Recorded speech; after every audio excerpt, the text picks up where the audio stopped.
Namaskara. A very warm morning to our respected dignitaries, esteemed speakers, faculty members, and delegates joining us from across the globe. Welcome to Bengaluru, a vibrant city where rich traditions seamlessly meet cutting edge technology and where today the global engineering fraternity converges to build a resilient tomorrow. It is beautifully said, monuments are built with concrete and steel, but true engineering legacies are built with knowledge, vision, and the minds they inspire. It is our absolute privilege to welcome you all to the International Conference on TENETS for Geosystem SURETY, TGS 2026. On behalf of the organizing committee, it gives us immense pleasure to welcome you all to the inaugural function of TGS 2026. TGS 2026 is organized under the central theme Sustainable Infrastructure through Hazard Analysis, Resilience and Management, reflecting the need for safer, more resilient and sustainable infrastructure systems for the future. And here we bring together distinguished academicians, researchers, industry professionals, policy leaders, and students to deliberate on emerging challenges and advancements in the geosystems engineering, infrastructure resilience, hazard analysis, and sustainable development. We now request the dignitaries to kindly occupy the dais, and we are joined today here with our Honorable Chief Guest, Dr. S. Vidyashankar, Honorable Vice Chancellor, Visvesvaraya Technological University. And we are also joined with Professor Anand Ramaswamy, the Chairman, Department of Civil Engineering.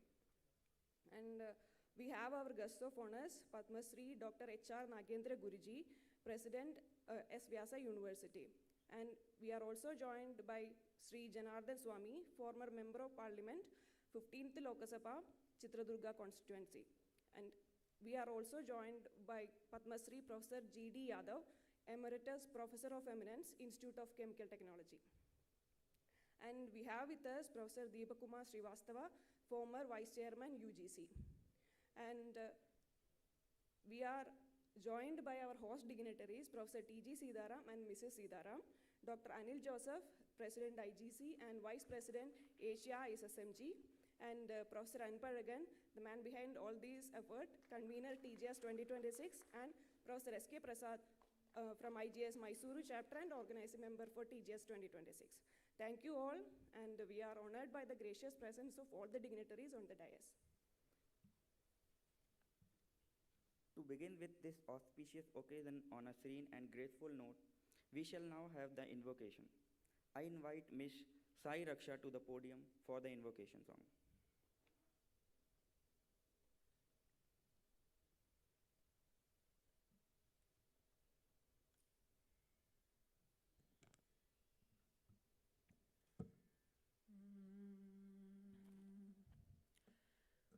गजवदना बेटुवे Gauri Tanaya गजवदना बेटुवे Gauri Tanaya गजवदना बेटुवे Gauri Tanaya गजवदना बेटुवे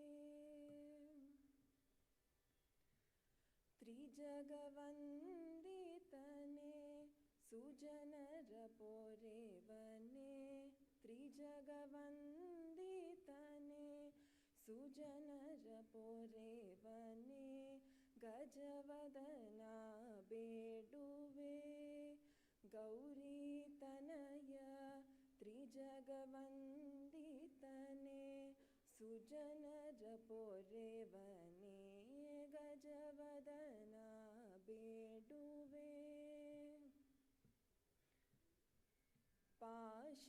पाशाङ्कुशधर परम पवित्रा मूषिकवाहन मुनिजन प्रेमा पाशाङ्कुशधर परम पवित्रा मूषिकवाहन मुनिजन प्रेमा गजवदना बेडुवे ಮೋದದಿ ನಿನ್ನಯ ಪಾದವ ತೋರೋ ಸಾಧುವಂದಿತನೆ ಆದರದಿಂದಲೀ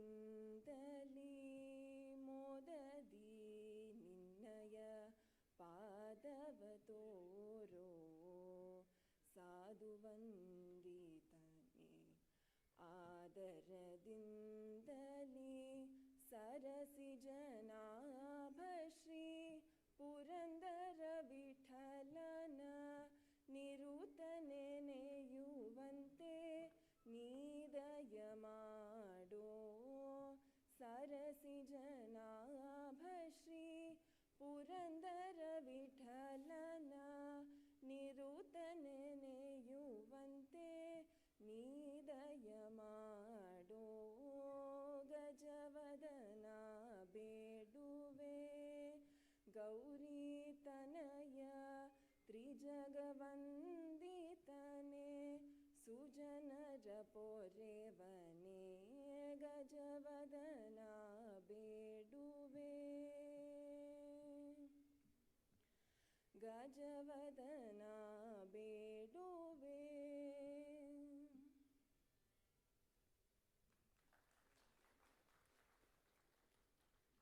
Thank you, Sai Raksha.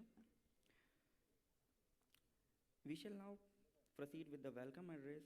It is our privilege to invite Professor Anantaramaswamy, Chairman, Department of Civil Engineering, IISc Bengaluru, to deliver the welcome address and formally welcome the distinguished gathering.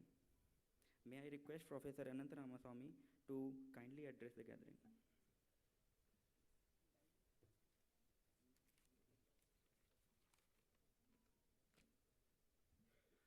Good morning and welcome to all of you for this international conference on TENETS for Geosystem Surety.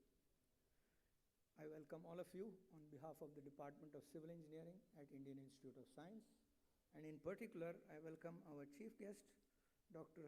S. Vidyashankar, Vice Chancellor, VTU, our guests of honor, Padma Shri Guruji, Dr. H.R. Narendra, President, Vyasa Deemed University, Shri Janardana Swamy, former Member of Parliament from the Chitradurga constituency, Padma Shri Ganapati Yadav, Emeritus Professor from ICT, Professor Deepak Kumar Srivastava, TIS, former Vice Chairman UGC, teachers of Professor Sitaram from UBDT College, teachers for Professor Sitaram from IISc, Professor Sridharan, Mrs. Sridharan, Professor Shivpullaya, and many others who are here in person and in thoughts. Professor Sitaram, Srimati Sitaram, members of the IISc Bangalore, my colleagues, and several other chapters, President and Honorary Secretary of the IGS, the Indian Geotechnical Society, Executive Committee members of the IGS, all esteemed guests, sponsors and contributors, organizing committee members, IISc faculty and staff, volunteers, students, ladies and gentlemen, boys and girls. Welcome to all of you.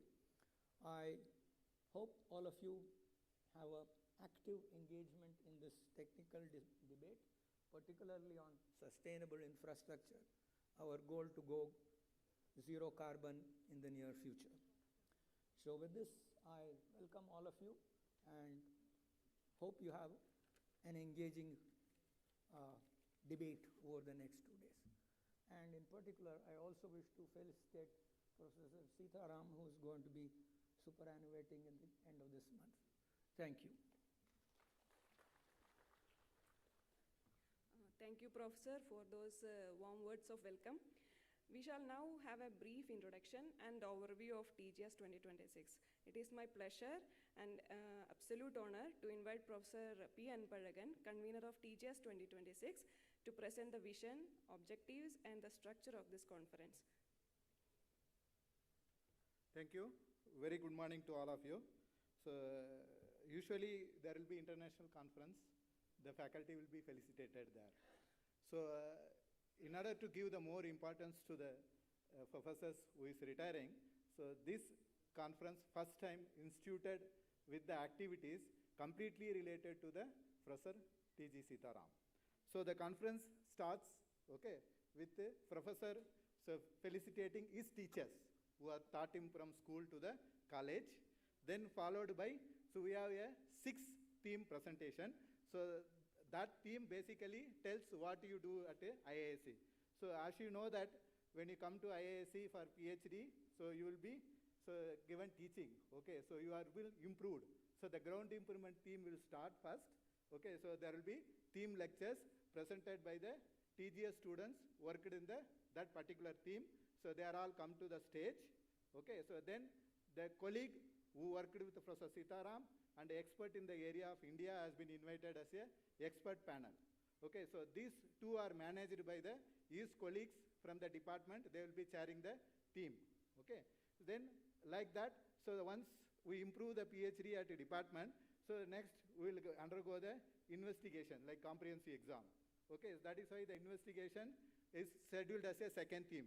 Okay, once we finish comprehensive exam, we will do the detailed analysis. Basically, so the dynamic come into picture. So the earthquake geotechnical is a theme 3. Okay, so then we do numerical model and then AIML and all now is updated. So that is become a theme 4. So once everything is done, you can produce a rock solid output. Okay, and use also like dams. So the rock mechanics dam comes as a theme 5. So at the end of the day, so you become a teacher. Okay, so the education and then sustainability and solutions.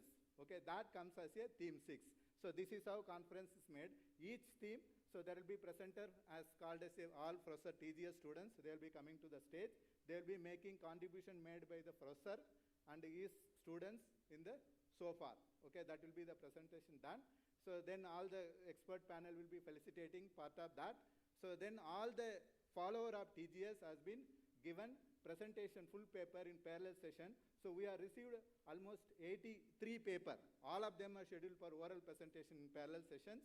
Then all these papers also brought us a Springer publication, special publication, 3 volume will come. Soon it will be released. So followed by, so we have the validating function exclusively for next, so tomorrow 4:30 to felicitate others who wish to felicitate him. So evening we have the cultural program and dinner. I request all of you to join and enjoy the conference and felicitate Professor Sitaram. So thank you.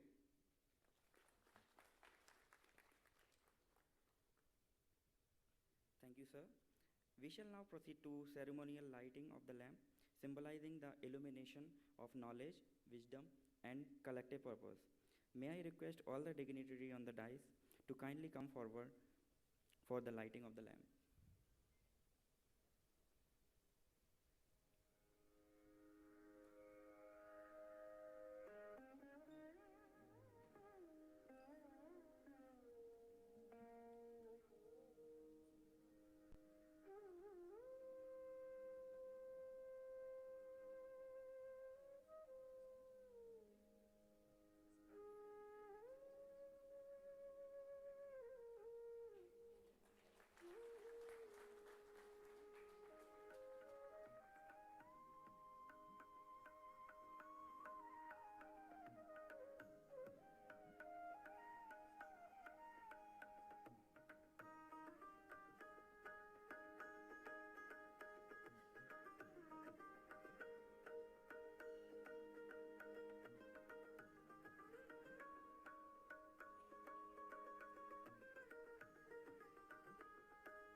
thank you all.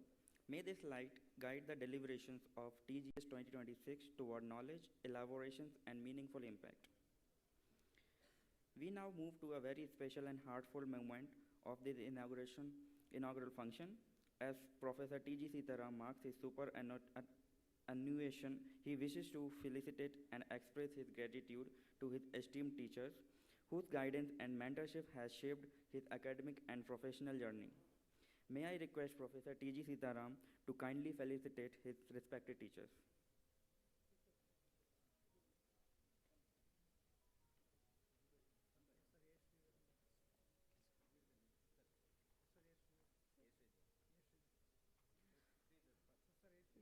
May I respectfully invite Professor A. Sridharan, retired professor, IISc, to kindly join Professor T.G. Sitaram and receive felicitation.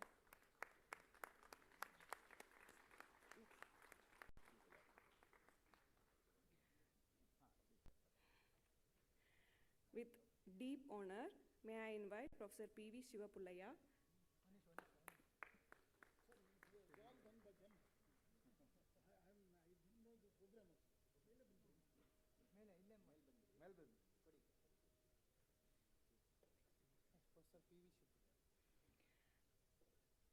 may I invite Professor P.V. Shivapullaya, retired professor, IISc, to kindly join us and felicitated by Professor T.G. Sitaram.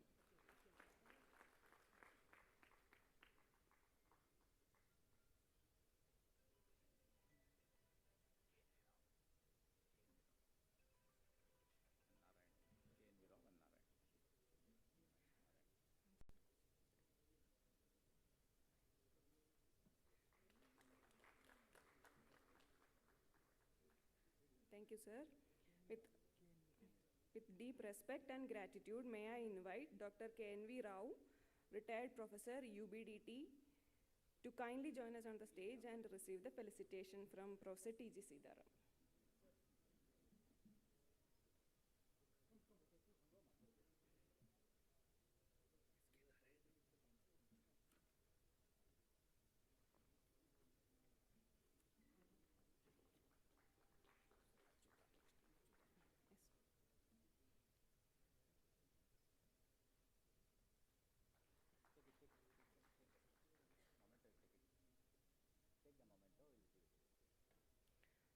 May I now request Professor S.K. Narayan, retired professor, UBDT CE, one of the esteemed teachers being honored here today, to be kindly felicitated by Professor T.G. Sitaram.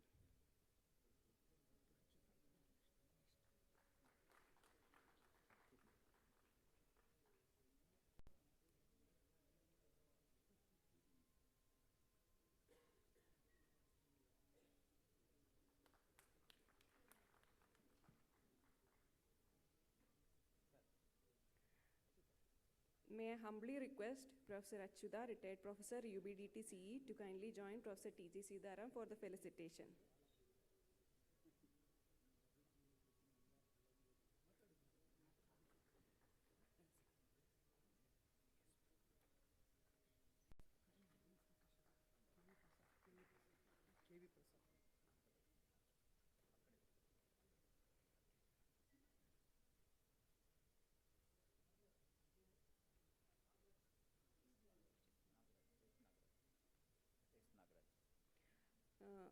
Now we have Professor S. Nagaraju to be felicitated by Professor T.G. Sitaram.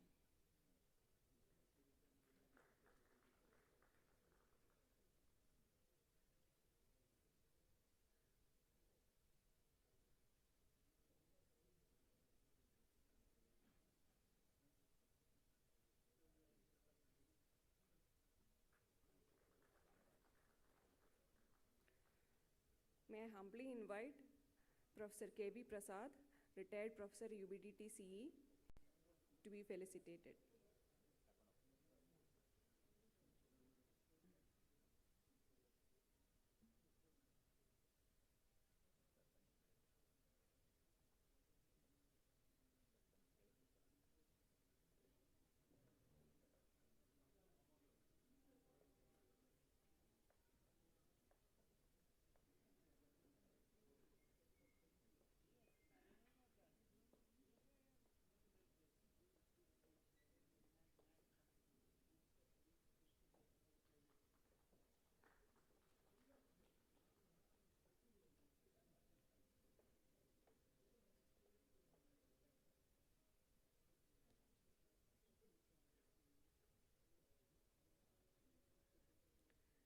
Next, with great respect, I invite Professor Ram Rao, retired professor, UBDT CE.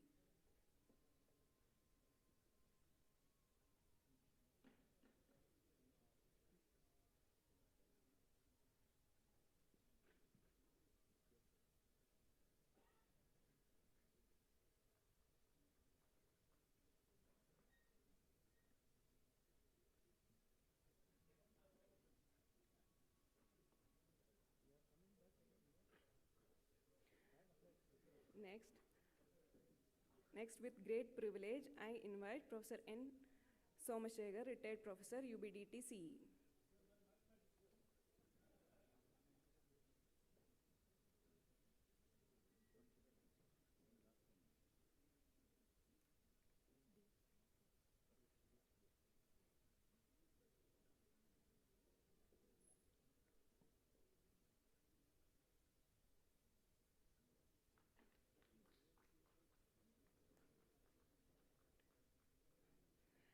Thank you, sir. Now I humbly invite Professor D.S. Prakash, retired professor, UBDT CE.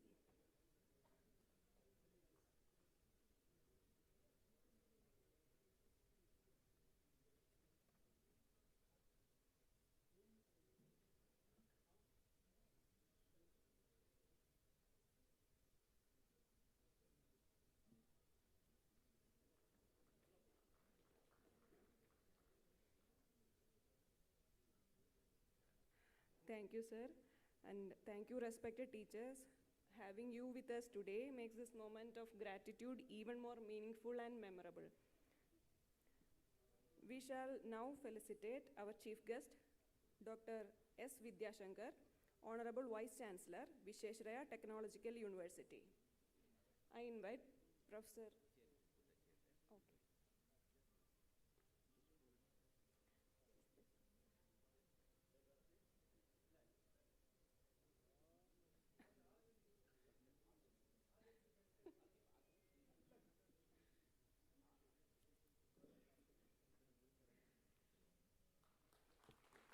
Yes, give our chief guest a warm round of applause.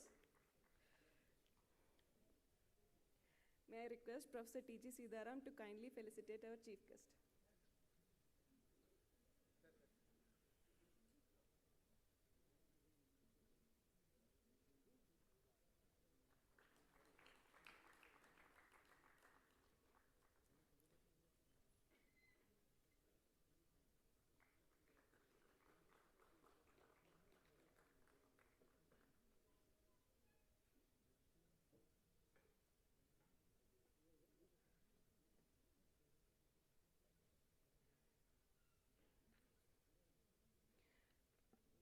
Now we shall felicitate our presiding guest, Professor Ananth Ramaswamy, and I invite Professor T.G. Sidaram to kindly felicitate Professor.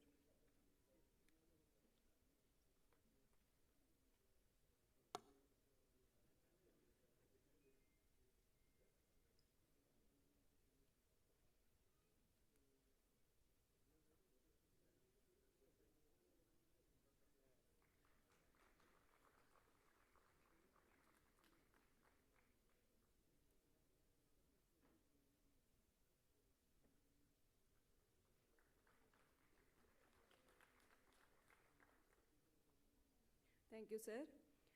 First, thank you, sir. Next, may I request Dr. C.R. Parthasarathi to kindly felicitate Padma Shri Dr. H.R. Nagendra Guruji.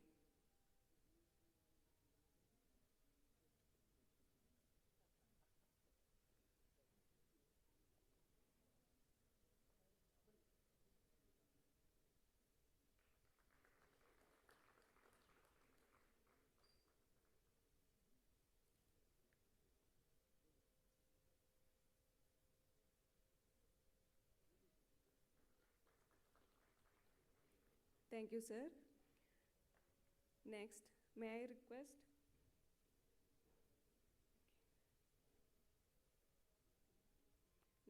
request Professor H.N. Ramesh to kindly felicitate Sri Janardana Swami.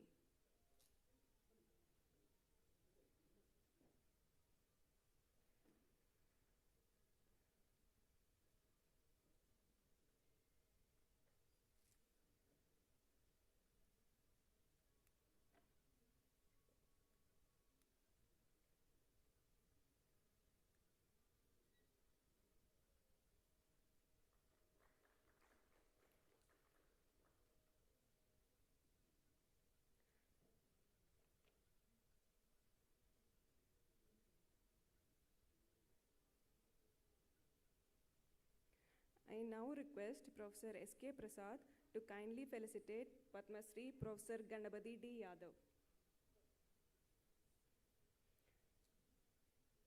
Let's give our professor a warm round of applause. Let's keep the energy high.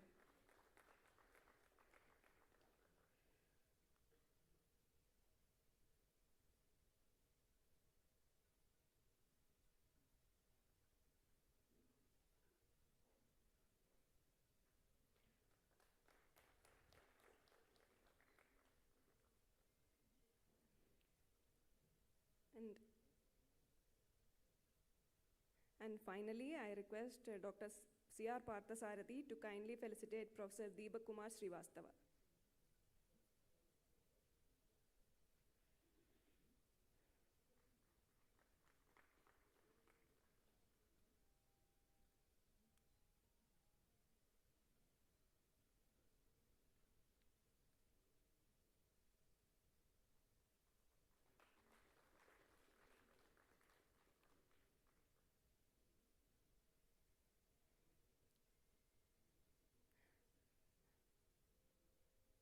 Thank you all the dignitaries and members of the organizing team.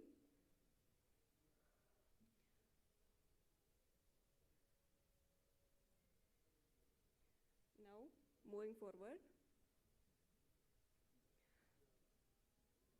An inspiring leader in technical education and a distinguished academic administrator, Dr. S. Vidyashankar has made significant contributions to shaping engineering education and strengthening technical institutions across Karnataka. It is our honor to invite Dr. S. Vidyashankar, Honorable Vice Chancellor of Visvesvaraya Technological University, to deliver the Chief Guest Address. Please, sir.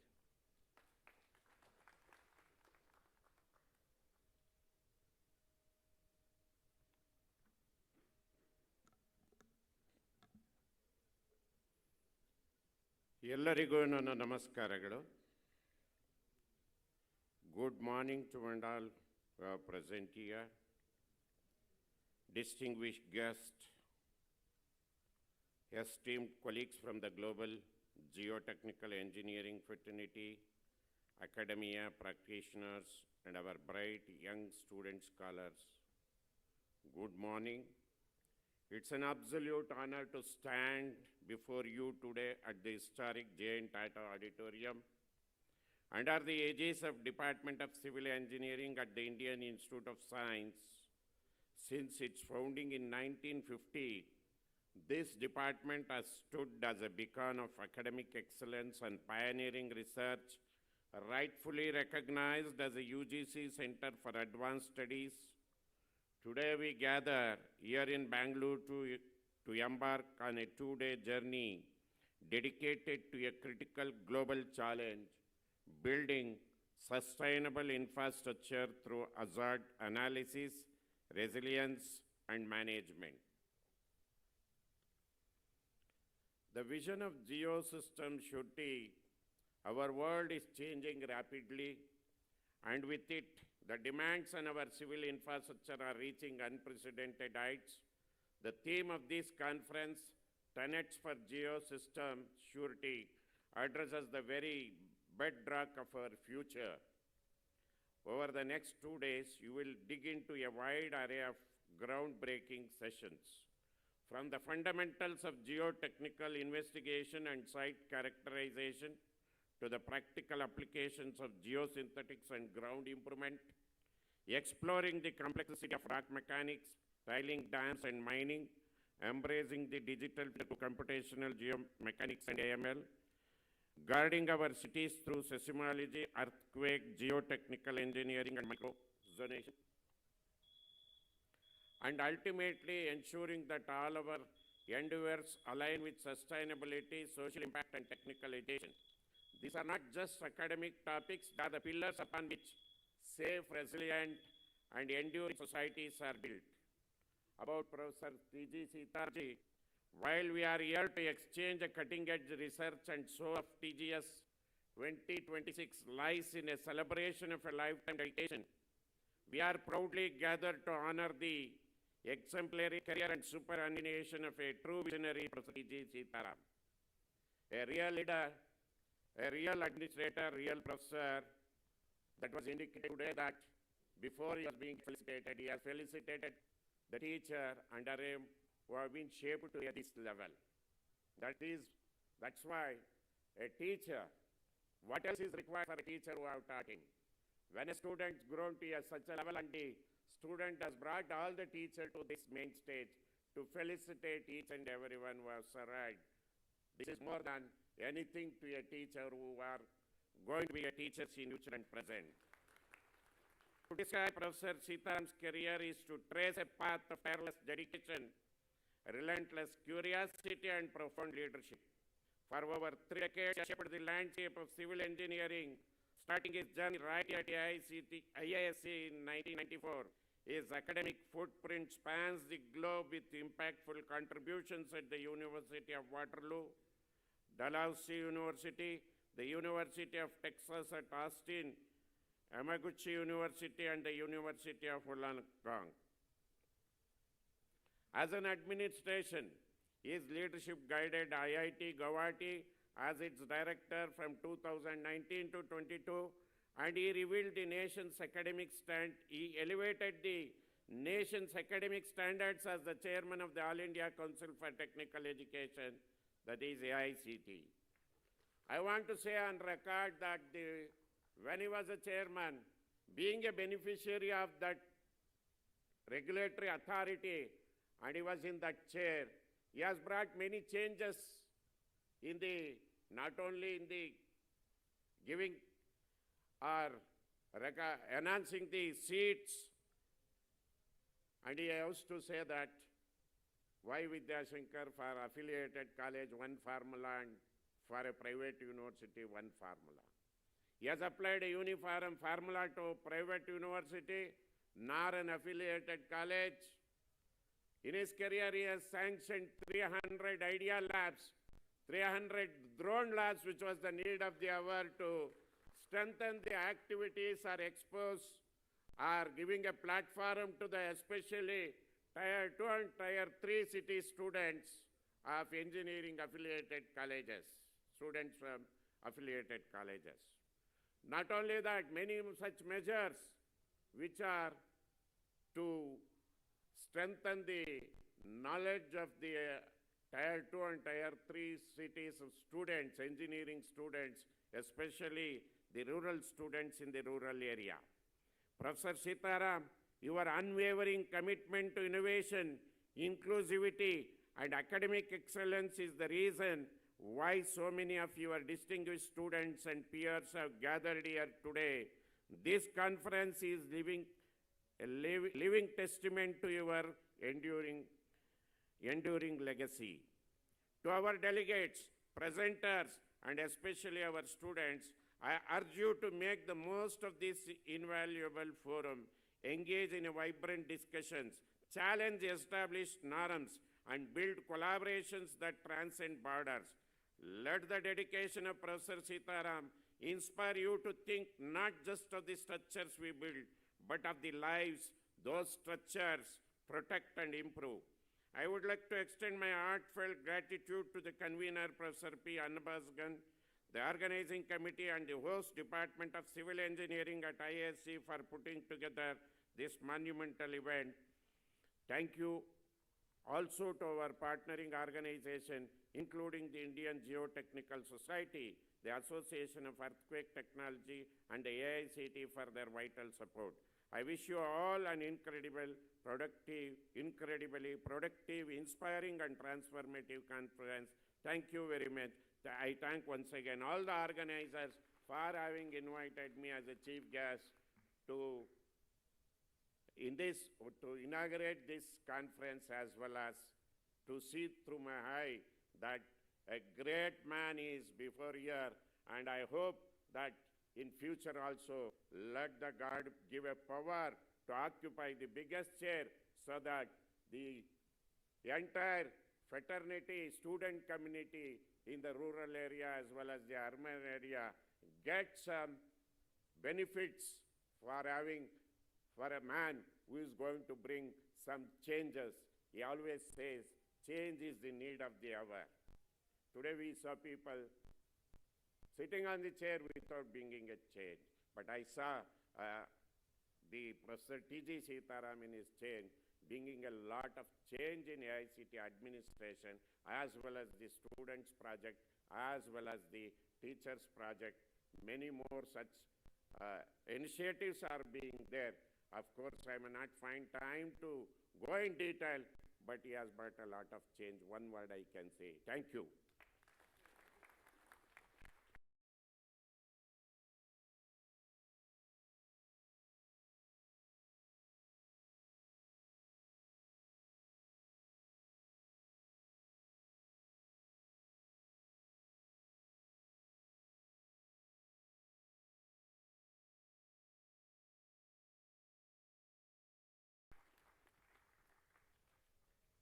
Thank you, sir, for your inspiring address and valuable thoughts. Let's give him a big round of applause. A global ambassador of yoga and holistic well-being, Padma Shri Dr. H.R. Nagendra Guruji has devoted his life to bringing together the wisdom of yoga, the discipline of science, and the spirit of human transformations. It is our privilege to invite Padma Shri Dr. H.R. Nagendra Guruji, President of S. Vyasa deemed to be University, to kindly address the gathering. Give him a big round of applause.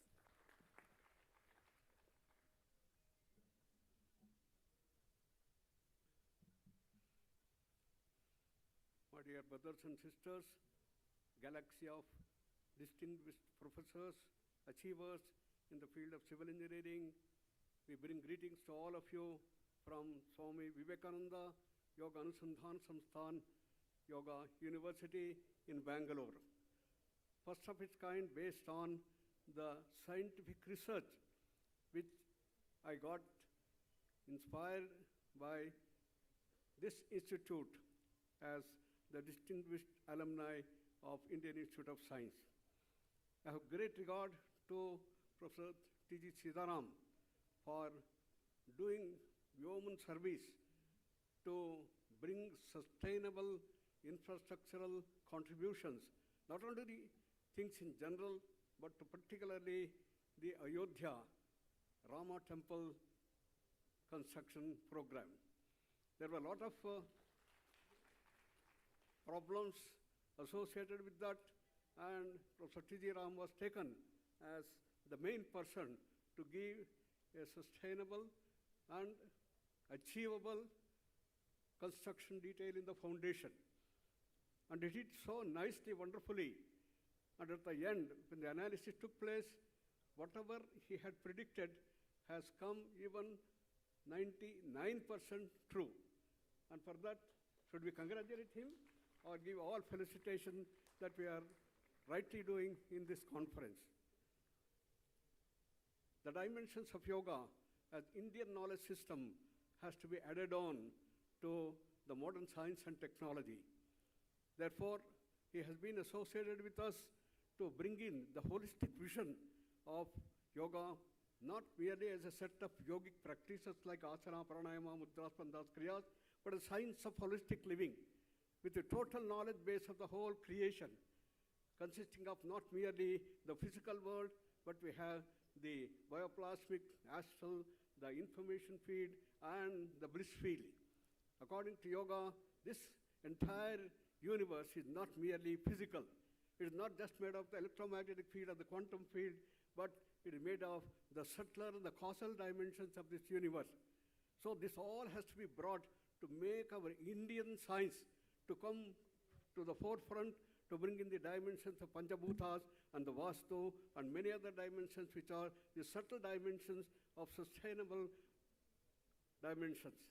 Therefore, Indian Institute of Science was essentially meant to bring this Indian science to the forefront when Jamshedji Tata ji had a conversation with Vivekananda, as many of you know, and during a travel, Swami Vivekananda said we have to bring this grand wisdom of Indian science to the Western science. He said we have to combine the best of the West with the best of the East. Best of the East is Indian knowledge system. It's all contained in the Vedas and the Upanishads, which is the science, and the technology, the Puramimamsa, Uttarmimamsa and Puramimamsa, the two dimensions. One is the science, another is the technology. That technology has to be brought.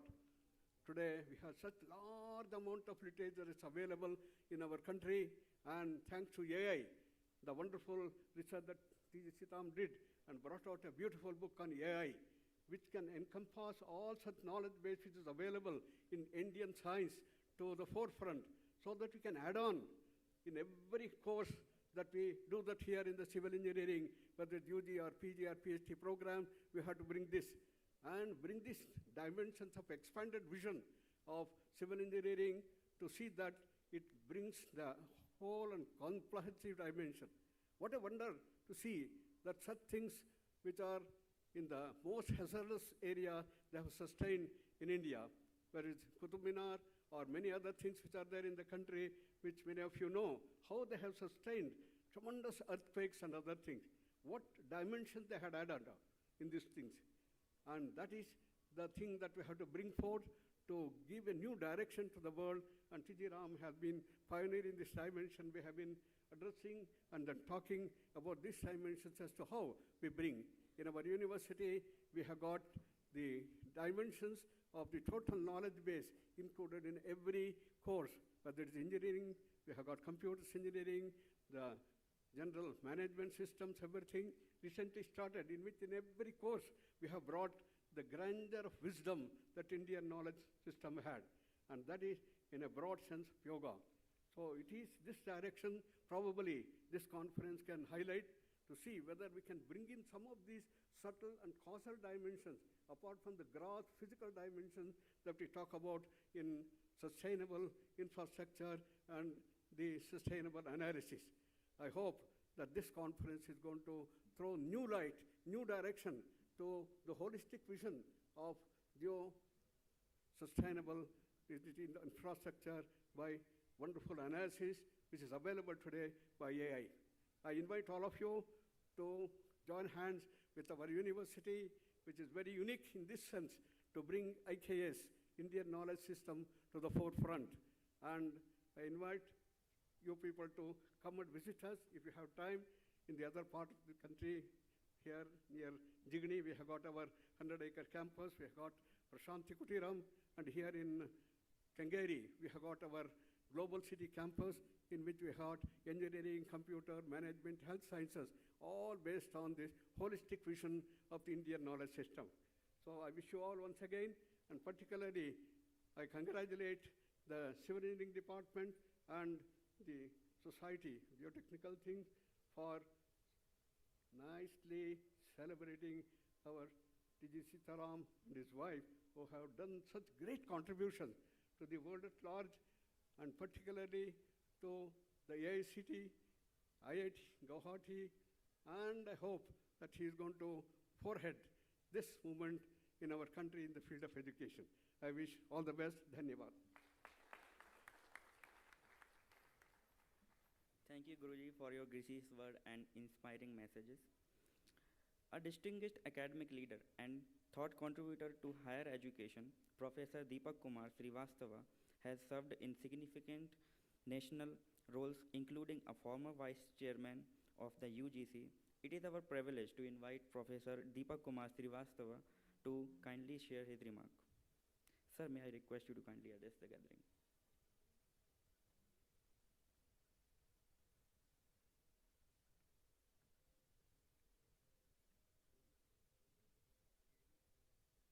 Namaskaram, Jai Shri Sitaram. Fortunately,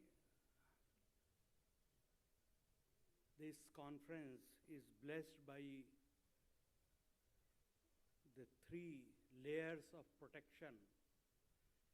One is Sitaram of Ayodhya Shri Ram Mandir, which Guruji has mentioned. The other one is acronym of this conference, Sitaram. And the third layer is Professor T.G. Sitaram, who is being honored and felicitated here. So big round of applause for Professor Sitaram. You know, I'm from Ayodhya, so I know personally his contribution. And we are grateful to Professor Sitaram that even during the COVID time, he single-handed visited Ayodhya Dham and made suggestions not based upon any AI or any tool or this thing, but maybe the inspiration from Lord Shri Ram, he suggested that how this foundation of this temple could be made. I'm not expert of that, but I have heard that his suggestion was finally accepted, and as Guruji has mentioned, it came to very close to the truth that was there. So thank you, sir, for, and I'm told that this foundation will be making this temple maybe sustainable for more than 1,000 years. Dignitaries on the dais and off the dais, a very good morning and namaskar. It's privilege to address this gathering at the International Conference of TENETS for Geosystem Surety, organized under the theme Sustainable Infrastructure through Hazard Analysis, Resilient and Management. While this conference focuses on building a resilient infrastructure and managing hazards, I would like to share how one of the most transformative technology of our time, artificial intelligence, can become a powerful partner in achieving these goals and, more importantly, in serving the society. This is a coincidence that I'm also part of the TATA group. I served for more than 25 years at TATA Institute of Social Sciences, and I specialize in HR. So our maybe ancestors in terms of the two institutes were from the TATA group. Friends, today whenever we hear the term AI, the first question that often comes to mind is, will AI replace humans? I believe this is the wrong question. The better question is, how can AI help humans becoming better at what they do? AI should be viewed as not as a substitute on human intelligence, but as an assistant that amplifies our abilities. Just as calculators did not replace mathematicians and computers did not replace engineers, AI is not here to replace people, it is here to empower them. One of the most inspiring examples comes from the healthcare. Millions of the people around the world, especially the rural and remote areas, do not have easy access to specialist doctors. Researchers are now developing AI system that can analyze person's cough voice and identify whether it resembles diseases such as tuberculosis. Imagine a simple mobile phone helping identify a potential life-threatening disease within minutes, allowing the patient to seek medical attention much earlier.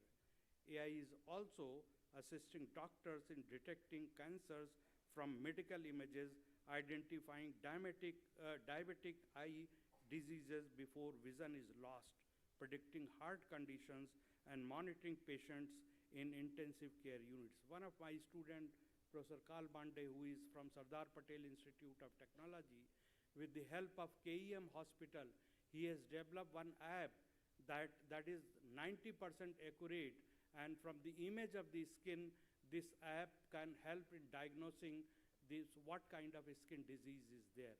So this is helping farmers and the remote area people. The final diagnosis still belongs to the doctor, but AI acts as an extra pair of intelligent eyes that never gets tired and can screen thousands of cases quickly. The same philosophy applies to disaster management and sustainable infrastructure. AI can analyze satellite images, weather data, and sensor information to predict floods, landslides, or structural failures. It can help authorities identify vulnerable regions, optimize evacuation routes, and support faster emergency responses. Agriculture is another area where AI is making a meaningful difference. Farmers can use AI-powered tools to detect crop diseases, estimate irrigation needs, and improve productivity.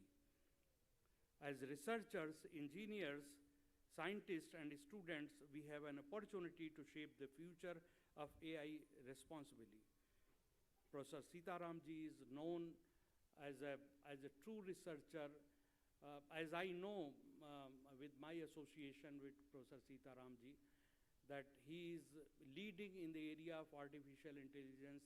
He was a co-chair in the recent AI summit happening at Bharat Mandapam, and today, fortunately, one of his book, AI Sakti, AI Bharat, will be released for the benefits of the common man.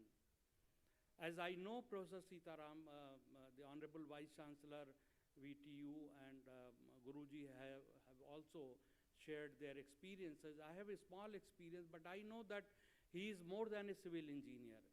And now these days I call him that he is a social engineer. He has a capacity to change and transform any person that comes to his contact. That has been the major contribution of Professor Sitaram ji. Anyone, and I was very glad to see the faces of his students sitting in this auditorium when Honorable Vice Chancellor and the chief guest was maybe giving details about his experiences about Professor Sitaram.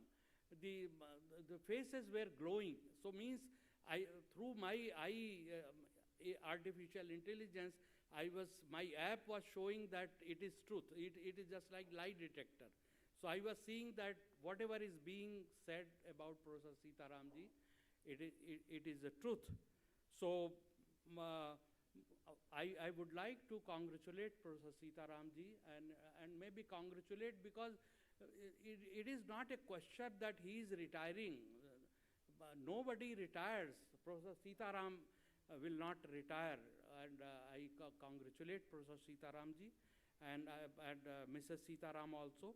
And I wish all the best to the organizers, to the students participating in the conference. Thank you very much.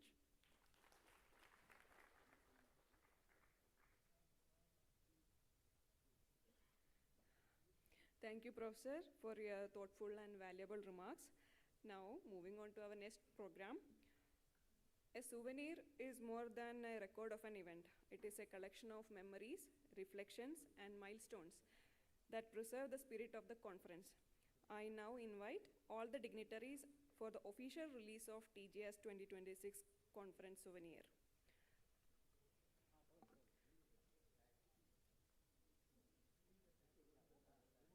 Let's give them a huge round of applause.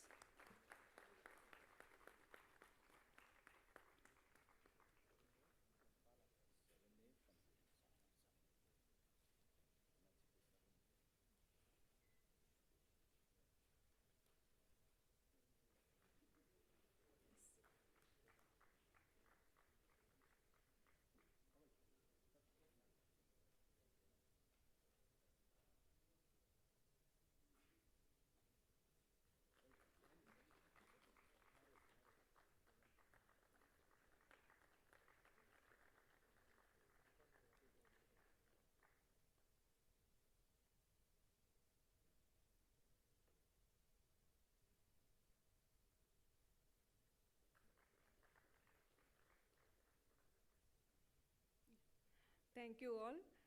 With that, the souvenir of TGS 2026 has been officially released. Now, we now arrive at a moment dedicated to honoring the man of the hour, our beloved teacher, mentor, and inspiration, Professor T.G. Sitaram. I request Dr. Anil Joseph, President, Indian Geotechnical Society and Vice President, Asia IISc, and Dr. A.P. Singh, Honorary Secretary of Indian Geotechnical Society, to kindly felicitate Professor T.G. Sitaram. I also request Mrs. Sitaram to join Professor on the stage.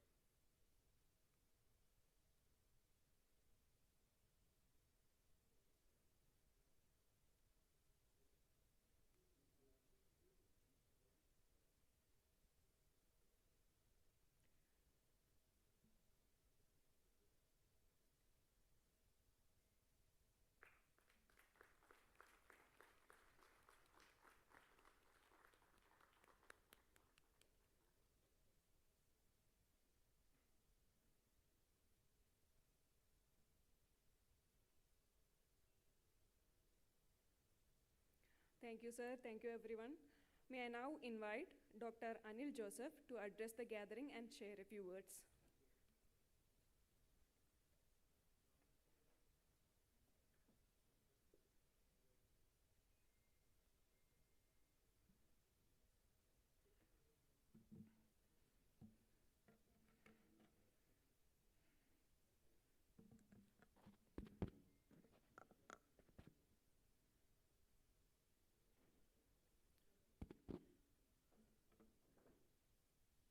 Good morning, all. Indeed, what a great moment, a great recognizing one of the luminaries in the field of engineering, not only engineering, in the entire social country. He has contributed so much. So let's give a big round of applause to TG Sitaram sir. Respected Chief Guest, Dr. S. Vidyasagar, Padma Shri Guruji, Dr. H.R. Nagendra, Padma Shri Professor Ganpati D. Yadav, Professor Deepak Kumar Srivastava, Professor Anand Ramasamy, distinguished dignitaries on and off the dais, ladies and gentlemen, and Mrs. and Mrs. Sitaram, it's my honor on behalf of the Indian Geotechnical Society to felicitate one of the finest engineers, visionary academicians, institution builder, and national builder of our time, Professor T.G. Sitaram. There are individuals who excel in their professions, and there are a rare few who redefine the profession itself. Professor T.G. Sitaram belongs to that rare league who redefine the profession itself. For many of us in geotechnical fraternity, TGS is much more than the name it represents. It is Total Geotechnical Solutions. TGS stands for Total Geotechnical Solutions. Any solutions across the world you need, ask him, and there is the solution for the problem. Whenever the nation encounters one of its most complex geotechnical challenges, there is one name that naturally inspires confidence, Professor T.G. Sitaram, where it was designing the scientifically robust foundation for Sri Ram Temple in Ayodhya, where there was a lot of confusion what to go for, and the stone columns were failing. They are not able to come up. He came up with a brilliant idea to make the Ram Temple foundation. The Chenab Railway Bridge, developing India's seismic microsonation framework, designing critical dams and infrastructure, or creating sustainable solutions like Project Sarovar Mala. His work has constantly demonstrated that engineering can beautifully combine science, sustainability, culture, and national service. His professional journey is nothing short of extraordinary. As a distinguished professor of the Indian Institute of Science, former director of IIT Guwahati, and former chairman of All India Council for Technical Education, he has transformed institutions just as he has effectively transformed the engineering practice. His achievements speak for themselves. More than 500 research publications, 25 books, 40 plus PhD scholars guided, 125 major consulting assignments, 5 patents, multiple successful technology startups, countless engineers mentored across the globe. Yes, only one man can do, and that is due to the divine blessings. Let us once again give a big round of applause to Sitaram sir. As chairman of AICT, he became one of the principal architects in implementing the National Education Policy 2020, promoting skill development, artificial intelligence, innovation ecosystems, multilingual technical education, entrepreneurship, and industry academic partnerships. His vision has empowered thousands of institutions and inspired millions of students across India. I was very happy to associate with, as the chairman of the Institute of Engineers India Civil Division. I had the close association to work with him in working out the part of these policies. And I know how passionate he is to change and reform the entire industry. Internationally, he continues to make India proud, ranked among the top 2% of the scientists globally. Fellow of prestigious professional societies, including the Indian Geotechnical Society, ASCE, IISc, and INAE, keynote speaker across continents, and advisor to several national and international organizations, Professor Sitaram has become a global ambassador of Indian engineering across the world. Yet, what truly distinguishes him is not merely the number of awards or publication, but his humility and his respect for his teachers, accessibility, and unwavering commitment to nurturing the next generation of engineers. As President of the Indian Geotechnical Society and Vice President of Asia of ISSMG, I feel immense pride in saying that Professor Sitaram is one of our most distinguished fellows. His contributions have not only advanced geotechnical engineering, but has also elevated the stature of Indian engineering on the global world. Professor, your career reminded us that engineering is not simply about designing foundations, it is about laying the foundation of institutions, of innovations, of resilience, and a stronger nation. Sir, your life demonstrates that engineering, when guided by vision and compassion, became an instrument of nation building. On behalf of the Indian Geotechnical Society, the International Geotechnical Fraternity, and every engineer inspired by your remarkable journey, it's my great privilege to felicitate you today. Professor T.G. Sitaram, our own total geotechnical solution, we salute your scholarship, your leadership, your vision, and your extraordinary service to the engineering profession and to our nation. May your journey to continue to inspire generation of engineers across the world, and I wish you all the best for the next innings of your life. Thank you very much.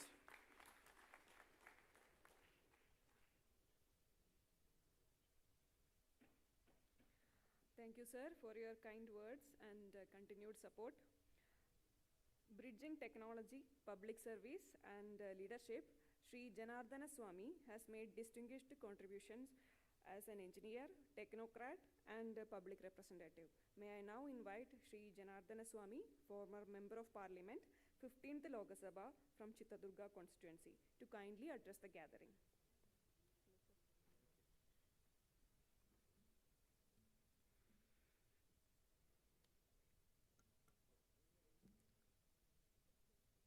My dear Professor T.G. Sitaram and Srimati Sitaram and all the dignitaries and distinguished guests at TGS 2026. I was wondering, should I speak in Kannada or English today? So everybody understands Kannada? Thank you.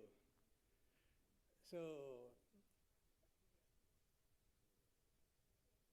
I forgot Kannada after going to English, US, and after coming back, I forgot English.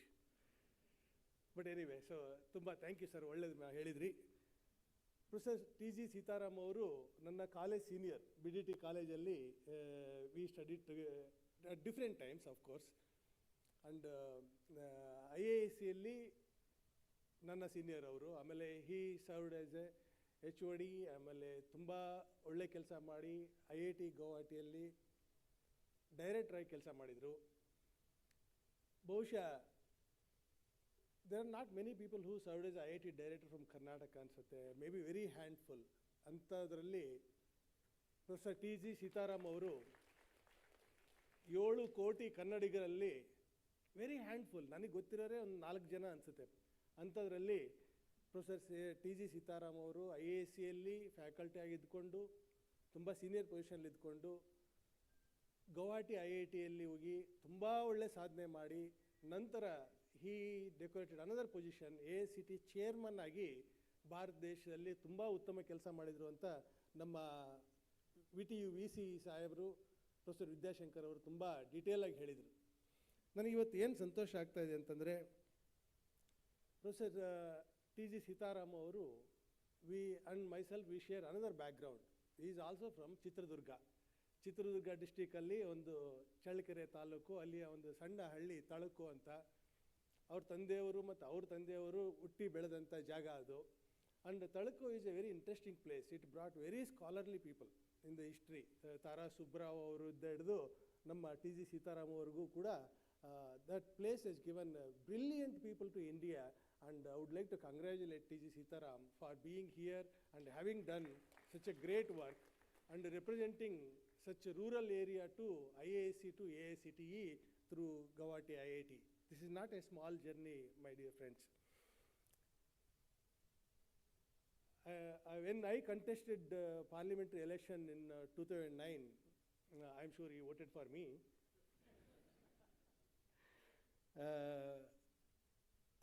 It was a very different experience. I did my master's from ECE department from IISc in 92 to 94 when Professor Sonde was a dean and I was his last student, and Dr. Anvekar was my guide, and Professor Sonde was also my guide in EC department.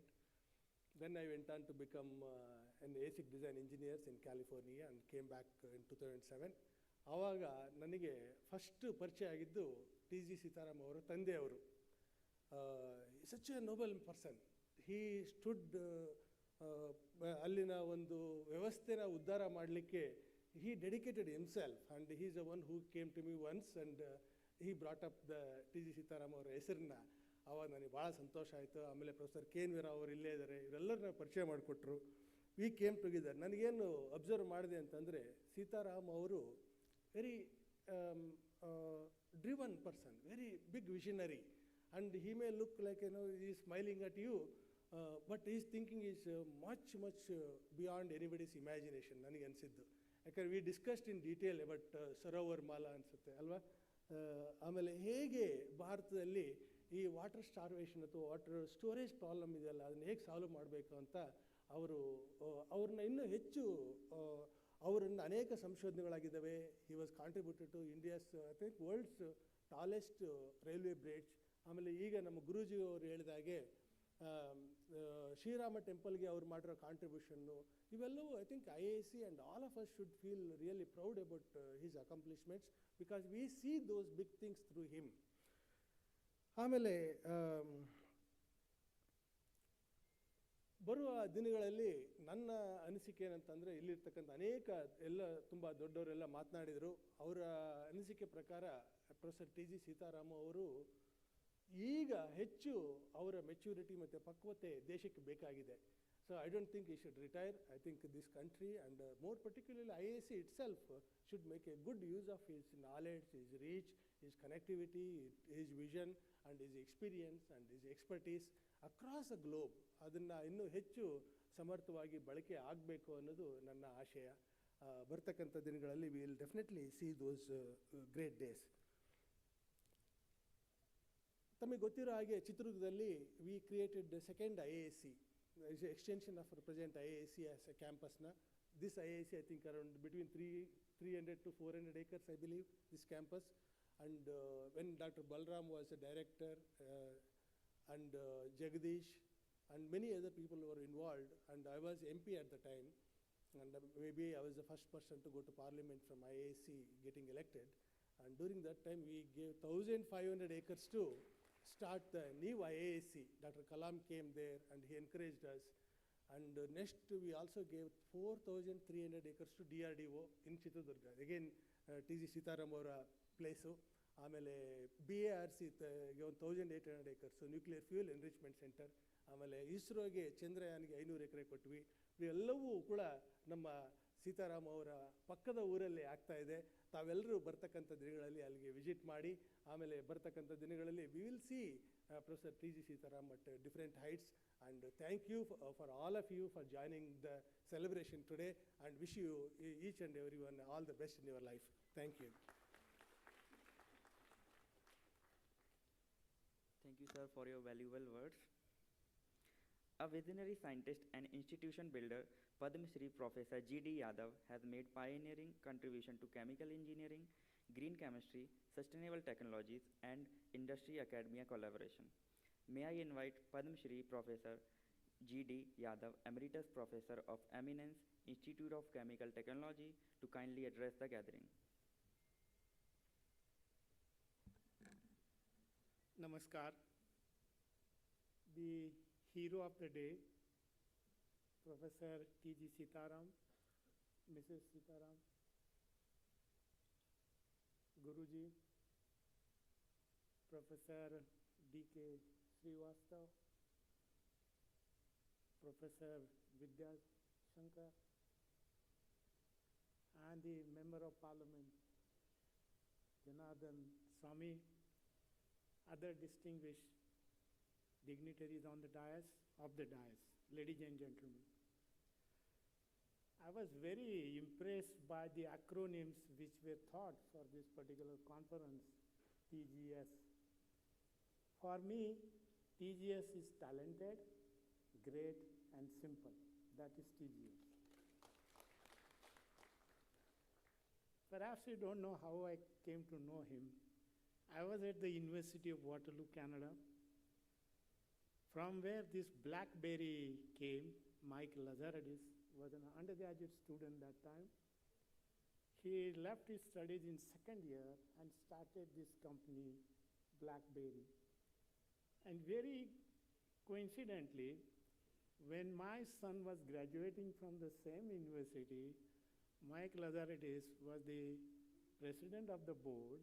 He had so many buildings on the campus. So it was a very coincident thing. And similarly, when I was leaving Waterloo, Professor Sitaram joined as a PhD student. And that university has produced many stalwarts. Perhaps you may know Professor Sitaram, that many of them became directors, vice chancellors, national leaders, including director of Indian Statistical Institute, Calcutta. And also, you know, Professor Vidyasagar, who was the director of robotics. He was from Waterloo, and many others. So Professor Sitaram, I met him again when he was the director of IIT Guwahati.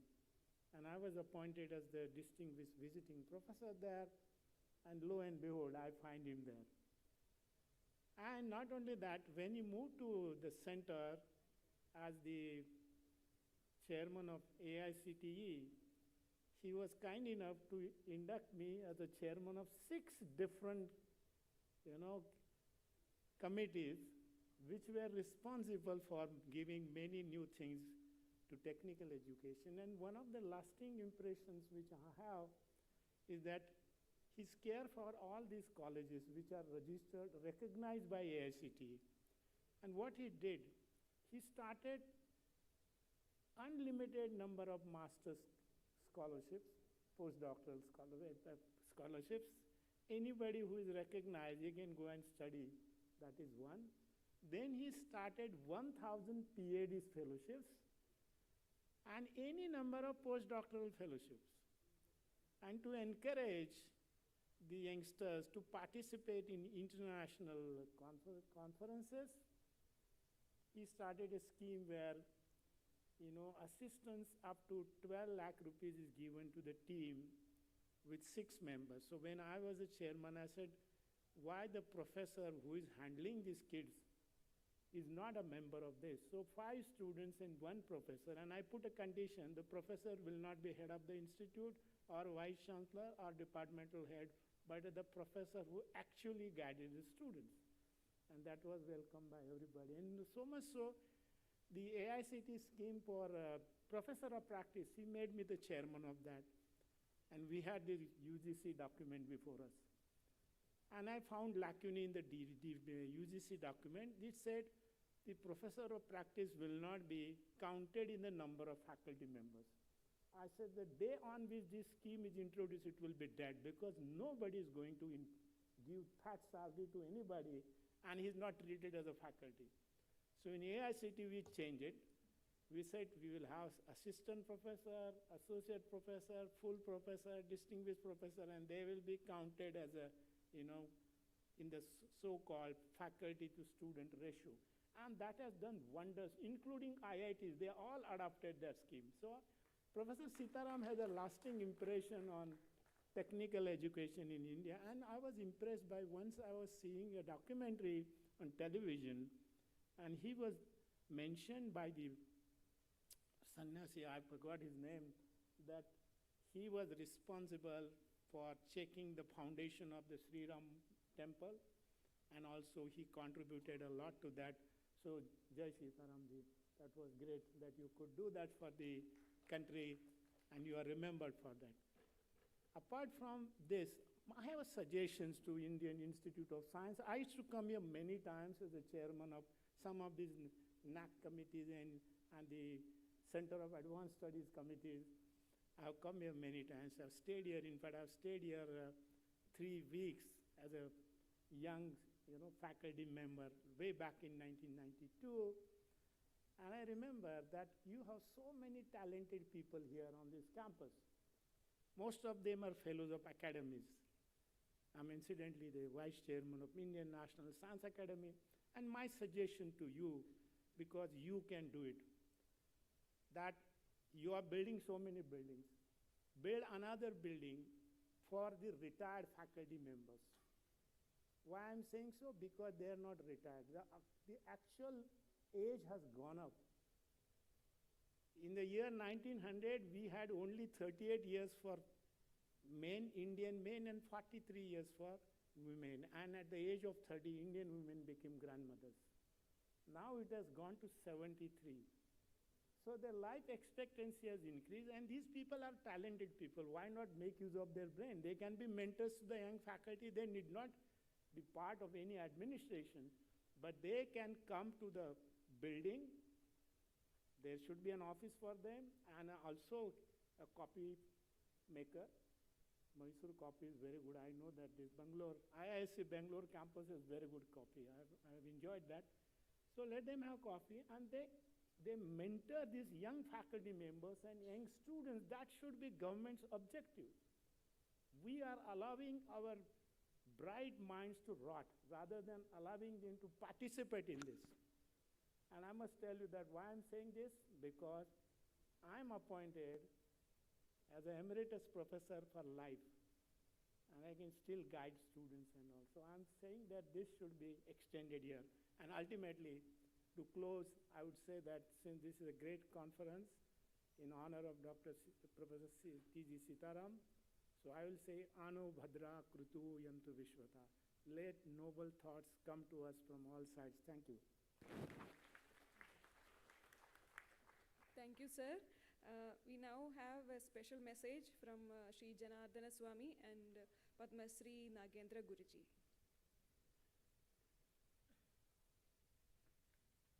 Anila, I wanted to take this opportunity to invite all of you to visit IISc Chalkere, and we should conduct one more program to interact with Professor T.G. Sitaram and all the dignitaries on the stage and many more.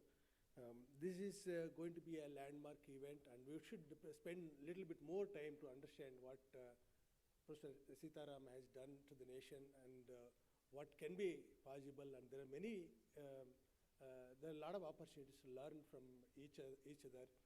And especially, probably we can focus a little bit more on the knowledge-based economy for the India in the coming days. And IISc Chalkere is a beautiful campus, 1,500 acres, and many of you should make an opportunity to visit there. And I welcome our VTU Vice Chancellor, Professor S. Vidyashankar, also to take leadership. And under the leadership of Professor T.G. Sitaram, we can have this wonderful event. And the director also can visit, and all of you can be there. And I take this opportunity to thank Professor Achyut and Professor K.N.V. Rao, Professor S.K. Narayan, Professor D.S.P., and Nagendra sir, and Parthanna, H.N. Ramesh, and Anantram Swami, and G.D. Yadav sir, and Nagaya, and Deepak Kumar ji, and Anil, and Ambulagan ji, and all the dignitaries. And I welcome you all to Chitradurga sometime, and we hope to see you all again. Thank you so much. Thank you, sir. We now mark another special moment of this inaugural function, the release of Professor T.G. Sitaram's book, AI Shakti, AI for Bharat, a work that reflects the vision of harnessing artificial intelligence. We have one special message from our Guruji. On this very auspicious occasion,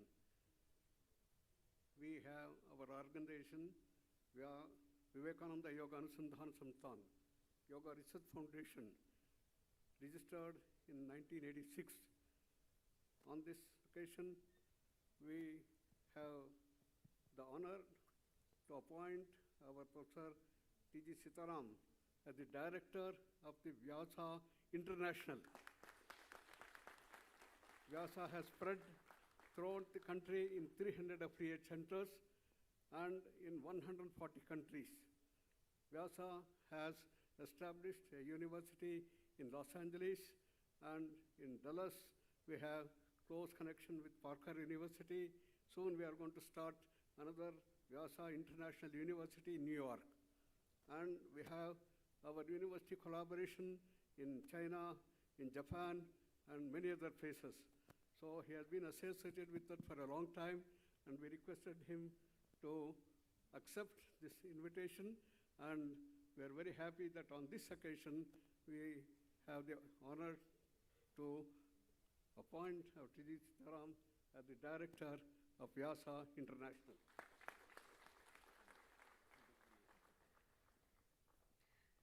Now we move forward to the release of Professor T.G. Sitaram's book.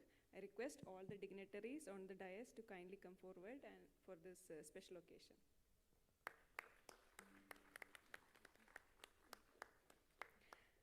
We are releasing AI Shakti, AI for Bharat, a work that reflects the vision of harnessing artificial intelligence for national progress and societal transformation. Thank you all.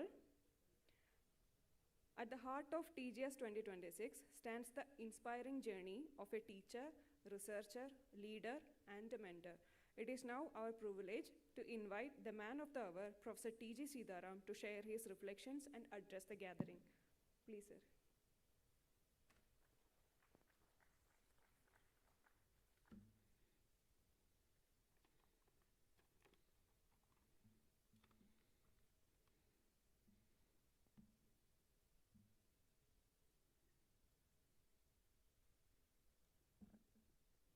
ಎಲ್ಲರಿಗೂ ನಮಸ್ಕಾರ. Very good morning to all of you. Distinguished guests on the dais, off the dais, and in particular, today's chief guest, Dr. S. Vidyashankar, Vice Chancellor, Visvesvaraya Technological University, and also the main sponsor of this entire activity. And we have our Guruji, Padma Shri, Dr. H.R. Nagendraji, who is an alumni of this institute as a student as well as a faculty, then went on to become an international leader on human engineering. The President SVASA deemed to be university. And my very good friend, Professor Deepak Kumar Srivastav, former Vice Chairman, Universities Grants Commission. He just retired about 6 months back. And also he worked as a lead HR until February in Ram Janmabhoomi Temple. And I hope he will be occupying the leadership role again in Ayodhya Sri Ram Trust soon. I wish him the very best. And also we have our good friend, the President of Indian Geotechnical Society, and also who has become the Vice President, the second Vice President of International Society of Soil Mechanics and Geotechnical Engineering in our country. First one was Professor Madhav, and second is Professor Anil Joseph. I made him professor now. Anil Joseph is my good friend who is here. And my friend Sri Janardhan Swami, alma mater of both BDT as well as Indian Institute of Science, and also former member of parliament from my constituency. He knew my father and he has done excellent work in Chittodurga. Hopefully he will be again getting a seat in 29 and become again the member of parliament and also the central minister. And we have my own good friend, I was so impressed with Professor Ganapati Yadav. So I involved him in many activities of AICTE because he was a fearless and very thought-provoking leader. And also my alma mater from University of Waterloo, Professor Ganapati Yadav is a Padma Shri holder and also Professor of Eminence, Institute of Chemical Technology, and also the board chairman of the Lakshmi Narayan Engineering College, which is become a university in Nagpur city. Friends, and we have my own student, Professor Anbalagan, who really spearheaded the entire activity here of what we are all assembled here because of Professor Anbalagan. And my very good friend, long-time friend from Professor S.K. Prasad from Mysore. And my better off, Dr. M.V. Anuradha, I think many of you may not know, but she's very, very courageous. She can talk to anybody, even the Prime Minister. Such courageous effort, we are still going very strong, taking our objective of doing something to the society. And also I'm very pleased to actually have today all my teachers. I mean, I should not say all because many of them are not there. Many of them have passed away, particularly our principal and other former principal,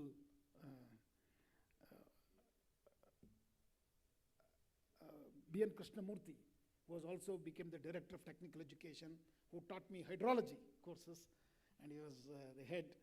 And today we have many of them here. I'll just read out some of the names, very important for me because they are all come here all the way just on the invitation of my students. Because I didn't call anyone. I didn't speak to anybody before I came here. So just give me 1 minute. I will just open the names and so that I don't miss any of my teachers.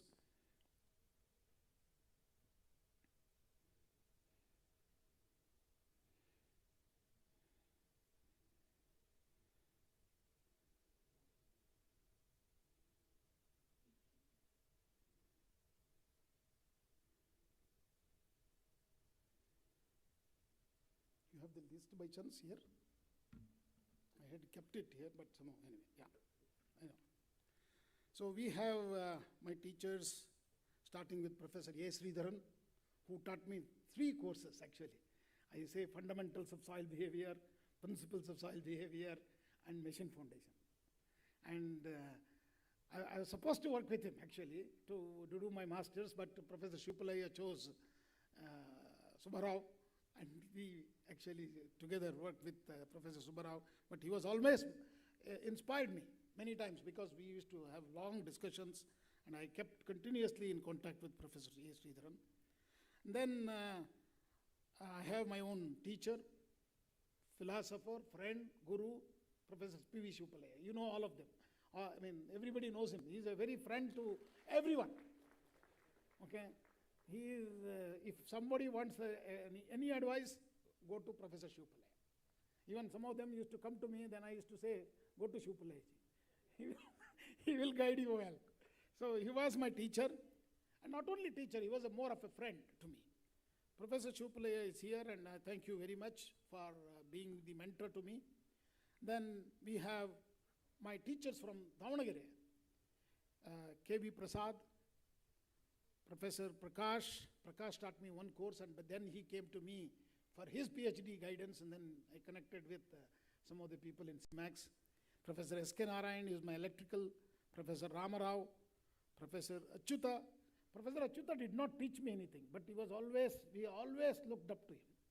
He is such a friendly teacher, and any activity in BDT without Achyuta will not move.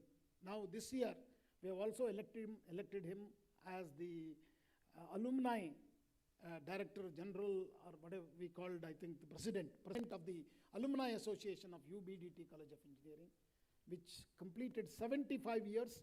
I am very happy. On 29th of July, Honorable Vice President visited our campus along with many, many ministers, and everybody was there to celebrate the 75th year of Government BDT College of Engineering, which is become UBDT College of Engineering.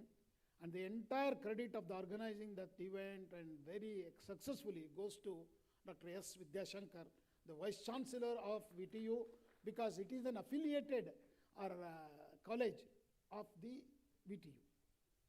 Okay, so, and then I do not have my teacher here, Professor Subbarao, and several of my colleagues, Professor Srinivas Murthy, and many of them made my stay very attractive to here. Friends, I will take about 10 minutes because this is the time I wanted to share some of my thoughts. Professor K.N.V. Rao is also here. He is my teacher and mentor, and he was doing actually PhD here when I joined for my master's here, just finishing his thesis with Professor Shiva Reddy. So many of my colleagues, Professor Ramesh is also actually my junior, and several of them are here. And Parthasarathi was also a student here with Subbarao, and we guided many. I mean, I can go on telling about that.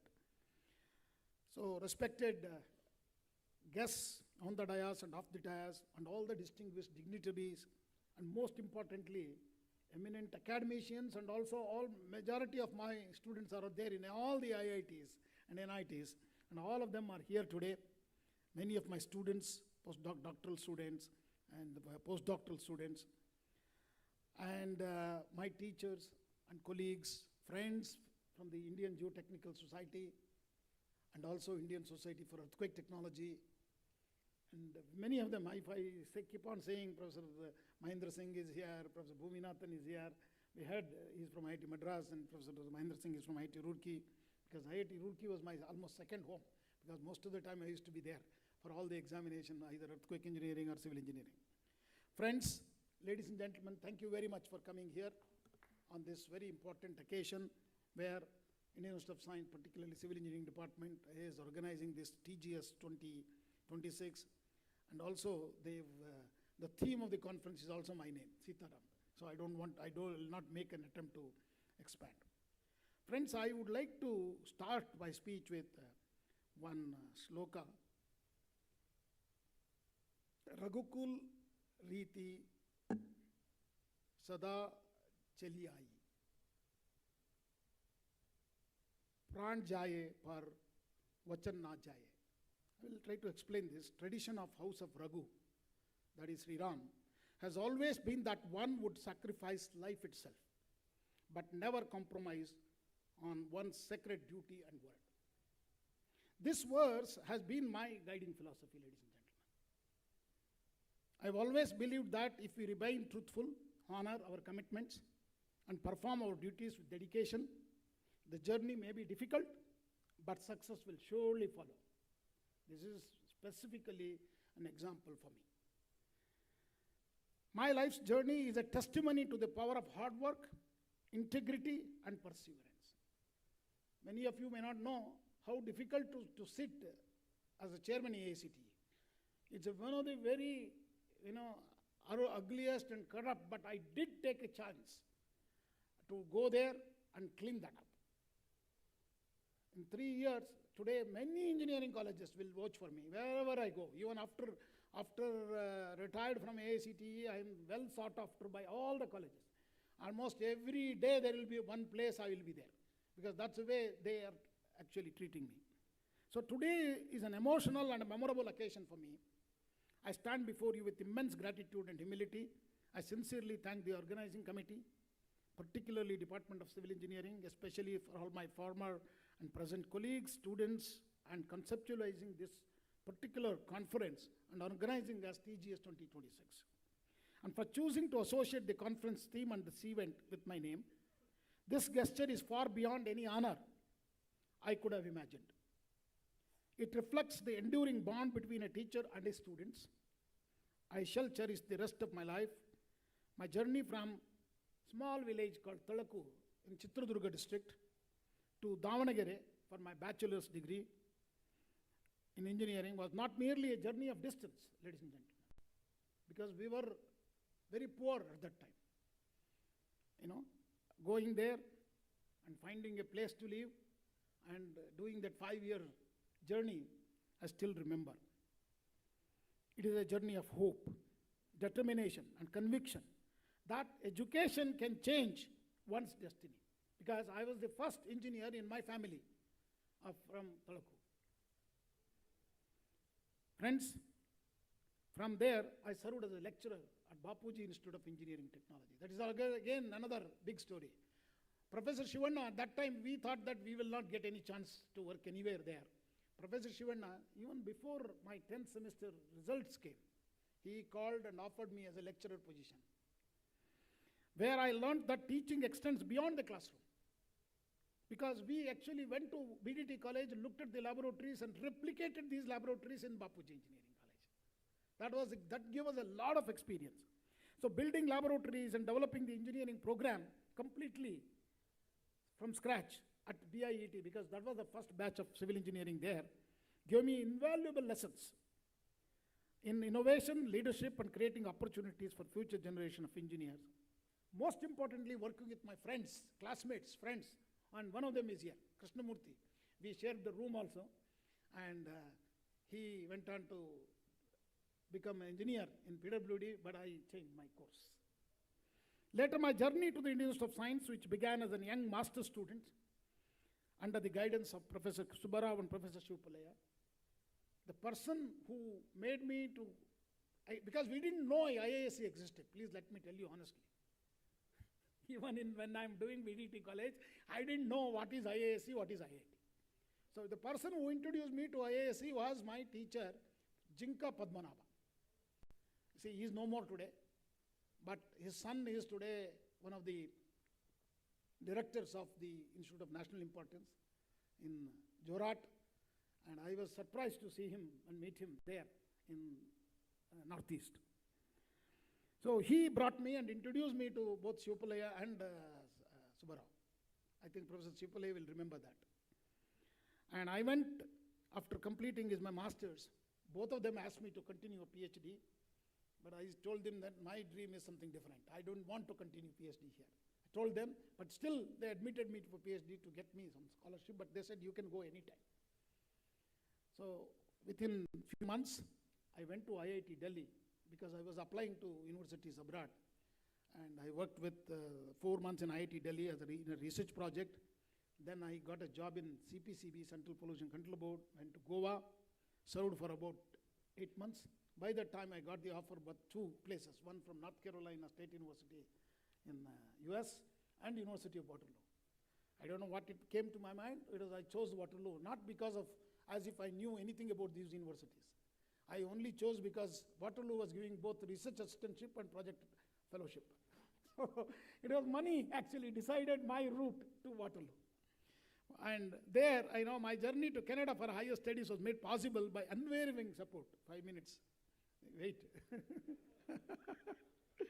As I reflect my journey to Canada, it was such a cold country.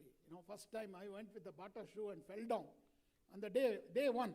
So it was such a, but I still cannot forget my teachers, Professor Rathenberg, Professor Dussault, who really made me at home at Waterloo and gave a lot of confidence that, we can do anything.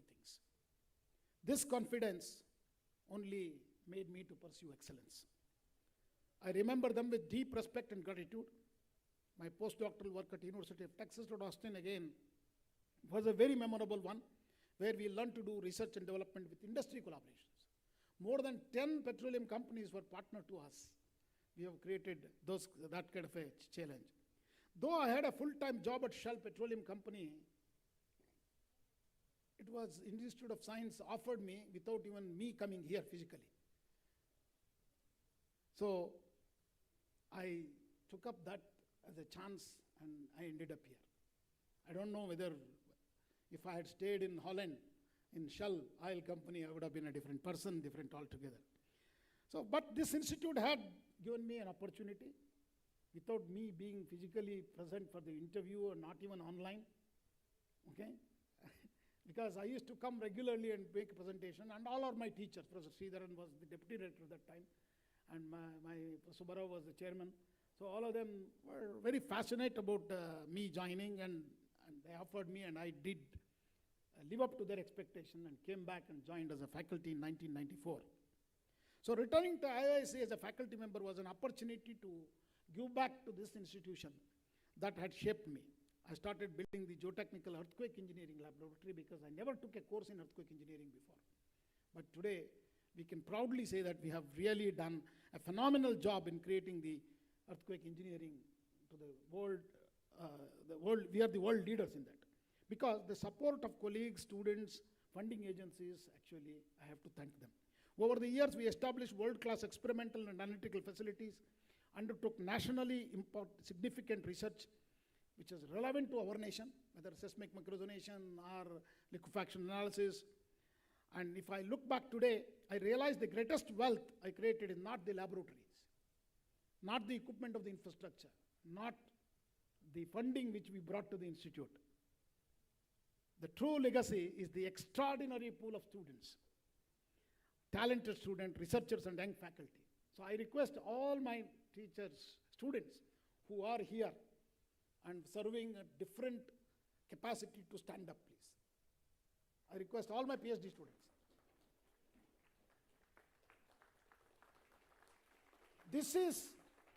This is what I have created.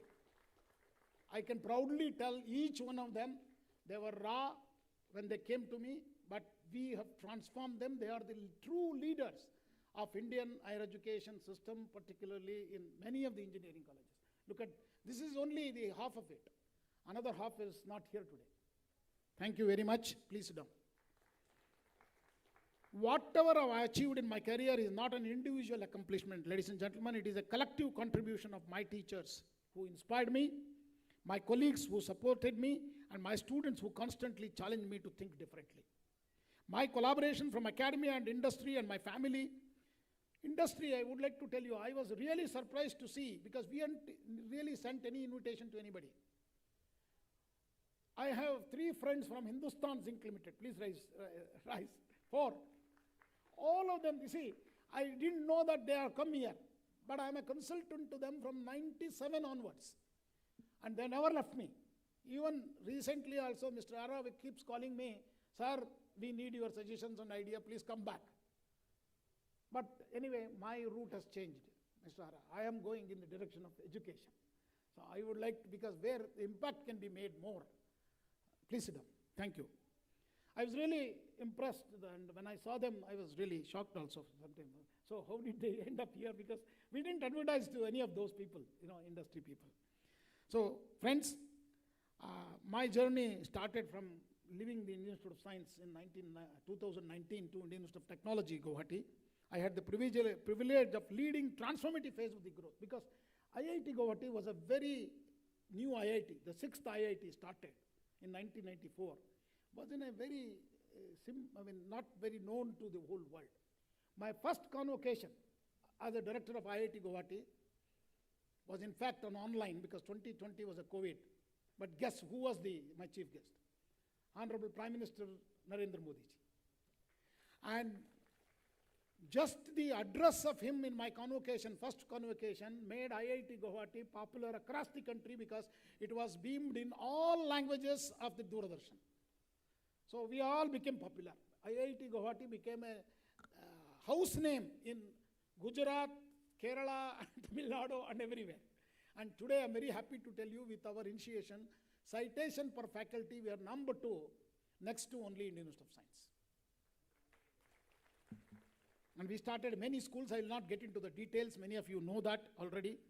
We expanded academic and research infrastructure at IIT Guwahati, established new center for excellence, strengthened innovation, startup ecosystems, enhanced industry collaborations and international partnerships, improved campus facilities, and created an environment where students and faculty could excel. More than buildings and ranking, ladies and gentlemen, I consider the culture of excellence, innovation, and inclusiveness that we collectively nurtured at IIT Guwahati to be the most enduring achievement of mine in my journey. My journey at AISc, I had even 2 more years of service at IIT Guwahati. Who knows, I would have gotten another extension for 6 years there. But I took a chance again, because I thought IIT is only a small element in our educational system. So AICTE has 3,000 engineering colleges, another 3,500 polytechnics, and another 3,000 the management programs, MBA, PG diplomas, and all that institutions. And I thought this is a golden opportunity to transform them, because I was also Southern Zone Chairman when Sahasrabudhi was the chairman of AICTE. So I took a chance to go there. My journey at AICTE reaffirmed one fundamental belief: when one works with sincerity, integrity, and commitment to a larger purpose, no obstacles can alter the course of meaningful exchange.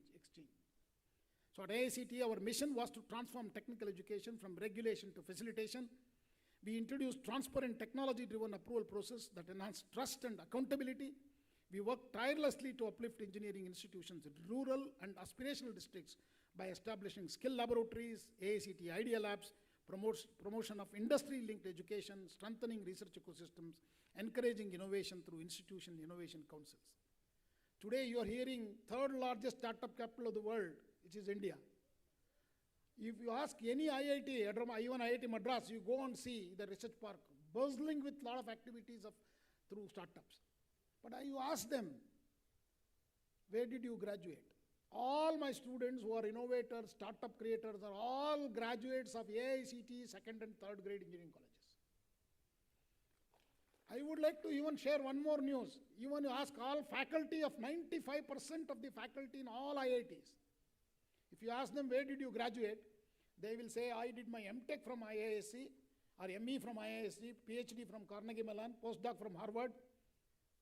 But again, I have to repeat the question, where did you graduate? The graduation is from second and third grade engineering colleges. You ask all my faculty students also. All of them are like that only. So they've achieved a great thing, and what we have forgotten is our true value of our education system, engineering education. So friends, we have produced engineers for the world today. Our engineers are omnipresent in every country and every company of the world. This is the achievement of India, and AICTE is the major change force in this. So AICTE have contributed even in a small measure towards making India the global destination for skilled engineers, innovators and technology leaders. I consider that most fulfilling achievement of my public service is at All India Council for Technical Education. The true measure of success is not the number of approvals granted, but the number of young minds empowered to innovate, create jobs, solve national challenges. Our Smart India Hackathon last year, 2024-25, 500,000 students participated in Smart India Hackathon, solving real-world problems for India through software and hardware computation where they have developed products. Friends, throughout my life, I have believed that professional excellence alone is not enough. Knowledge gives us competence, but character gives us credibility.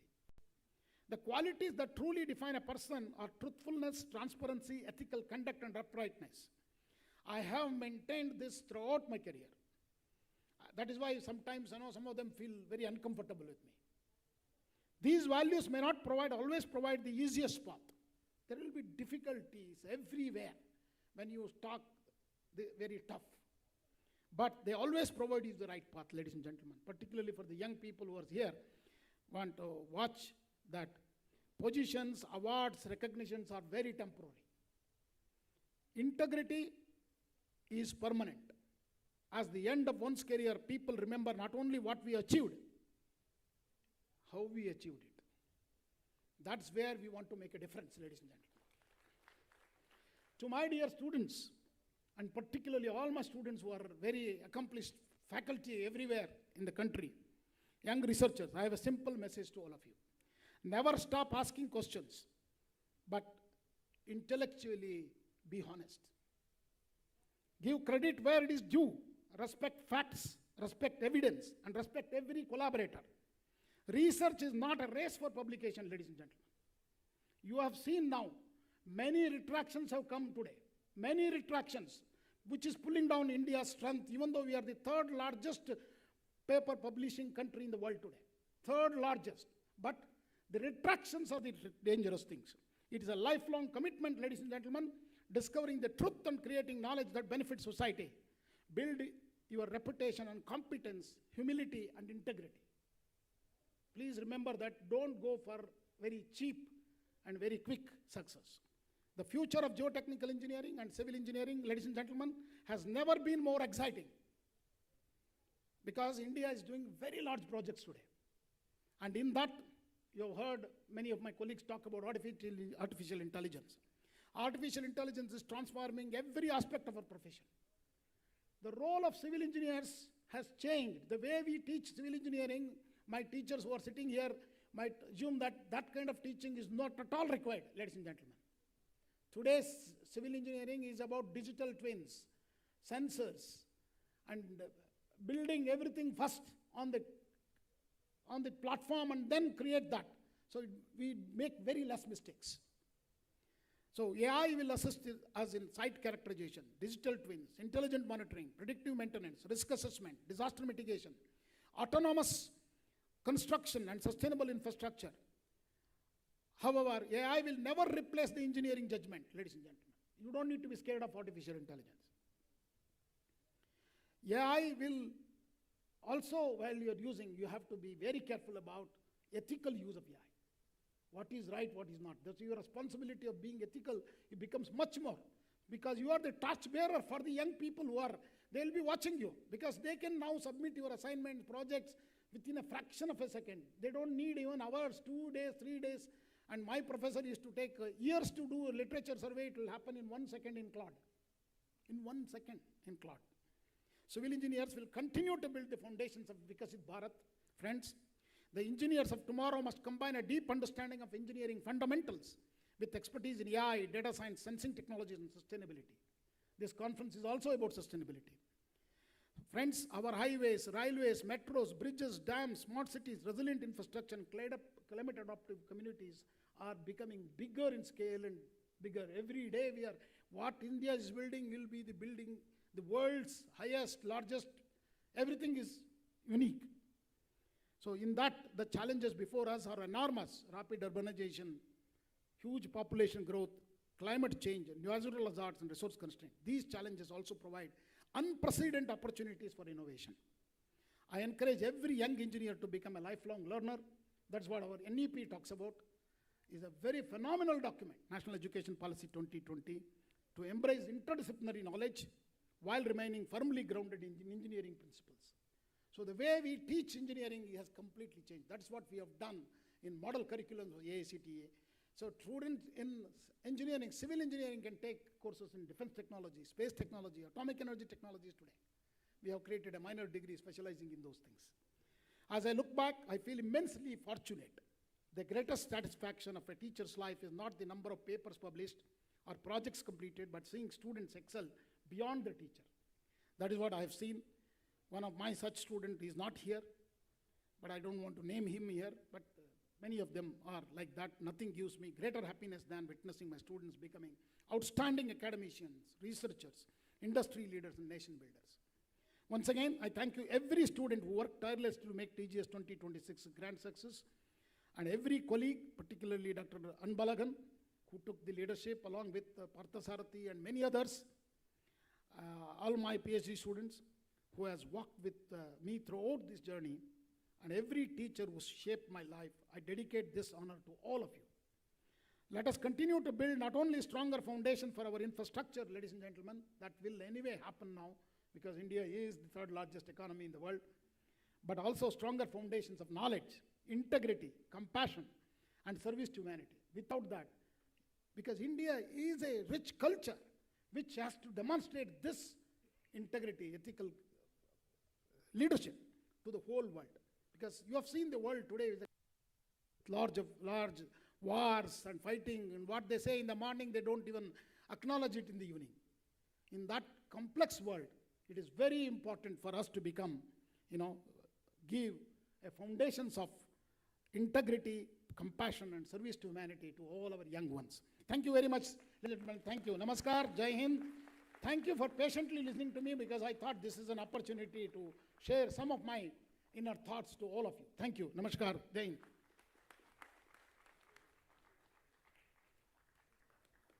Thank you, sir, for your heartfelt reflections and truly kind words.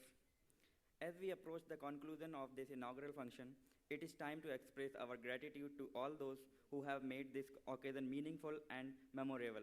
May I invite Professor S.K. Prasad from the IGS Mysuru chapter and organizing member of TGS 2026 for the vote of thanks.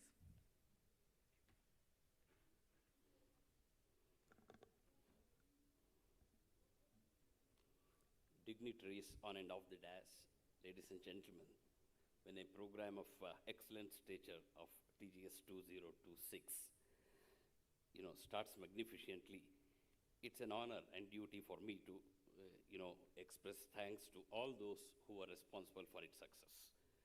Before that, I just would like to make an announcement that an endowment for pre-doctoral fellowship to underprivileged students is created in the name of Professor TGS. Selected students can spend 1 year at IISc with financial support, under the leadership, under the established faculty members, and plan their research. And in this regard, those interested can contribute, and you are requested to contact any of us, or QR code for that also has been created. Well, going forward, there are many youngsters here. I just would like to mention some youngsters will aspire to be a good teacher, some will hope to be an innovator, some will dream of being a good researcher, some will long to be a good administrator, some will show desire to be an independent consultant. But Professor TGS is very, very special, and he's a great and very successful teacher, innovator, researcher, administrator, and a consultant, all in one package. For his superannuation, his students, friends, and colleagues have launched this two-day conference, TGS-2026. I sincerely thank Professor TGS for accepting this grand farewell and for his presence in the inaugural function. My sincere gratitude is to Mrs. TGS, backbone of his success, for her gracious presence here. I sincerely thank all the gurus of Professor TGS who are present on this occasion. It was Professor TGS who requested to thank and felicitate his gurus, whom he says are the architects for his success.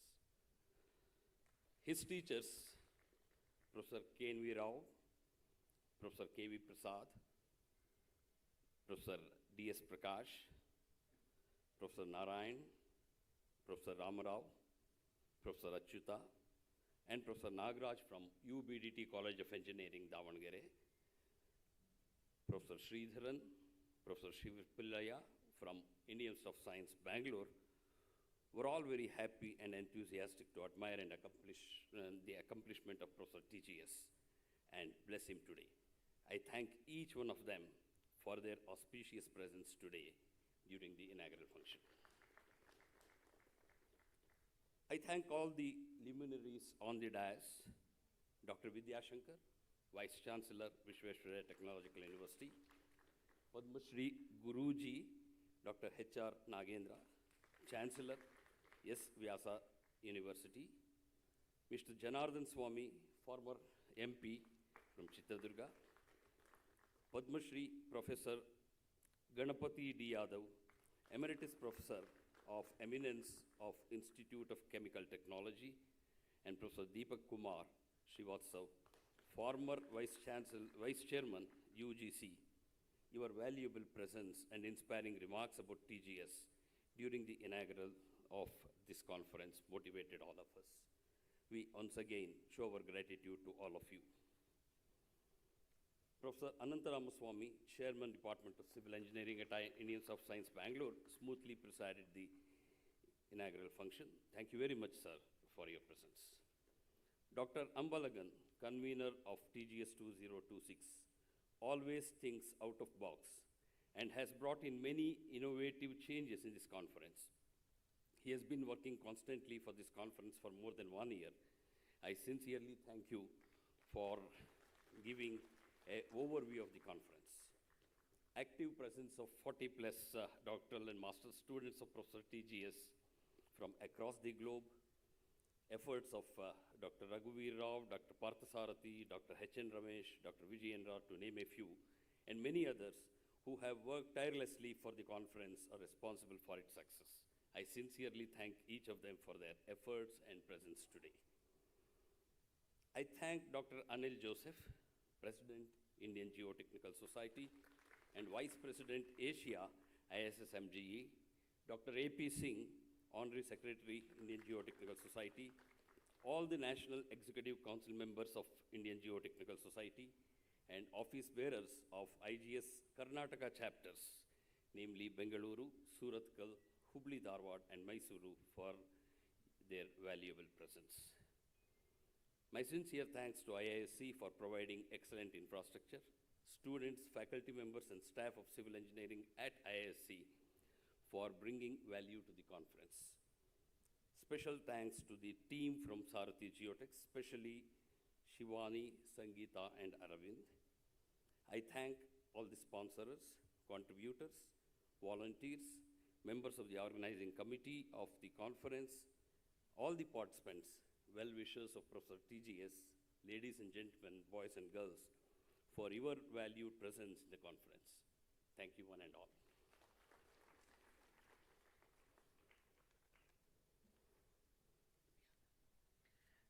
with this, we conclude the inaugural function of TGS 2026. Ladies and gentlemen, may I request everyone to kindly rise for the national anthem.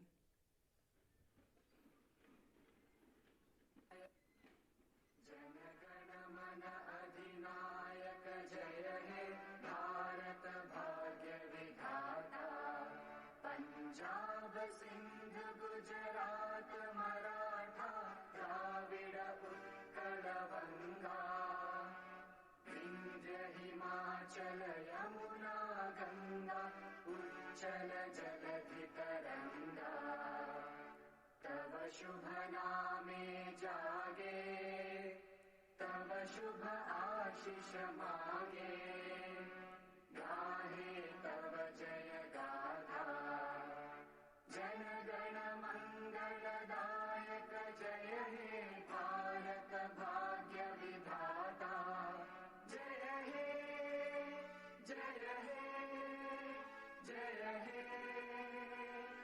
जय जय जय जय हे. Thank you. We sincerely thank all the dignitaries, guests, delegates, faculty members, and the participants for their presence. I would like to request all the students of Professor T.G. Sitaram to come to the front of the stage. We will have a group photo session to commemorate this special occasion.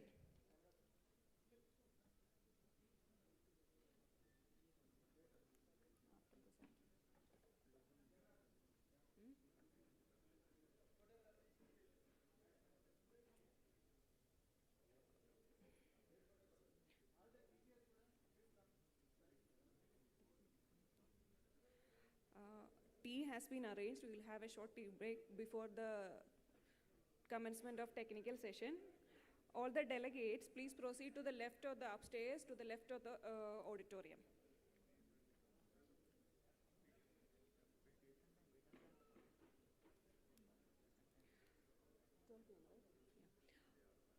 We will be beginning the technical sessions here at 12 sharp.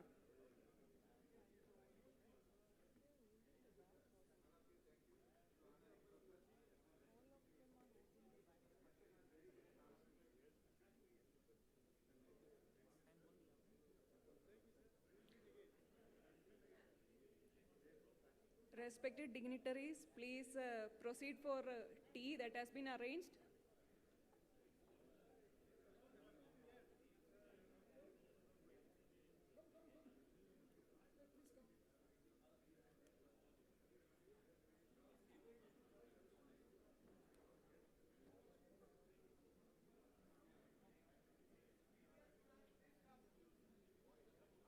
All the students of Professor T.G. Sitaram, please come to the stage.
All the dignitaries and respected teachers of TGS, please proceed for tea towards the right side of the stage. Tea has been arranged specially for them.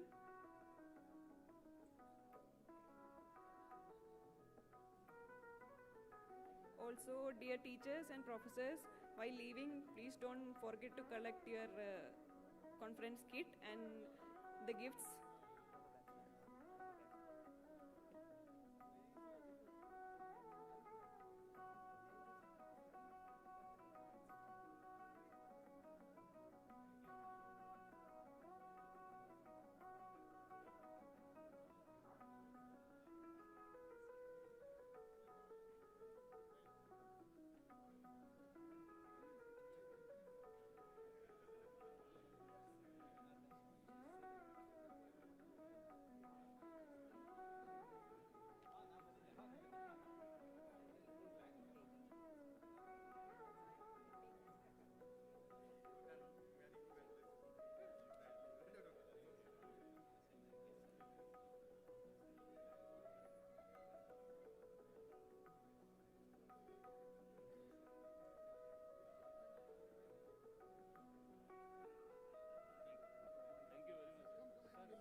first World Cup for us, and you are a graduate from that college, prestigious college in the country. Our World Cup ಗೆದ್ದಂಗೆ ಅಲ್ವಾ ಈಗ?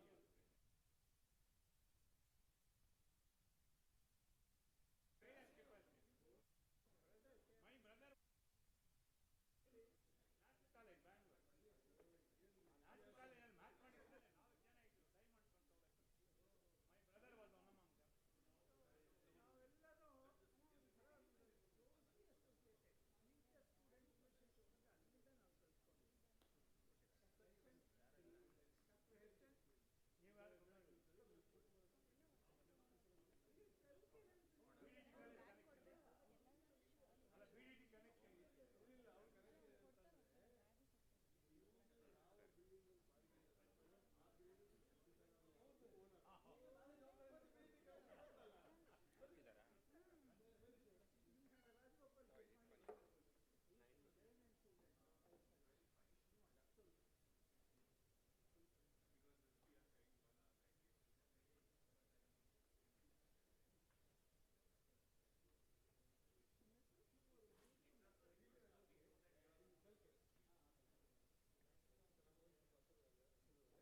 ರಮೇಶ್ ಹೊರಗಡೆ ಇದ್ದಾರೆ ಅಲ್ಲಿ. ಮೆತ್ತಿಗೆ ತಗೊಂಡ್ಯಾ? ಹಾಂ ತಗೊಂಡೆ.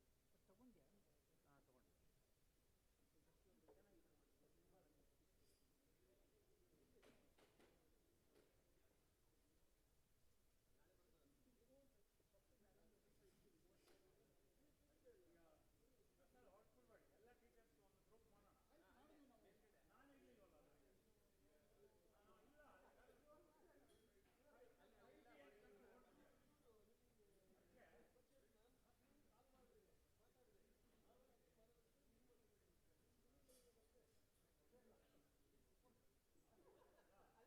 ನಾನು ಇರ್ಲಿಲ್ವಲ್ಲ. all the distinguished guests, faculty members, students, friends from the different parts of our country as well as from world. Before I say something, as this conference is being organized for the felicitation of Professor T.G. Sitaram, let me say a few words about Professor Sitaram before I officially start this session. My interaction with Professor Sitaram starts somewhere in the year 1996, I remember if I'm correct. I remember I was in Central Road Research Institute in New Delhi, initial part of my career, and we have invited him to give an expert talk. I don't know whether still he remembers or no. So he gave a talk on discrete element modeling, something to determine the constitution behavior of sandy media. So his talk was very, very impressive. So that was something on the discrete element modeling in year 1996. So then the journey continued. And Professor Sitaram, as we all know, he has done extremely good research work in the field of earthquake geotechnical engineering, rock mechanics, geosynthetics, ground improvements, and he has been very active consultant for many of the geotechnical problems, solving tunnels, bridge foundations, dams, Ram Temple Foundation he was associated, and the Chenab Bridge also he was associated. So it is my privilege that we are here to say a few words about him. So I'm sure he will continuously excel well in his coming days, and I wish him all the best. Thank you. So now, as far as the session is concerned, first I would request all the expert panel member, please come on the dais. Professor A. Murali Krishna from IIT Tirupati, please.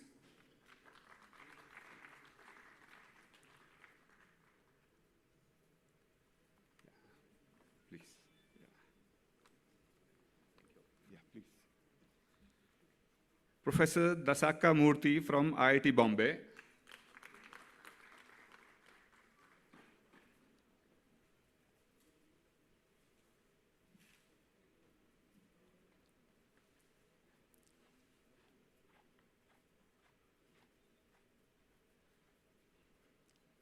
Thank you. Professor H.N. Ramesh from UVC Bangalore. Professor H.N. Ramesh from UVC Bangalore. I'm sure he should be here. He's about to come, huh? In this session, as you know, the session has been delayed approximately by 1 hour. So we have reduced the total duration of the session from 1 hour to half an hour. So I request all the three presenters, two, in fact, instead of three, right now we are having only two. Professor Sirish from IIT Hyderabad, Professor Amarnath Hegde from IIT Dharwad. Yeah. So I request Professor Sirish now to start his presentation. Huh? And the topic, they will be talking on a common topic, the role of geosynthetic in Indian infrastructure development, current practices and beyond, a journey with Professor T.G. Sitaram. So I request Professor Sirish to please start, and I request to please keep in about 10 minutes time, if possible. Thank you.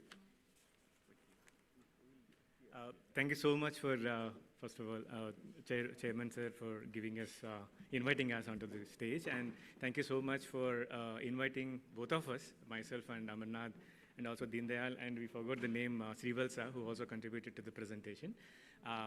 And it's our privilege and honor to be here in front of you, and also privilege to be a first team speaker. I don't know how and how the whole thing will turn out.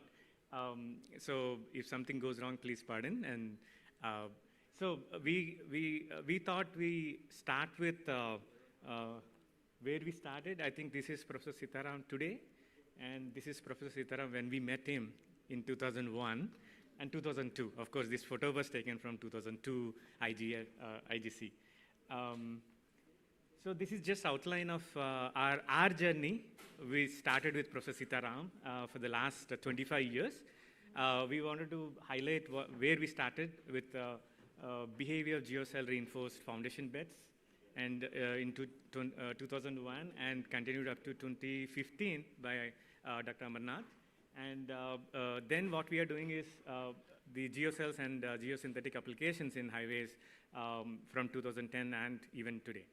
And we also have some slides on embankment protection, which was done between 2011 and 15, and also geosynthetic applications in stone columns by Deen Dayal from 14 to 19. So that's the outline, and we will also show you from research that has started from the lab to the practice. You want to add something? Yeah. So basically, Professor Sirish worked on initial geocells, which were basically made in the laboratory using geogrids. When I took over in 2011, I used commercial geocells. We take away through that journey sequentially, what we did and how we did and what are our major contributions. So this is just a brief introduction where Professor Henry Vidal perceived the reinforced earth from a small heap of sand, beach sand, when he was actually playing with his daughter. And pine needles were used as a reinforcement, and that's the concept we have been using. And these are the geogrids way back in 2000, 2001. Only TENETS company was supplying, now that is Tensor.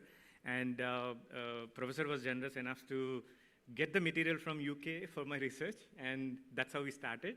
And I should also, acknowledge Professor Dash, who is actually a professor at IT Kharagpur, who is actually a postdoctoral fellow with Professor Sitaram, and who was also my mentor with all the work that I started off. So that time we don't have any geocells readily available in the market in India. And even in abroad, it is a very conceptual stage. So the concept is actually a three-dimensional network of geosynthetics that we made with specific joints called Botkins. And the concept is to provide, in addition to the lateral restraint, we also have all-round confinement to the material. So that's the concept in 2001. And in 2012, we perceived the very similar behavior in one of our advanced 3D modeling using FLAC, fast Lagrangian analysis for continua. And you can see that the loading is at the center, and geocell is exactly the same as the commercial geocell available in the market today. So all the red lines that you see, all the red lines that you see are the hoop stresses and the confinement that are provided within the geocell. And later, but for the work, we don't have that kind of geocells available in India. So as I said, the TENETS material was used to prepare the geocells using transverse and the diagonal elements. And these are the Botkin joints that were connected. And these two patterns were very popular. And thanks to Professor Rajagopal, who also has worked initially at IIT Madras for embankment applications. And this work is completely new for foundations and other applications.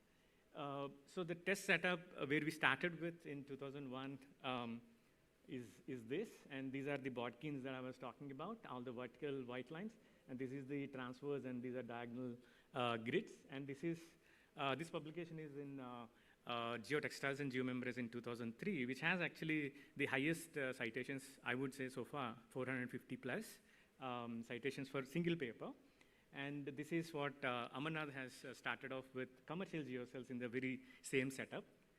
And this is the complete picture, 2005. Before my graduation, I took the pictures and placed in the thesis. So this is the setup, and that's a new setup that Amarnath has used. This is the entire instrumentation which was supported by Professor Sitaram's group. And this is yesterday, and we went back to the lab, and we went back to our fond memories, and that's the same setup, me and Dr. Amarnath. So we started off with sand beds, and some of these results are like, the first one is the depth of embedment was the first of its kind. We have started off, and then Professor B.M. Das from US also has done something with Professor Ishi Shin that time. And this was first conceptualized.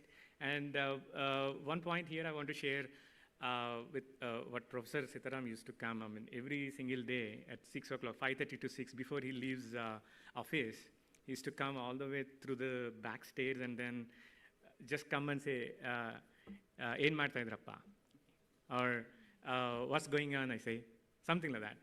So we always have to be, in the lab and taking some readings. I always request Vinod or Murali that time to take the readings, because it's like large-scale experiment and one person cannot do it. And there is a Manjunath who used to help us in pouring the sand and making the test bed along with me. So after that, there's always a treat. There's a coffee that is offered to all my two students so that they come, and it's just a gesture, but they really helped me in taking the readings and so on and so forth. So then when we did this particular work, when Vinod was actually a RA at that time, for 2 months, I did not discuss with Professor. He was asking, what's going on? Sir, I'm working on something, I'll come back with you. That was my second paper. And after second paper, I gave him, it was pathetic. I know that the wording, and I also came from very poor background, studied in Telugu medium, no English, nothing. So Professor gave me I would say, you made my life. What I'm today, it's just because of Professor Sitaram. So he patiently waited for 2 months. And I just gave him the rough draft, and he went on, and he always gives a hard copy, and then all the corrections next day morning used to be there on the table. And I used to work very late in the night, come late in the morning. I sometimes skip breakfast also, because that's how the work culture here. I mean, I wish we could inculcate the same culture in other IITs and where we are working. So after that data that he has seen, he never asked me what you're working. That's the, I mean, what I'm trying to tell you here is that the freedom that he has given us really provoked us, thought-provoking, and the freedom is very, very important for a student to think in new direction. See, embedment depth of foundation is the first time that we have done here. And because of this new paper, I have to change the entire thesis, because for some of these series of tests that I have not done before with this embedment depth, I have to redo the whole thing. So given that small brief, so we have done a series of experiments. And first time we have actually instrumented the, excuse me, it's not moving. First time we have instrumented the geocells and also the earth pressure cells, and we could demonstrate how the earth pressures actually can disseminate into the contact pressures can reduce from the geocells to the underlying soft substrate. So this is one small comparison.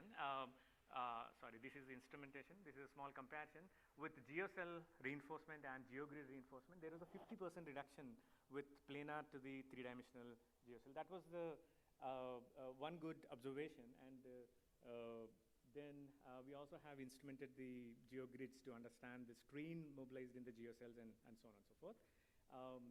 And whatnot. I mean, we also have worked with clays, and late night we used to come with shots, and I mean, this is it's almost like a marine clay. Like the shear strength is about 5.6 kilopascal, if I remember correctly. And the preparing that bed itself is like challenging. So we need to prepare overnight and then wait for curing and uniform moisture spread, and then next day afternoon only we have to test it, something like that. So these are some of the results from there, and then we continue to work on FLAC 3D to model it and then see how the behavior that we understood from the lab experiments are really making any sense. So here we can clearly see that the geocell is actually providing all-round confinement, and as you go out from the loading zone, the stresses and strains are negligible. And so basically, that time when I took over, Professor Sitaram clearly told, we need to focus on modeling, because if you want to, compete with the rest of the world, maybe modeling is the right tool, because some of our experimental setup are not up to the mark that time. So I focused main on FLAC 3D modeling. So the challenge that time was modeling the actual honeycomb shape of the geocells. Till now, geocell was modeled as a soil layer with enhanced shear strength properties. So I did a lot of 3D modeling. The idea was to capture the pressure distribution in the soil. So here, basically, you can see this is for the unreinforced bed. The stress distributes to a deeper depth. When you put geocell into the soil, you can see that pressure is confined in the shallower depth, not going to a deeper depth. Okay? And if we see the pressure, if you measure in the soil also, when you place the geocell, the stress transfer is just 15 to 20% of the watt load we applied at the top. So then we also captured pressure bulb in the geocells. The right-hand figure it shows. So the pressure bulb is slightly different from the unreinforced bed. So if we put any material below that pressure bulb, it will not experience any load. So that has taught us to move into a new application of geocells for protecting the buried pipelines. Okay? If we see the right side figure here, if we put a geocell on the buried pipeline, due to the load distribution, the pipe will experience very, very less load, which has an enormous application in our day-to-day public utility lines. So that we have proved using numerical modeling. Then one fine day, Professor Sitaram, he visited, I think, one of the conference in Bangkok, and he came back and told, try to do, something different and try to model geocell or make geocell from natural fibers. And he clearly told bamboo is the material. And why? Because bamboo has a very high tensile strength and also the surface roughness. So he could able to fabricate this, geocell from bamboo, you can see here.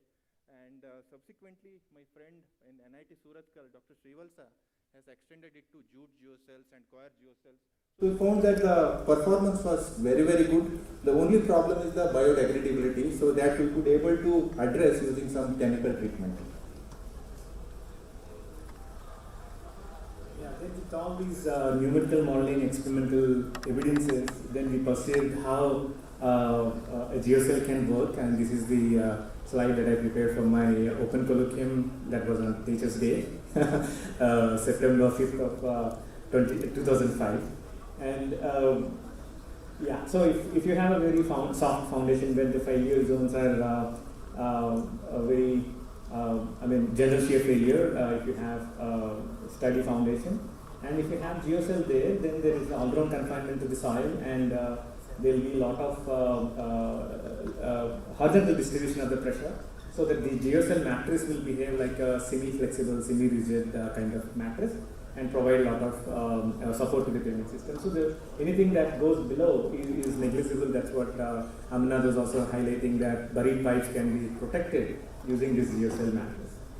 Then we went on applying this after post 2010, when I came back to India after my postdoc with UT Arlington and Austin.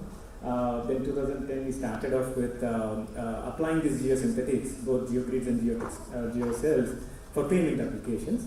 And I started working with most of the industries here who are manufacturing geogrids and geocells in India. And one such application is reflection cracking. Most of our highways would show a lot of reflection cracking or alligator cracking on the surface, and the cracks can be seen, they are bottom up or top down, and you can see that they could be temperature or moisture related, or it could be a traffic or fatigue traffic related, or it could be surface initiated. So these figures are a little exaggerated, but the concept is like very clear, like how the propagation takes place. So how to address that is, this is actually two slides that we have done. We have conducted this whole thing for almost a decade. So 2014 to even currently there is another student working on to come up with a design guideline. So here you can see that both glass grids and PET grids can control the reflection cracking. This is the first one is without reinforcement. You can see without much fatigue loading, the cracks can reach the surface. But when you have reinforcement, you can see that the cracks are controlled or absorbed. The energy can be absorbed by these geosynthetic material at the interface where you provide your reinforcement. And this is actually captured by high-speed cameras, and this will be used for high-speed cameras. And like every second I can capture the photograph, and then I can analyze for stresses and strains, like the peak stress, peak strain, the crack tip, and the fracture mechanics principles were applied. And this is the typical fatigue behavior of these beams. And you can see that glass grids and PET grids are much better when compared to unreinforced system. And then we came up with a real design guideline based on the data that we have generated for the last 10 to 12 years. And this is just approved. I mean, I'm not going into details on the math and everything. So the outcome of this whole work, like last 20 years, is that these are actually turned into design guideline, and very recently, 25, IISc Council has approved it, and the publication is under printing. So this book will come online, and this is the draft that I downloaded from IISc website. Even today it is available. So this is actually presented through H4 committee and payments committee, and then Deen Dayal has started working on geogrid encased stone columns, and this is a typical pictorial view where without stone columns, the stone column sometimes can bulge, and then failure can happen here with the loading. And if you have an encased stone column, the all-round confinement that provides through the reinforcement can provide much more load carrying capacity, and then control the failure phenomena. So there's done a lot of large-scale testing, 4 column series and 3 column or single column also, and we are showing the typical example here. Without stone column, you can see the displacements the settlements are very, very high, and 50% reduction I can see when the stone columns encased with geosynthetics could be achieved. and large-scale test setup was used here. And then moving on, we didn't stop here. We have taken this, whatever we started from lab, to the real field. So full-scale field studies for these geosynthetics were adopted at Alapura National Highway 66, and 27 test sections were done with single multiple layers, and 4 types of geogrids were introduced here. I'm running quickly. So load tests were conducted. What we have done is we have extracted the material, and very recently we have published this in GG, Geotextile Engineering Press, to demonstrate. After doing 500 pull-out tests on these failed geogrids, we have actually come up with the numbers of installation damage. So far, in India or even abroad, there is no specific value how much installation damage to be considered. So this paper actually talks about that installation damage. And for PET type and polypropylene type geogrids, we have about 10% failure, 10% reduction in the strength, and for the PET type, it's 25%. So moving on, actually, there are multiple applications I run through. There is a track formation treatment for South Central Railway from Guntur to Nambur. This is you can see the track, how badly damaged and settled. And permanently the speed was reduced to 25 kmph from 80 kmph. And then the 1 kilometer stretch was given on a trial basis for us. In 2023, we have removed the entire track, and then we have instrumented the sites with at pressure cells, E-kilometers, and then the geogrid geocell combination was used there as a basal reinforcement. More importantly, we have reduced 30% of the cost by reducing the thickness of the formation by 50% of original construction. So, yeah. And the quality is very, very clear here. The track quality index was monitored, and we can see that the track quality went from poor to very good to good to very good after construction. So, yeah, then. So quickly, I'm highlight this case study designed by Professor TG Sitaram. So that time, the 2010-11, it was an era of stone columns. Everywhere stone columns were used. But suddenly, in one of the problem in Lanjigad in Orissa, where a redbud pond was, designed on a soft settled redmud using geocell foundation. It was, innovatively thought by only Professor TG Sitaram can design that. And luckily, I was part of this project, and I did some analytical and numerical work. So here, basically, this is the embankment. Here, they wanted to put a new embankment on a geocell supported foundation bed. And if you see some of the photographs, 15,000 square meters of the area were stabilized just within 15 days. And on top of that, they have built an embankment, which is 3-meter height. And the whole work was completed in just 15 days, and entire foundation work. And that too using locally available laborers and the equipment. So compared to stone column, this project would have saved, almost 50% of the cost and at least 6 months of time in, completing this particular project. Yeah, so it's very last slide. We just wanted to give offshoots of this 25 years of research, and the journey continues, is that we could translate the whole research to practice. Most of these publications are highly cited, and reports are being published by IRC and MORT. And we developed design guidelines for flexible payments with geosynthetics these days. And I'm happy to announce, or at least note, that almost 5,000 kilometers in India, national highways are being built with geosynthetics, either geocells or geogrids.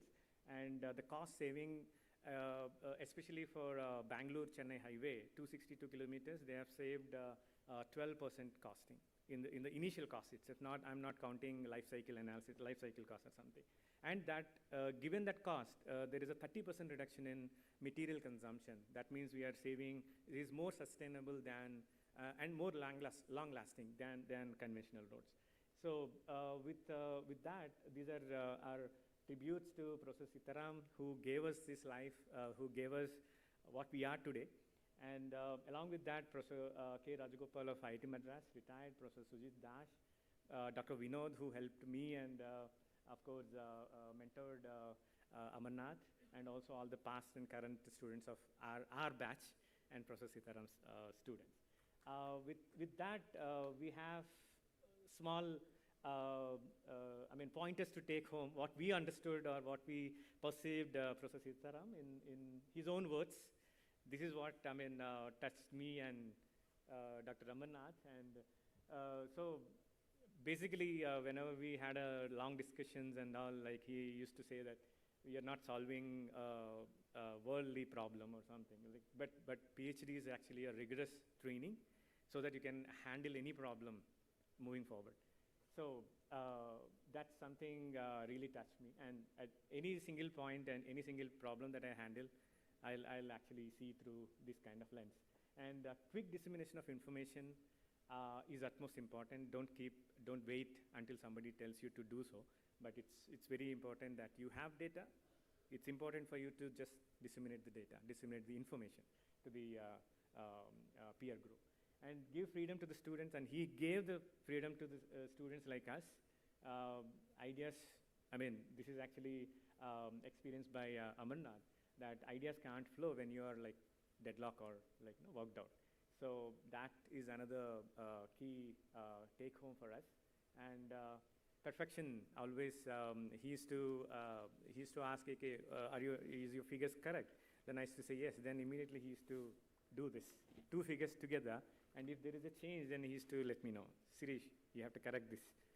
So I have one student here. I'm still doing the same thing with my students as well. So they curse me a lot, but yeah, this is how it is. And perfection in thoughts and clarity while you're presenting. So that's what we learned the 4 or 5 years that I stayed with Professor Sitaram, and continue to having, he's a mentor and always be there. Thank you so much. And with this, we wish Professor Sitaram and Mrs. Sitaram a new innings, good health, and good luck to the future endeavors. Yeah. Some recent moments and past moments, we couldn't get much more photographs from the past. Yeah. Thank you so much for giving us the opportunity. Thank you, Professor Sirish and Sir Amarnath. Anybody would like to have any question? Quick question. Time is short, actually. Anybody would like to ask anything from both the expert members?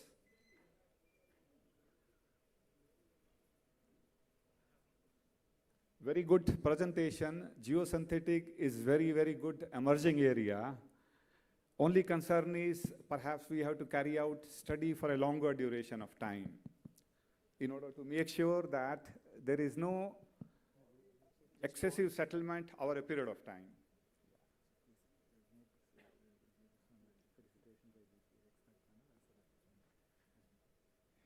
Yeah. So I thank all the expert members. Can I ask one question? Yes, please, Professor Bhuminatham. Yeah. It's a very interesting topic. I have only one question to Professor Suresh and Professor Amarnath, whether we can use GeoCell for bridge foundations. Bridge foundation. Bridge foundations. Yeah, it depends on the soil conditions. But for small foundations, like not major foundations, definitely yes. Because currently in Chennai we are. But Chennai soils, we need to work for. We are using GeoCells. Yes. I will share later with you. Sure, definitely. Thank you. Thanks, Professor Bhuminatham. Yeah. Anyone else? Please use the mic. Different types of clays? Different types of clays. Yes. We have we have used red earth, which is available in the, but we have modified the moisture content so that the shear strength is 5.6 kilopascal, which is very close to marine clay behavior. It's not a swelling soil though, but we have done soft soils. Have you taken the soil elastic properties into consideration? Yeah, we have done that. Yes. I have done some work on anchored sheet pile walls. Okay. We'll love to see the work. Thank you. I think with this, I thank both the speakers. I think the time was very short, but within the short time, I think they have made a good presentation. and they have indicated their association with the Professor Sitaram. So I thank both the expert member, Professor. Yeah, I think they can just come on the stage and they can share their experience as far as association with Professor Sitaram is concerned. Yeah, thank you.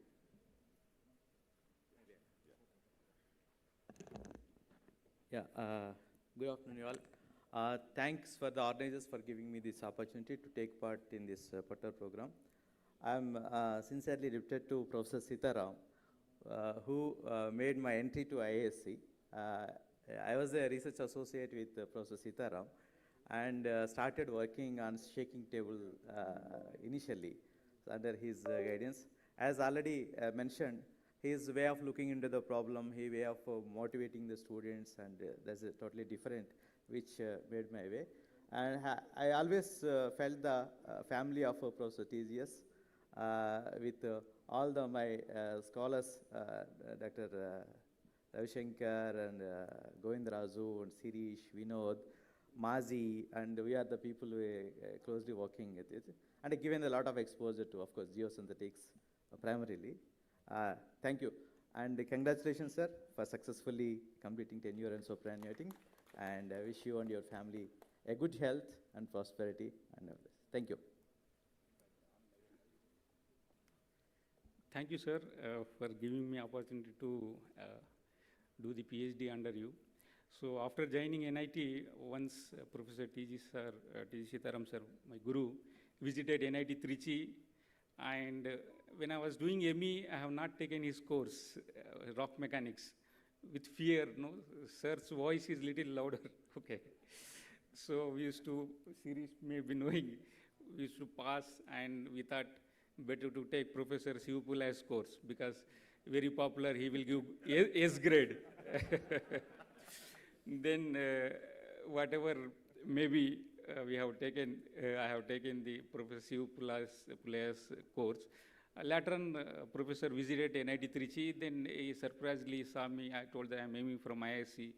Then I was hesitant to join PhD, whether to join or not, go to industry or try some engineering services, some jobs. So, Professor T.G. Sitaram, sir, he himself messaged me once that you no need to leave the NIT job, but still you can continue as external registration program. So likewise, he himself messaged me, I remember, and he has given me opportunity to do PhD ERP.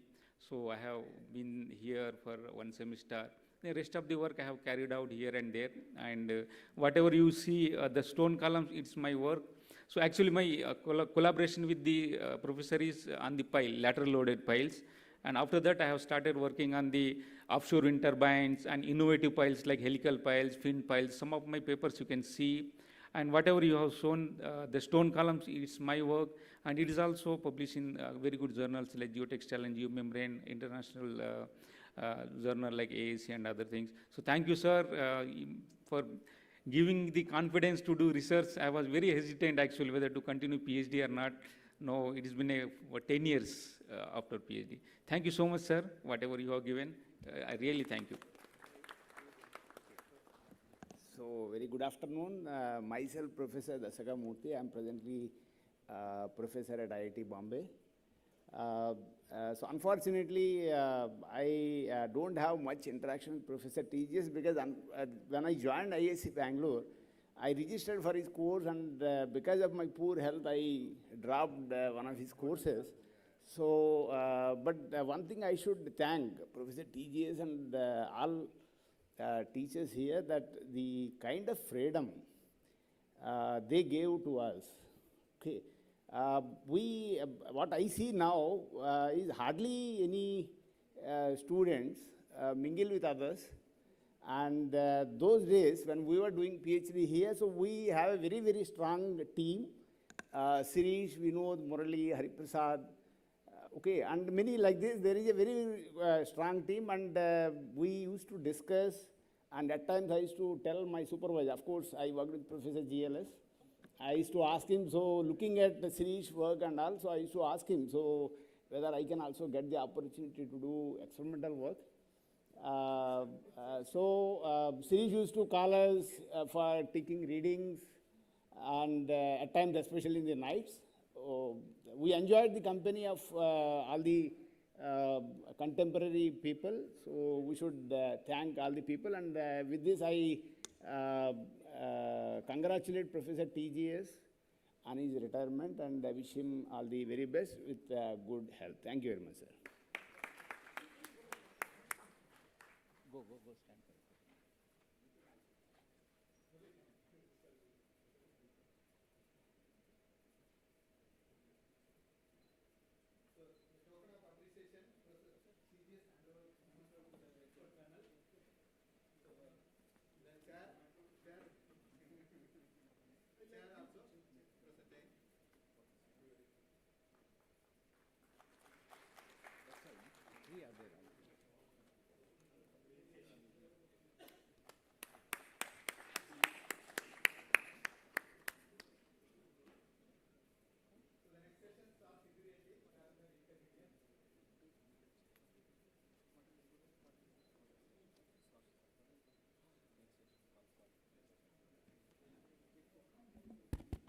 We are now moving into our second main technical discussion.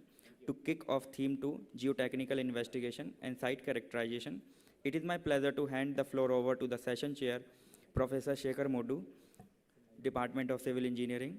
Over to you, Professor Shekhar.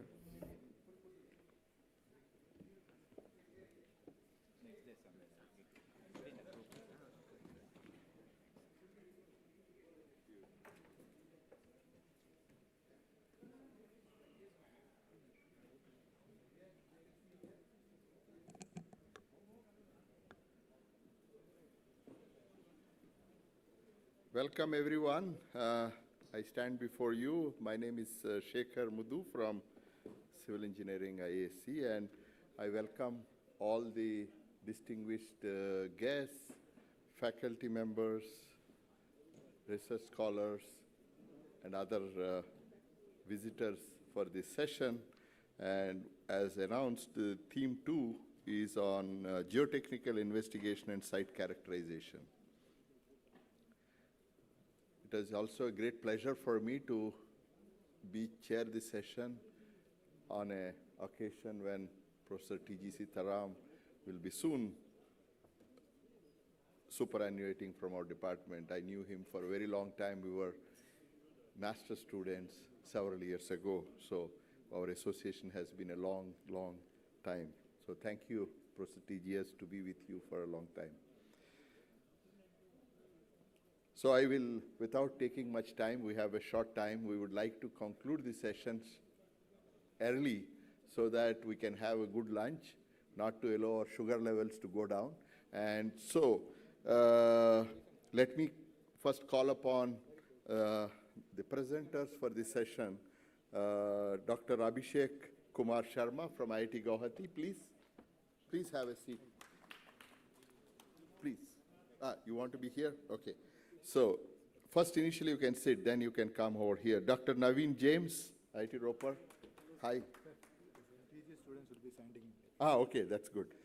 Then may I call Dr. L. Govindaraju from UEC. Welcome. May I also call Dr. B.V. Ravishankar. Hello. And Professor Dinesh S.V. from SIT Tumkur. Please come.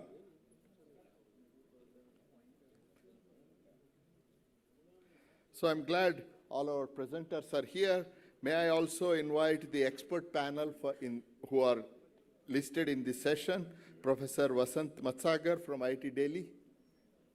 Please. Hi, Professor Vasant.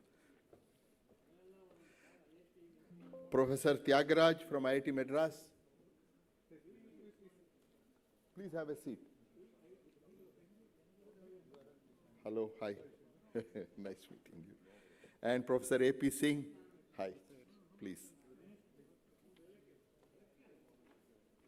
So I'm glad that all the members are present for this session. So without much ado, I will announce that our two presenters for this session will be Dr. Abhishek Kumar Sharma and Dr. Naveen James. And their slide is up.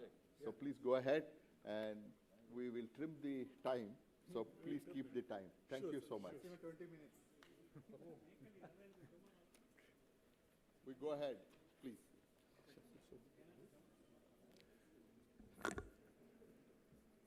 Good afternoon, everyone. First of all, very excited to come here on the stage. I think last time I came on the stage was when the day I was receiving my degree. And then directly we are coming today. And thanks to Professor, because whatever we are here, myself and Naveen, it is because of the guidance of Sir. And so when I joined IISc as a master student, I never knew that soil also has a role to play when we talk about earthquake-related damages. I think because most of the time we hear about structural dynamics courses, how the structure is going to respond. So I got exposed to the role of soil primarily during my master's and PhD at IISc. So we will be discussing about some findings during seismic site characterization and how from where we started, particularly in India, and how with time it is improvising. So these are some of the lessons, or we can see the pictorial representation of what has happened during different earthquakes, starting with 1897, 1905, 1934, 2005.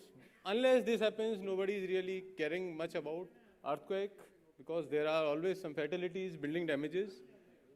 Then accordingly, the requirement for microzonation came so that we can use it for mitigation, for rehabilitation works, so that we can be well prepared much before an earthquake is going to hit a particular site or a particular region. This can also be used for planning, vulnerability studies, as well as for risk assessment. So with that in the background, just give you a brief about that complete picture. Somewhere here, earthquake is happening, energy will be released in terms of seismic waves when it reaches to the particular site, and in the process of propagation, there will be a lot of change in the frequency content, amplification because of attenuation, inelastic attenuation, scattering, all those. Accordingly, at the site, there will be a bedrock, there will be a soil which is present, which is completely modifying the scenario which you are getting at the bedrock level. There will be modification in the frequency content, amplitude. As a result, the complete picture of ground shaking changes. You may say that the ground shaking was significantly less, but because of local soil effect, it significantly improvised. And it's not related to only the epicentral region, but even at larger distance away from the site. So this particularly, all these information, we see in the year 2001, 26 January, there was an earthquake. What I was showing in the previous slide was something happening in the background. But actually in the year 2001, when Bhuj earthquake happened, lot of places, liquefaction was there, building damages were there, even some parts of Maharashtra also, shakings were there, building cracks were there. Actually, that was the kickstart about understanding from soil mechanics point of view, what is the role of the soil, what is the role of propagation paths, where Sir also played a very important role in terms of understanding site characterization, local site effects, and that was actually a turning point overall, particularly for geotechnical earthquake engineering and for seismic microzonation as well. So overall, we will be discussing particularly the works led under the guidance of Professor T.G. Sitaram. So Professor Anbalgan, myself, Dr. Naveen, and Dr. Arjun Seal, we primarily focused on the works related to site characterization. So first one was related to Bangalore, second one was related to parts of Indo-Gangetic Basin, then particularly related to nuclear power plants, and then for some parts of northeastern India. So you can see work related to site characterization, though we started from Bangalore, and then slowly it spread to other parts of the globe. And some of my students, they are also continuing this work in different parts of the country. Even across the boundaries also, we have moved to different parts of the globe. So primarily about focusing on geophysical investigations for site characterization, then energy correction to SPT, development of correlation. This is very important because most of the sites, when we hear about in situ investigation, mostly it is related to SPT value, which is again corresponding to very large shear strain problem. But when we talk about earthquake loading condition, the shear strain which is going to induce in the soil, it is relatively less. So there will be requirement that we can use always the local site effect characteristics in terms of shear velocity. And then carrying out ground response analysis, because whatever waves are reaching at the bedrock level, these have to be transferred to the surface. So some important documents which came out during this particular journey related to guidelines related to geophysical and geotechnical investigation, which was in the year 2011 by NDMA, and then another guidelines which was related to seismic microzonation of Bangalore, which we were fortunate that both guidelines came when we were the students here.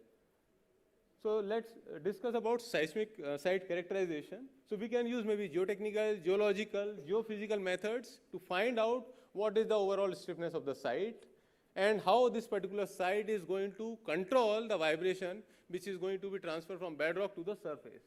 We can go with different in situ methods, standard penetration, cone penetration test. We can go with geophysical methods also to understand the average stiffness of the near surface medium.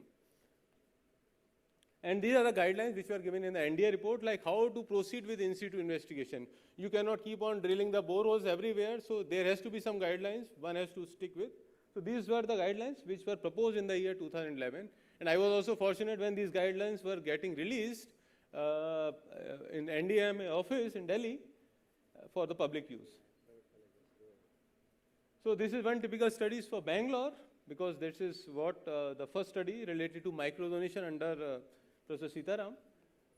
So where the entire Bangalore study area, lot of MSW geophysical investigation, lot of borehole data across length and width of Bangalore were studied to understand the near subsurface stratification geology. Then accordingly the SPT value and shear wave velocity correlations were developed. These are the regional correlation. Basically you cannot use the correlation from one side to other side because the soil type is different, maybe aging is different, maybe different confinement is also there in which the soil types are available. So we have to go with regional correlation when we are going for local site effects. So same way we went with understanding the near surface geology, then amplification, how much is the amplification, considering different values of average shear velocity in the near surface region. And then understanding what will be the effect of this amplification on the design response spectra at the surface for Bangalore region, and commenting on what is the soil classification thickness to be used particularly for Bangalore subsurface region. Then understanding how each of these classifications are affecting the surface hazard values and how one can come up with design response spectra for Bangalore. That was also studied. And subsequently, when you see near surface cohesionless material, how the amplified ground motion are going to control your liquefaction potential of the site. So those studies were also conducted as a part of seismic microzonation of Bangalore. One critical problem which has been addressing by under Professor Sitaram, then Professor Anvalgan and myself, is like when we talk about seismic site classification system, the site classification is developed for other parts of the globe, whether it is applicable for India because we have a large variation in terms of overall subsoil thickness. So whether that particular site classification, we call about Euro classification, any HRB classification, whether it is actually applicable to the site, still there are a lot of studies from the research group which is going on, particularly in understanding the near surface geology, then overburden thickness, then soil type, then other regional characteristics. So some studies in that particular aspect were also conducted during this particular part. This is one study which was conducted in terms of borehole testing and near surface geology understanding for Agartala region by Dr. Arjun Seal. And this is one study which I conducted during my PhD. So that was mainly focusing on Lucknow Urban Center to go with near surface stratification understanding. So we conducted a lot of geophysical and borehole testing. I'm sure, yeah. So I thank Naveen who also helped me and Dr. Aditya who is also here. We conducted a lot of field investigations, and sometimes you are going to public area, sometimes people will support you, sometimes people will not support you, they will not let you do the test. So we had all kind of experiences there. But this is how real practical problem one has to deal with. We have to come out with the solution, and then, so all these photos were taken long back, I think 2010. And the correlation we came up, this was perhaps the first correlation between SPTN value and shear velocity for parts of Indo-Gangetic Basin, which came out from our research group. And based on this, we can go with the seismic classification. Then further, we continued that why to restrict yourself to 30 meter. We can try with maybe where shear velocity is reaching 760 meter per second value. Use that as the depth at which you will be providing the input motion and try to find out the effect of local soil. So we compared both, and just to give you an understanding that not every time 30 meter classification will give you a matching value with respect to surface response vector. Naveen, over to you. Yeah, so then comes so once we conducted the site characterization, the next part comes about the site response, how the local soil or the local overburden is going to amplify or de-amplify the ground motion. So the classic example of this ground amplification was observed during 1985 Mexico earthquake and even in 2001 Bhuj earthquake. So it is really important to understand how the soil is going to change the incoming ground motion. So the studies have been conducted for Bangalore city by Professor Anbaragan, and then later it is extended to Lucknow by Dr. Abhishek. So what they do is, so one particular important parameter required is the ground motion. So they have taken the ground motion from various earthquake and then applied at the base, at the rock level, and performed a 1D ground response analysis at that time to get the value of amplification factor, PGA at the surface, and also to understand the predominant frequency. So yes, so these are the set of ground motions that they have taken, because we don't know the exact what type of ground motion that we are going to get in the field. So the simulations are being performed with different sets of ground motion to get wider range of values. So these are the variation of amplification factor, average amplification factor, and the maximum amplification factor, along with the surface PGA values. And then Abhishek has extended it to the Guwahati city. So where he done extensive borehole testing and MASW testing for the site characterizations. Yes, and this is the VS30 base classification that he has done, which is the extension of the work that has been carried out at IISc Bangalore. Yeah, so the field investigations. So I'll just, and then later on, Professor Anbaragan tried to do a deep shear wave velocity assessment, because in major locations, such as the Gangetic plains, where the bedrocks are at greater depth. So we need to understand what are the physical implications of these deep soil deposits that are going to affect the surface amplification. So extensive studies have been done where the shear wave velocity not beyond 30 meters has been gone, even at 400 meters. 2D, 3D, 2D MASW analysis has been done, then correlations has been developed. And then they carried out ground response analysis. Yeah, and then particularly coming up with the correlation, because at that point of time, the MASW testing was not popular, and the SPT is most widely used, the field investigation method. So we developed, our group developed the correlation between the VS and SPT value. And here one of the important parameters is that the SPT value, which has intrinsic errors or uncertainty in it, so the professor and his group tried to quantify those uncertainties and put it for the site characterization, specifically for site response analysis and all. Yeah, so here my work comes here. So at that point of time, the thought process was that how to carry out seismic microzonation at different scales. So we have country level seismic zonations that can be done. The seismic zonation can be done at a very small level, such as a nuclear power plant site. and for a city level as well. So there should be a distinction, or there should be certain requirements are there. We cannot, for a country level seismic zonation, we cannot go on performing the SPT or geotechnical or geophysical testing throughout, because it is not possible. So how to carry out with that? So, yeah. So we have, so our group tried to identify different levels of seismic zonation, where we classify into micro, meso, and macro level zonation. And it's not just based on the aerial extent of the study area. It's also based on the rigorosity by which we require these parameters.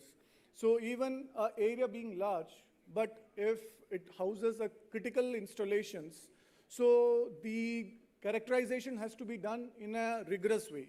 So that comes under a micro level seismic zonation.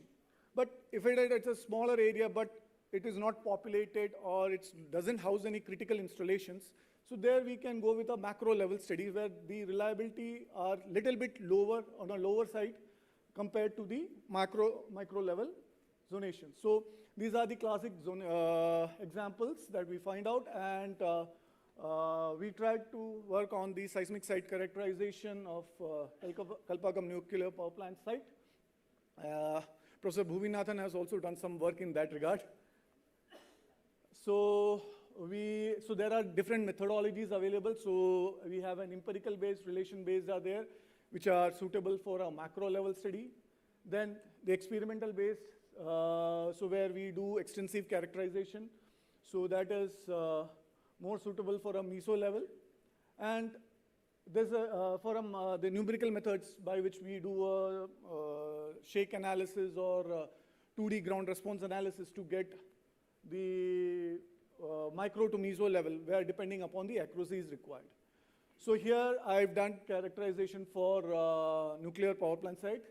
So we did SPT testing, same way we determined the shear wave velocity profile. We did a correlation with the SPT value, and we characterize the site.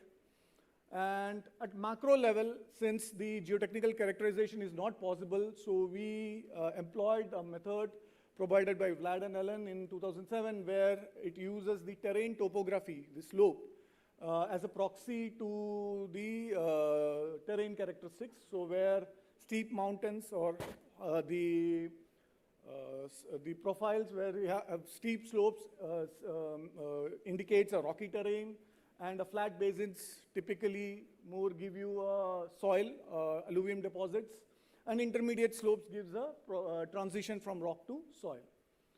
So we do GIS-based analysis. We got the digital elevation model of Karnataka. That time we used Aster GDM. Now we have much more powerful digital elevation models are available. And then we characterize it, and we got the site classes for the entire state of Karnataka. And then we did site response studies. For micro level, we do a 1D ground response analysis. And for macro level, we use non-linear site amplification technique proposed by Raghukant and Iyengar. And we propose it. We could derive the surface amplification map for the entire state of Karnataka from deterministic seismic hazard analysis and from probabilistic seismic hazard analysis as well. Then there are some HPSR techniques that are also being employed. Dr. Abhishek has done that. And yeah, Dr. Abhishek. Okay, we are just concluding. So this previous work was basically to classify the PESMOS-based seismic stations. Most of those stations were classified based on the geology. So we took the ground motion records from each of these recording stations, and based on horizontal to vertical ratio, identifying the predominant frequency, we tried and classifying each of these recording stations. So these are close to 87 recording stations, which we have given what is the exact site class, so that the recorded data from each of these recording stations can be used for ground response analysis for design purpose. So this is just to, again, we have already discussed this particular part about the local side effect. So far we were discussing about how to identify the sites which are very stiff site, very soft soil site. But then comes the question, how to transfer the motion from bedrock to the surface, how to transfer the motion. So that comes under site response analysis. These are some before and after some earthquake. 2015 earthquake, Dharara Tower, before and after, then 2011 Christchurch earthquake, 2011 Japan earthquake. So what was there before earthquake and what happened is the collective effect of what started at the source, what reached to the site of the interest. So with that in the background, some of the studies across the globe which highlight that local site effect can even cause amplification, large amplification even at larger distance away from the site. So this particular study highlights that you need not be worried about only when you are very close to an active fault, but even at larger distance away from the active fault, there can be a lot of amplification in the soil which finally lead to building damages. So we did some studies. So this is one typical study, like you are applying same site is there, you are applying number of ground shakings. You can see the ground shaking, the amplification starts from almost no amplification to as high as 6.5, 5.8, 5.9 amplification. So which amplification to be taken? And there was a lot of debate related to what should be the value of surface amplification spectra. Okay, I'll conclude on this particular slide because our time is already up. So we propose some guidelines that if you are taking SPT value up to 50, you can stop the borehole termination for your local site effect. If you are encountering clay soil, then at SPT value of 70, you need not proceed further. Even at 40 meter, 50 meter, you are encountering, if it is 15 meter, 20 meter, if you are encountering these layers, then you will get local site effect equivalent to the 30 meter soil depth. So with that, we could, and we also apply some 3 stages of filtering, which results in 10 to 15% decrease in the drilling cost. And this was the final results. So with that, I'll conclude here because our time is over. Thank you, sir. Over to you. Thank you, Dr. Abhishek and Dr. Naveen, for excellent presentations and also keeping the time. So, ladies and gentlemen, as you have seen, very interesting presentations, and I was also happy to see important work on characterization, site as well as geotechnical characterization investigations, which had been initiated by the group. Professor TGS-2026 initiating this work maybe in 2007, 2008, you said. So, ladies and gentlemen, give a big hand for the group for doing these works. I see that a lot of centers and cities are covered under these investigations by the group, which is a very important hallmark. And as you know, in India, we're building a lot of infrastructure below the ground, and these studies are very unique and very important. So, I think we should congratulate Professor TGS-2026 for initiating this exercise and leading this area of work, and congratulations for all these years of work at the Institute, at the Department of Civil Engineering, at our Institute and Department. So give him a big hand, and I personally wish him all the best into the future and on your behalf. And now I'll probably invite the expert members who are panel here, Professor Vasant and Professor Tyagaraja and Singh, to say a few words, and may also invite Professor TGS onto the dais. Please.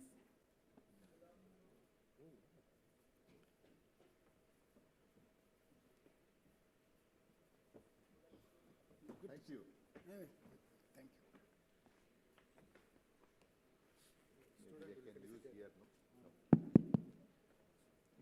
you. Good afternoon, everyone. Some of you who know me might be wondering that what a structural engineer is doing here. So it is in the continuation of what Abhishek has presented for characterization.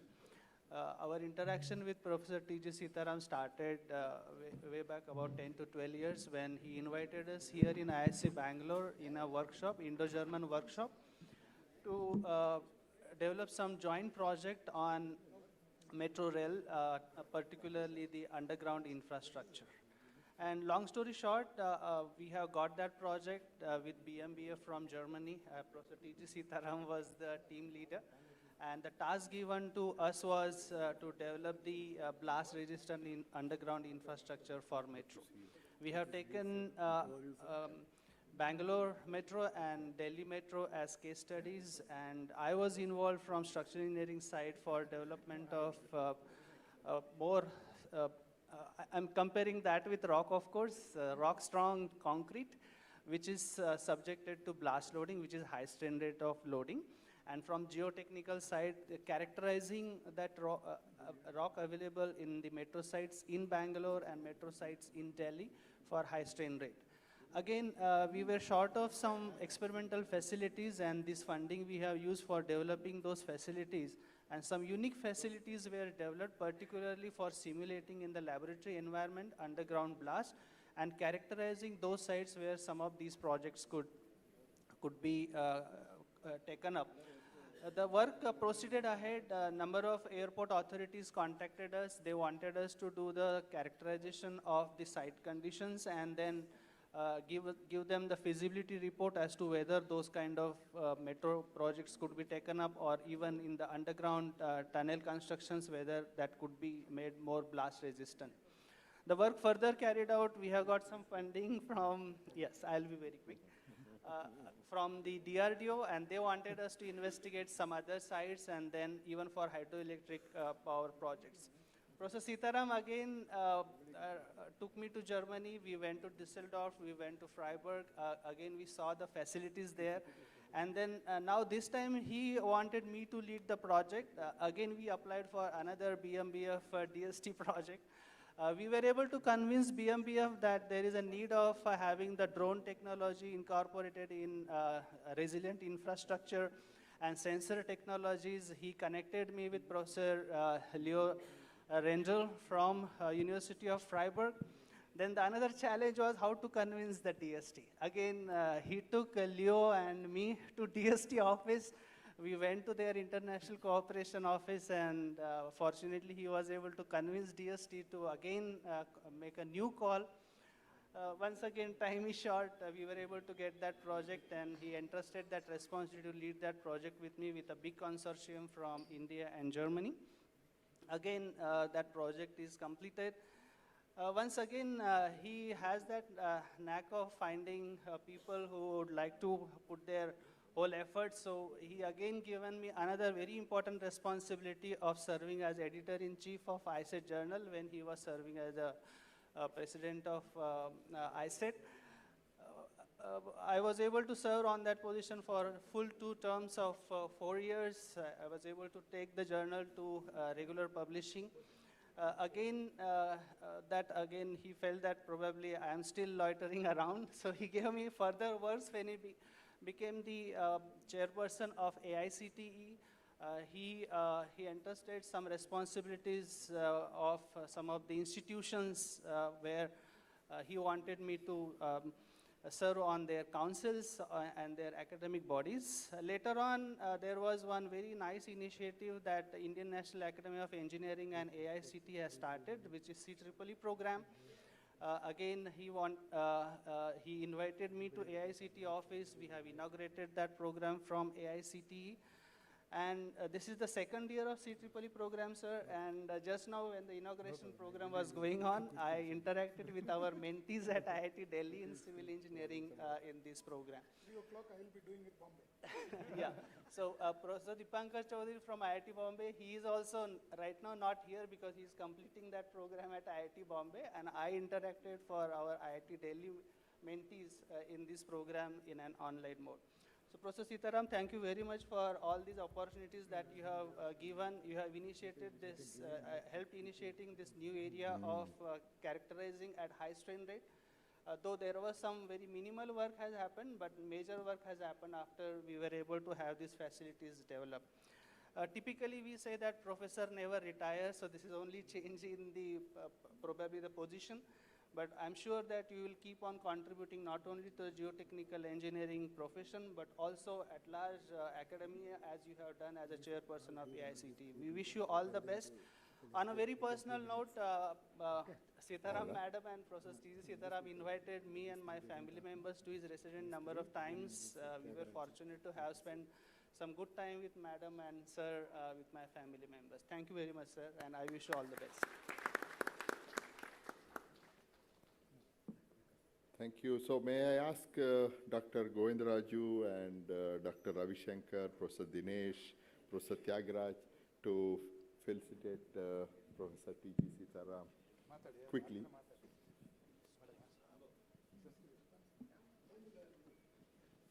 Anyway, good afternoon to all of you. I think my topic and Govindaraju and Vinod is also sitting there. We did on cyclic behavior of the soil from the earthquake-prone, zone, that is Ahmedabad. And it was continued, left by Govindaraju, and I continued that. And analytically was done by Dr. Vinod, sitting here. And in fact, the way Professor supported us, I know it is beyond. If you ask me to talk about an ocean or go around the ocean, how it is possible? It is like that, such a wonderful, very straight, very frank, very open, and focused.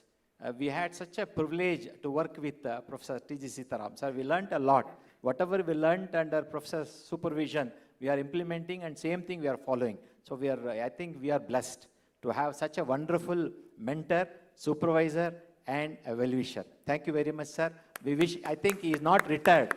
No, knowledge, knowledge and experience can never be retired, cannot sit, idle. I think many things are ahead. Wish to have many things in the future also. Sir, we pray Almighty to give you health and energy to continue with the same momentum. Thank you very much. Just give me 1 minute. I am privileged and blessed to be guided by Professor Sitaram for my PhD topic. I joined him in 1999. My topic was discrete element method. I didn't know anything about it. But believe me, he taught me step by step all the fundamentals till I get enough grip on the subject. Of course, he was a very tough taskmaster. Morning used to come, Dinesh, what are you doing? Afternoon, what happened? Evening, what happened? That was there for about 6 months. And later on, I think we had all the freedom with him. What I have observed him is, he doesn't say no to students' requests, whatever it may be. So that's a great quality. Whether it is genuine or not, he will consider it, and then he will see to it that he gets it. So that's his great quality. And we are fortunate that many good quality publications came from our thesis. Thank you, sir, for that. And not only that, you created an opportunity for me to come to Japan during my PhD days. And being a vegetarian, it was very tough for me. And then, believe me, he accommodated in his house and took care of me as a member of the family. I was not knowing cooking. So he used to cook and feed me. This is how he helped a PhD student. I think not many would do that. That I remember the ancient Guru Parampara, where Gurus used to keep the Shishyas in their ashram, and Guru Patni used to feed them. So that kind of a person is Professor Sitaram. And it doesn't end there. After my PhD also, he supported our research work. He helped me we jointly wrote a DSC research project. Then he guided some of our colleagues for their PhD. He helped us to create infrastructure in our institute for further studies. And he also sent one of the model tank, which is a very sophisticated tank, for our MTech studies. This is the kind of support system that he creates. The other things, I think all of you know it. These are things which he does to his students. That is what I would like to share. Sir, we are very fortunate to have you as our PhD guide. And on this day, I wish God Almighty give you happiness, strength, and good health, and long life to live, sir. Cheers to you, sir. Thank you very much.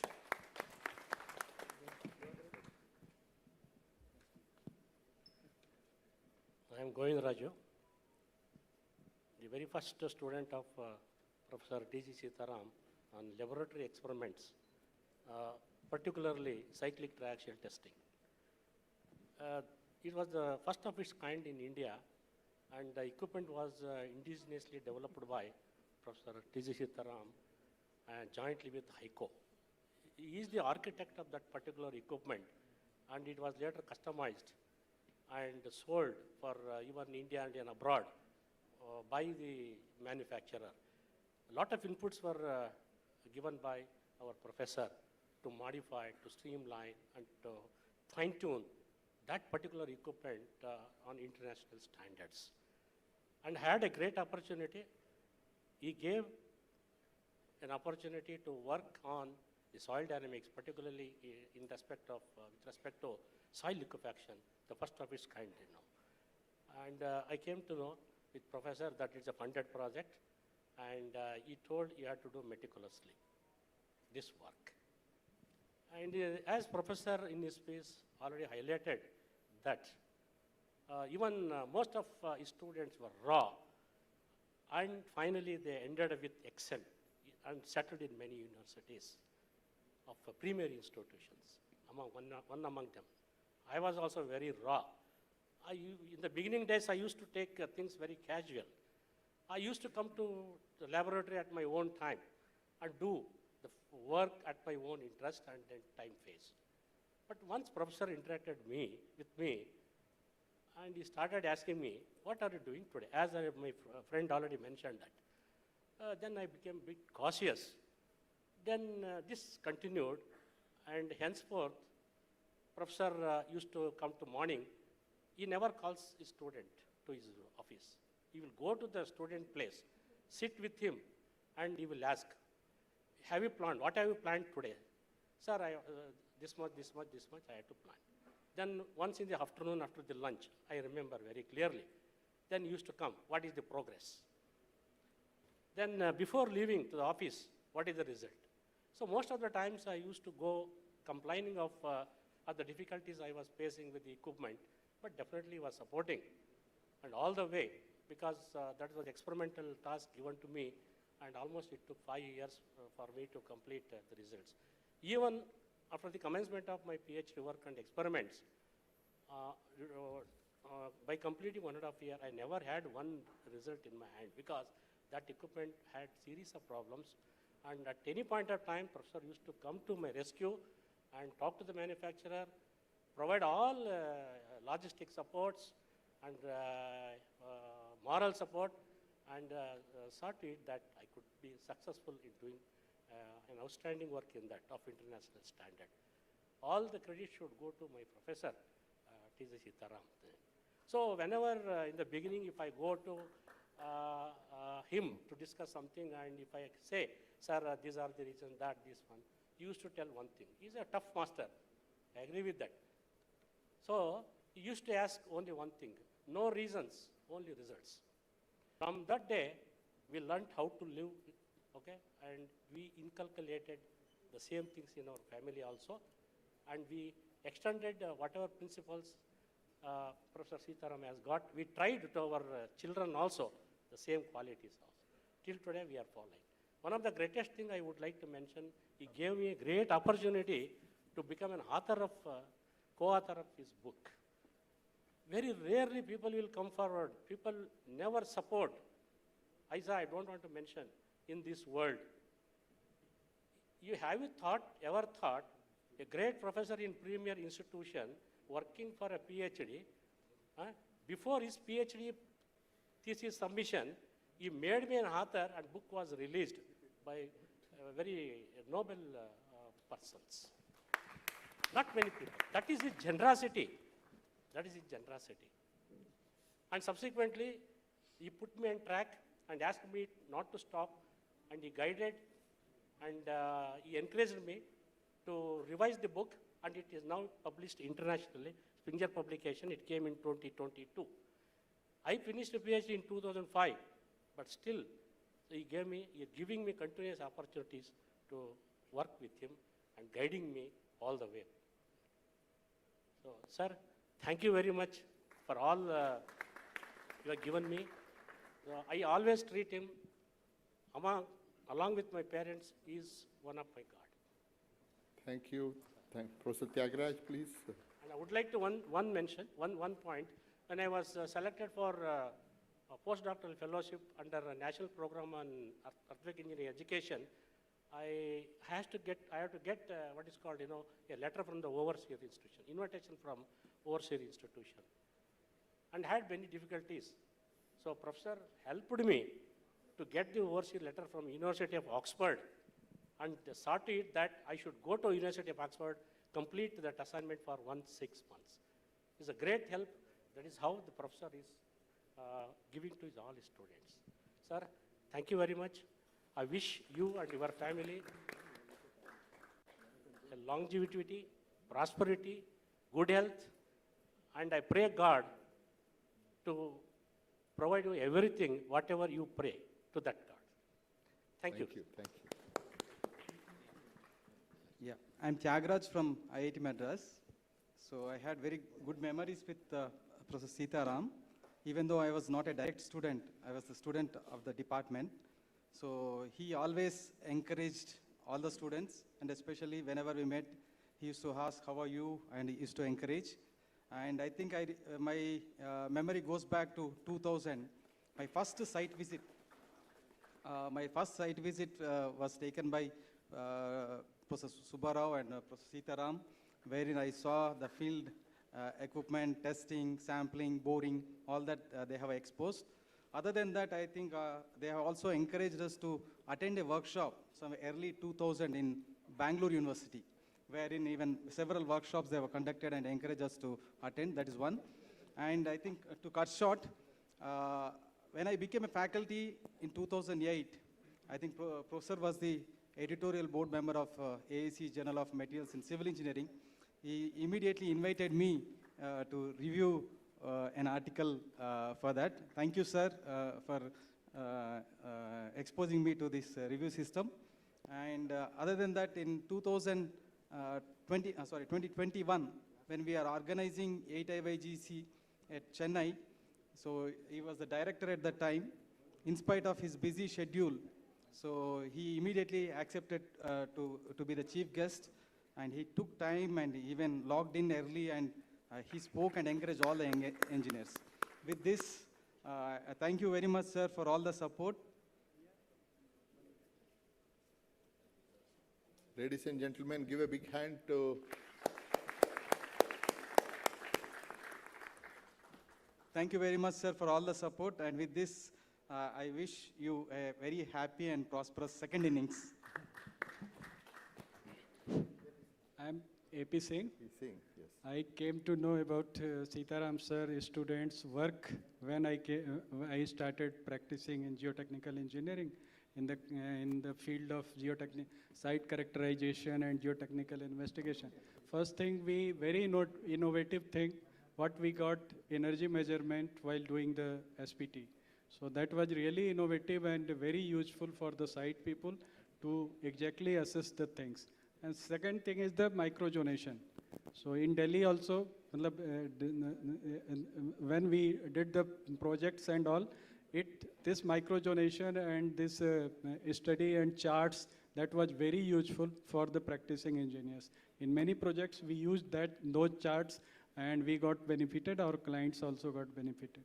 So after that, I came in contact with when I joined this Indian Geotechnical Services, and I will feel and I express my deep gratitude. Sir, you are the only person who was 2 times chief guest of Indian Geotechnical Conference.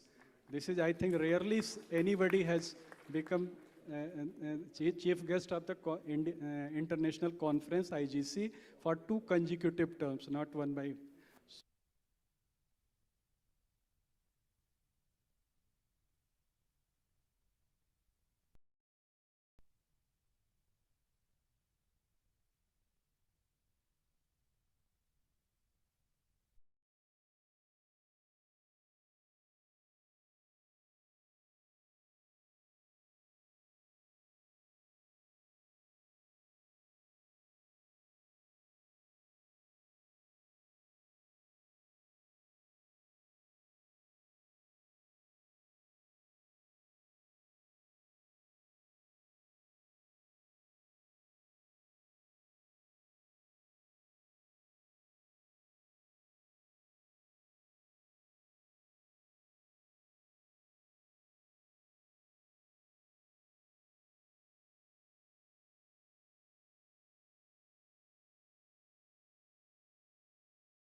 I should feel proud being a technocrat, and I am also a professor in BUB College of Engineering, Hubli, for 22 years, long term.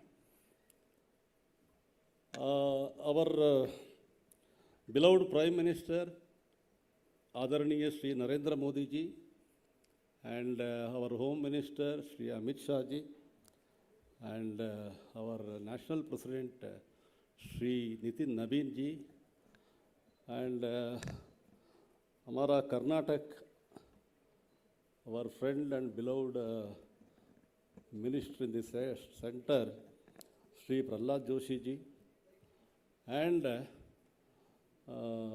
our beloved National Organizing Secretary General from the Karnataka, working in the center, Shri B.L. Santosh ji, happened to be our alumni in BDT College, technocrat. He is also electronics and computer science student. He was. So my thanks are, I am very much thankful to all of them for placing me to the great honor that in the Rajya Sabha, I being a very, very small, tiny Karyakarta in BJP, after my tenure from Karnataka Lok Seva Ayoga from 2012, I have been working for Bharatiya Janata Party, and even earlier I used to work as a Parivar Karyakarta. It is very amazing. Many people across the state really felt that they have become Rajya Sabha member, as if they have become Rajya Sabha member, and everybody congratulating, everybody feeling so happy, and that is because of Adaraniya Shri Narendra Modi ji, who is very, very practical and very, you have been seeing what not he is doing for our country. And it is whatever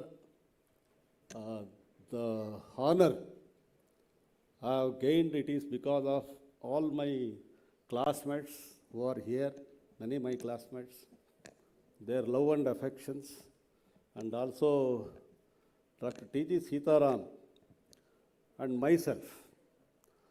We are all sailing in the same boat, almost. I think even Sitaram, I never seen that he is simply wasting his time. Always 24/7 used to work. In the same manner, we are also into the activity, field of activity, whether it may be engineering, it may be teaching, it may be research, it may be any activity given to us. We were involved so much. Friends, I am really very happy. Sri T.G. Sitaram, he is doing human service to the technical world. Now he has become Board of Governor, and his retirement is a word which is just, we used to call in Kannada, Pravrutti and Rutti. We are just retiring from Rutti, profession, but from Pravrutti we don't retire.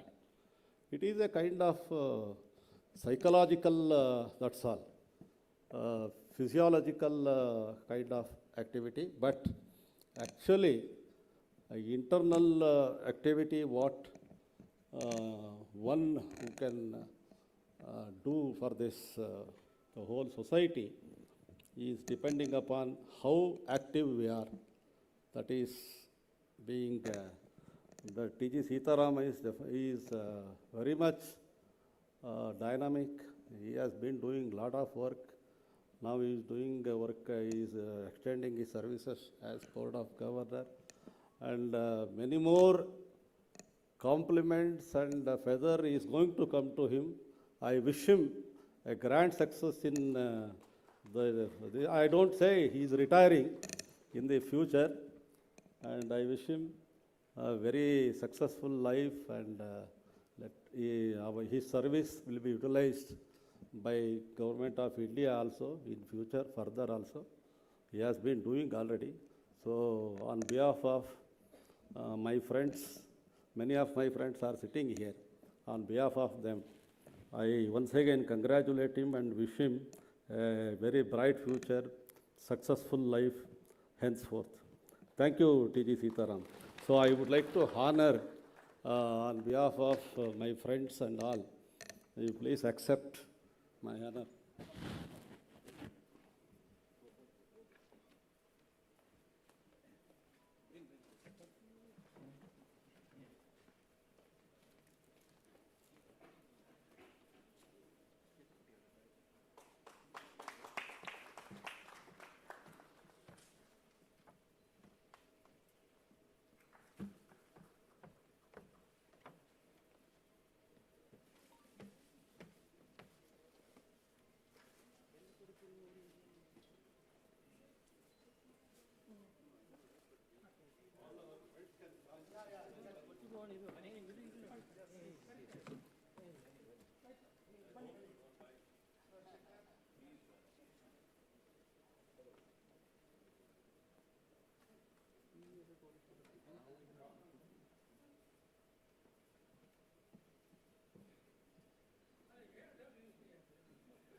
So thank you all. Very sorry if I have disturbed in between. No. Thank you very much. It's my pleasure. It is our pleasure to have you here. Yeah.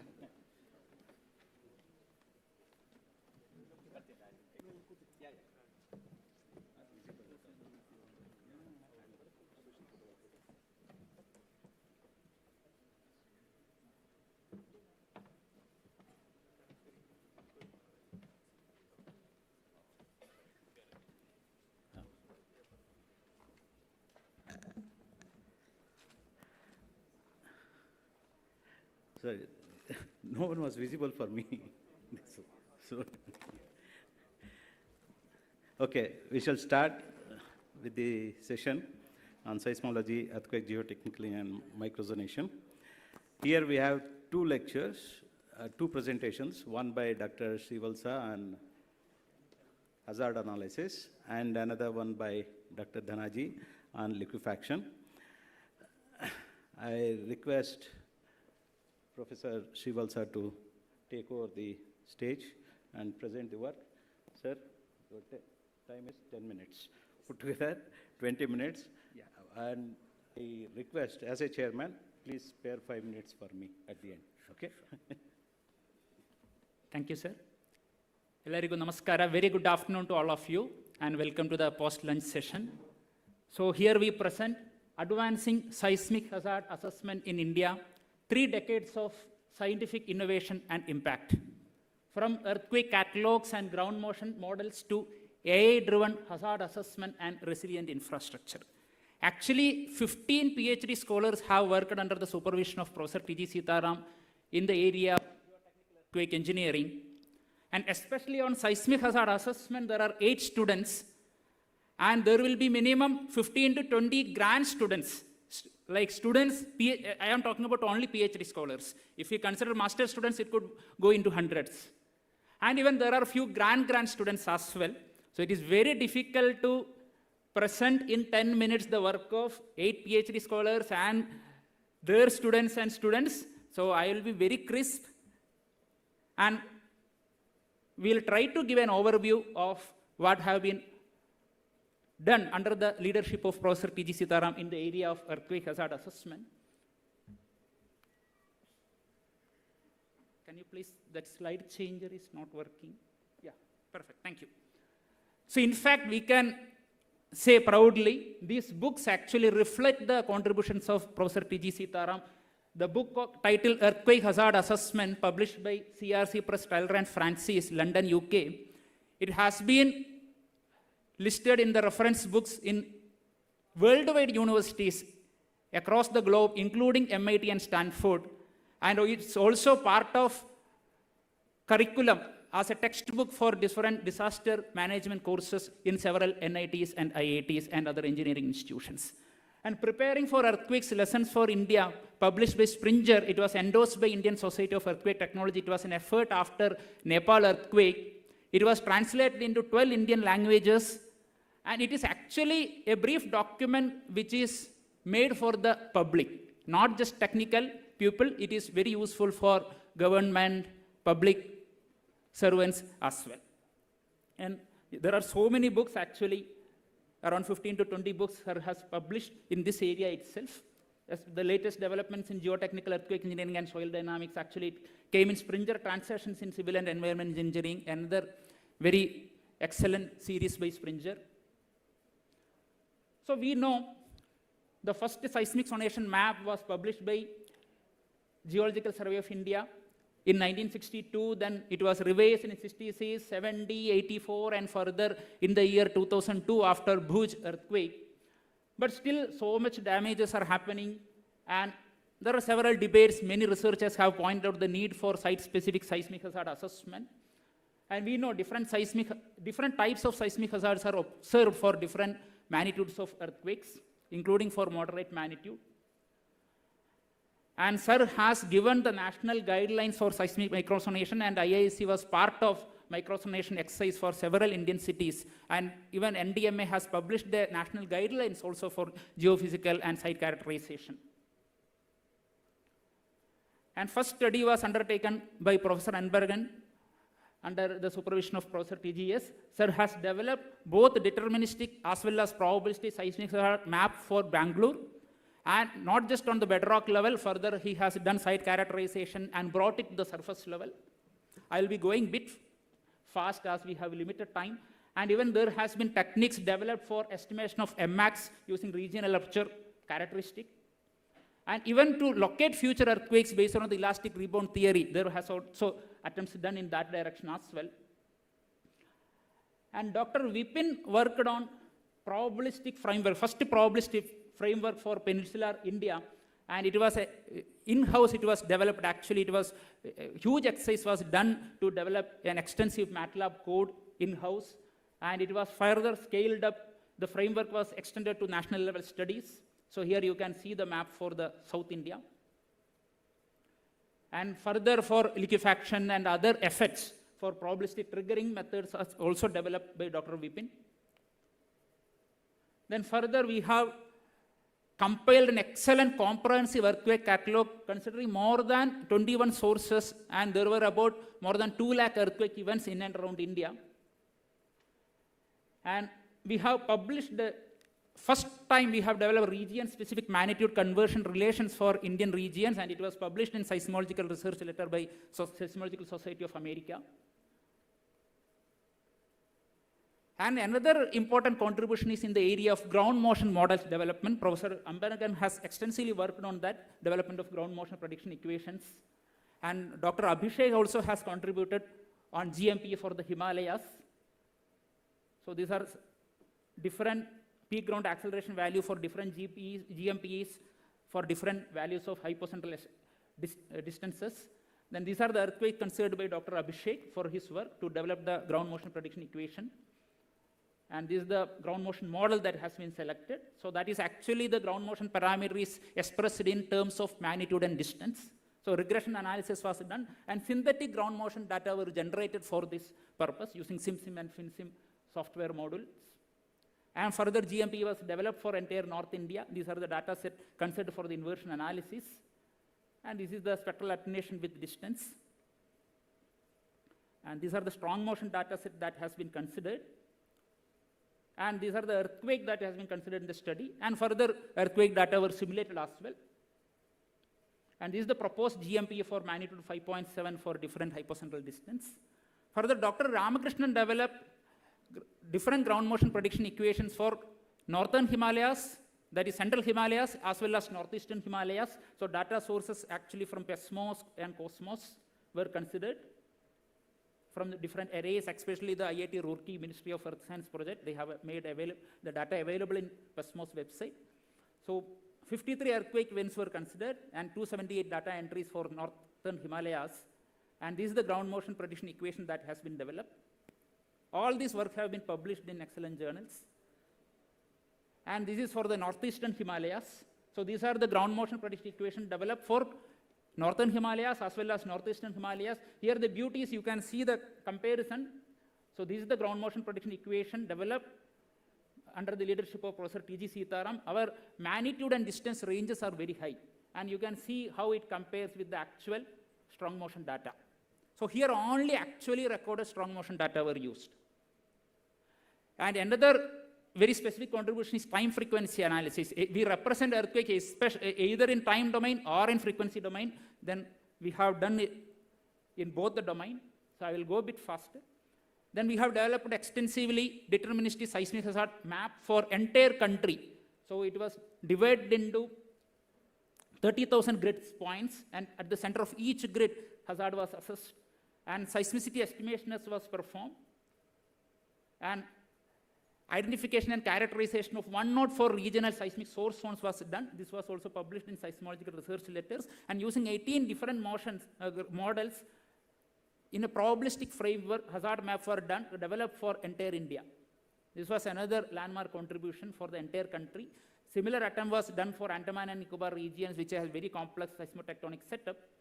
Then further, to bring the hazard into the ground level, in the previous theme, site characterization theme, it was been presented, so I will skip some of these slides.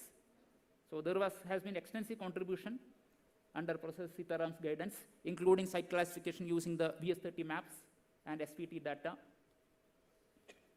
Then topographic gradient as a proxy for site amplification. It has been done for entire country, as well as Dr. Naveen James has done for Kalpakam and Karnataka. And this is the seismic hazard map developed for Lucknow by Dr. Abhishek.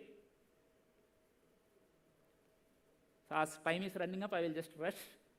So this is the PSH map for Lucknow.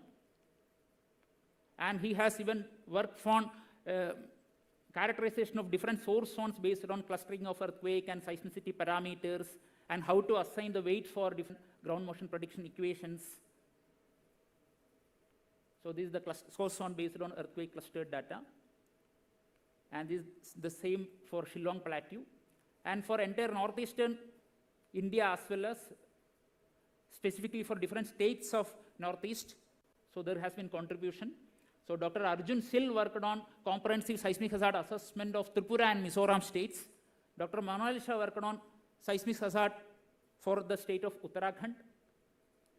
And Dr. Naveen James contributed on seismic sonation. So we have a book published by Springer on comprehensive seismic sonations at regional and different seismic, different regional national scales. So at micro level, meso level, and macro level. So here an example how it has been done for Indira Gandhi Center for Atomic Research, Kalpakam. There was a project brought by Professor Sitaram to IISc.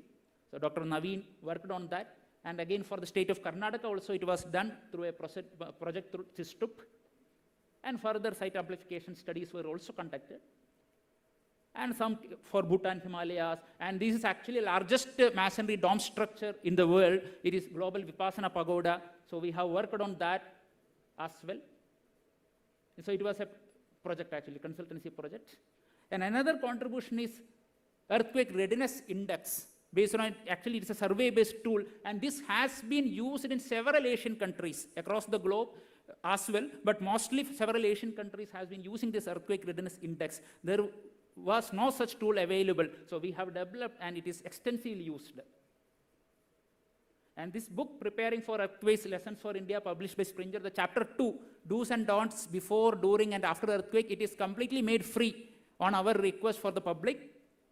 So here are some pictures. No? It is presented in very simple terms for the public, including school emergency plan.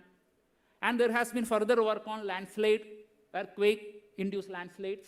So I will keep that work. So these are the PGA map for Jammu and Kashmir and Ladakh region. And this is the landslide susceptibility map considering both rainfall and earthquake for Jammu and Kashmir and Ladakh region. All these works have been published. So this is a picture from the book, Preparing for Earthquakes, Lessons for India. So most of the contribution, this is the release of the earthquake hazard assessment book.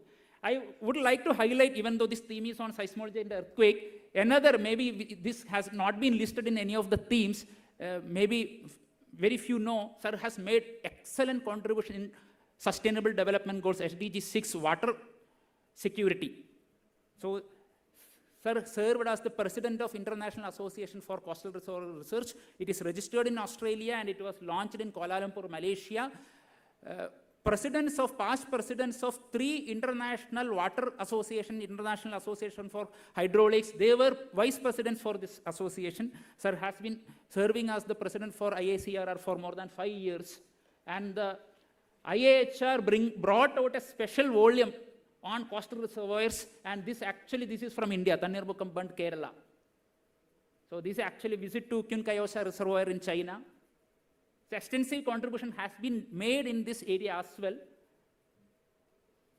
Yeah, this is today's morning picture, Professor TGS with students. So I will take half minute for a personal note. Actually, anything I speak, it will be incomplete. So I thought I should not speak because words cannot express our gratitude.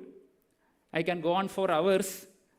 Actually, I joined IISc for PhD in the year 2009. I still remember the first time I met professor. Every time we get into professor's cabin and come out, our vibe changes. Yesterday also I experienced. Yesterday also I met professor. Sir gifted me one book. And yes, today morning, Nagendra Guruji mentioned sir is a social engineer. Actually, in IISc, you see, professors don't like students getting involved in other activities. I wish to contest for the student council chairmanship. And I informed Professor Sir's response was wonderful. My full support, I am very happy. And sir extended complete support. It was very difficult and challenging situations and complete support. And it was during that time when I was serving as chairman of Students' Council, my 8 journal publications has come during that time, including in SRL and VSSA. The inspiration sir has given is immense. And the way sir motivates students, actually I have learned, some abundance, Sir never says no to the students, and sir has given complete freedom. Even I want to go home also, sir, you go home. And any request to travel to a conference or need some resources for research, out of a sir helps. And we have imbibed, all students of Professor Sitaram have imbibed that. My 5 to 6 students are here, they will also know. I also actually taking inspiration from sir. Naturally it comes, when students come with a request, we support them, unconditional support. So that is something sir it has been imbibed to such students. And we know our connection is through heart, and professor cannot retire. Professor can never retire. Always our relation will be continued, and I have no words to express. So even if I say that whatever we are, it is because of sir, that will be too less actually. Everything is because of sir. So I also personally come from a very rural background. It is, sir is, even I say father, God, that also will, fatherly figure or God, that also too less. Sir, pranams and no words. Thank you very much. Yeah.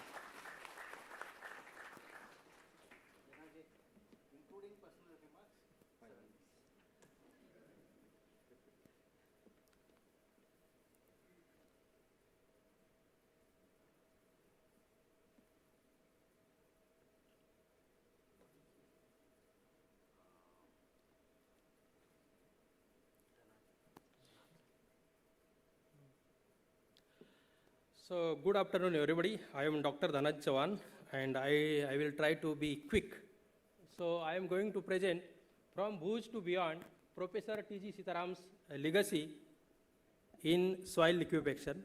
The PhD students whose work has been considered for this presentation are Professor Anbalgan, Professor Govind Raju, Professor Ravi Shankar, Dr. Vinod, Professor Das Hemant Kumar, Dr. Balareddy Muthanna, and myself.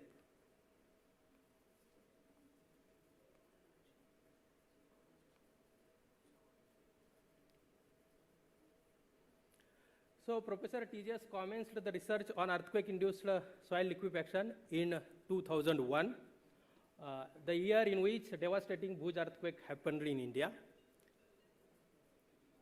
So, this first image shows the photo of Professor's site visit in 2001 to the Bhuj region. In second image, we can see the accumulation of the groundwater because of the subsoil liquefaction. So again, these are the photos from Professor's site visit in 2001. So when Prof commenced the research, what was the status? So fundamental mechanism of liquefaction was well understood. Then triggering criteria for soil liquefaction was also well established, and field evaluation procedures had been extensively developed through the pioneering work of Seed Idris, Isiara, and Yud. So, however, liquefaction resistance of region-specific sandy soils, particularly Indian sands, under cyclic loading conditions was yet to be investigated. So, what does it mean? It means research on Indian soils was much needed. And this is the cyclic triaxial setup. One of the students mentioned that it was indigenously developed by a professor around 2001-2002. And this was used for experimental work on the soil liquefaction. So 2001 to 2005, the work related to soil liquefaction, it was mainly focused on the cyclic triaxial test, and this was the setup used. The work was carried out by one of the PhD candidates, Professor Govind Raju, and he performed cyclic triaxial testing on liquefiable sands collected from Indian regions, including areas affected by the 2001 Bhuj earthquake. So his work primarily involved cyclic triaxial testing on saturated sandy soils, measurement of cyclic stress strain response, evaluation of pore pressure buildup during cyclic loading, determination of dynamic stiffness degradation and damping properties, assessment of liquefaction triggering conditions. So major contributions are evaluation of liquefaction resistance of Indian sands was carried out, then study of excess pore pressure development, then next one, dynamic soil property characterization, influence of relative density on liquefaction resistance, and deformation characteristics of the sandy soil under cyclic loading were also studied. So, this work became a foundation for subsequent liquefaction research at IISc Bangalore. So one very good publication come from this research, and it got published in one of the reputed journals, Geotechnical Testing Journal. Then next 2004 to 2006, so moving from cyclic triaxial to discrete element modeling. So Ravi Shankar BV, so he performed discrete element simulations along with the triaxial testing. So the study focused on monotonic undrained loading representing post-earthquake and static loading conditions, then investigation of deformation mechanism before, during, and after liquefaction. So major contributions are integrated study of cyclic and monotonic behavior, then post-liquefaction strength assessment, relationship between liquefaction and cyclic mobility, and experimental database for constitutive modeling was also developed. So one very good publication from this work came, and it got published in Journal of Earthquake and Tsunami. PhD thesis of Vinod, 2006, again development and calibration of three-dimensional DEM model for granular soils, simulation of cyclic triaxial loading to study pore pressure buildup and liquefaction triggering, correlation of macro scale soil response with micro scale particle interaction using DM was carried out. Study of post-liquefaction monotonic behavior and strength recovery of sands was also investigated. These are some of the curves which represent the results from this study. Major contributions, these are the major contributions. So it linked the macroscopic liquefaction behavior with contact force evolution, particle rearrangement, fabric changes within the granular assembly. And it extended DM analysis beyond liquefaction triggering to study post-liquefaction monotonic response. Again, publication work from this research got published in topmost journal, that is Geotechnic. Moving from clean sand to sand with fines, so 2006 to 2014. So these are some of the results from this work. Okay. So the work was carried out by Hemant Kumar Das.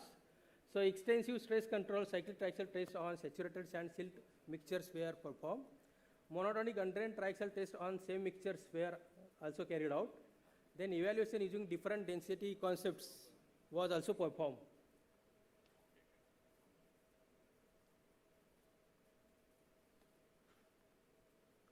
So these are the major contributions. I will take hardly 1 minute, okay, I will go quickly. Work got published in Soils and Foundations. Then work was further extended by Mutanna Balareddy, again on cyclic response of low plasticity clay fines.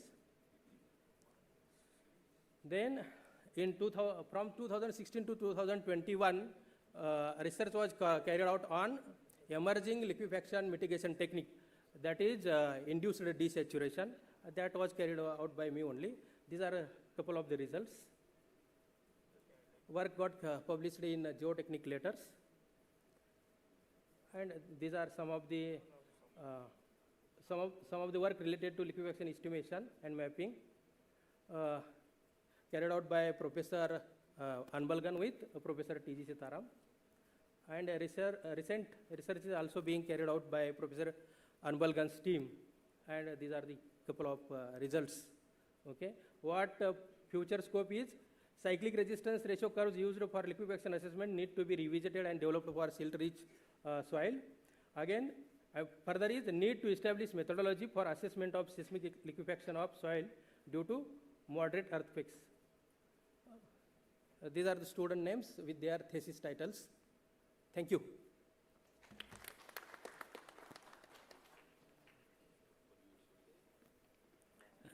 Thank you, Dr. Shivalsa and Dr. Dhanaji. Indeed, there is amazing work and presentation also amazing.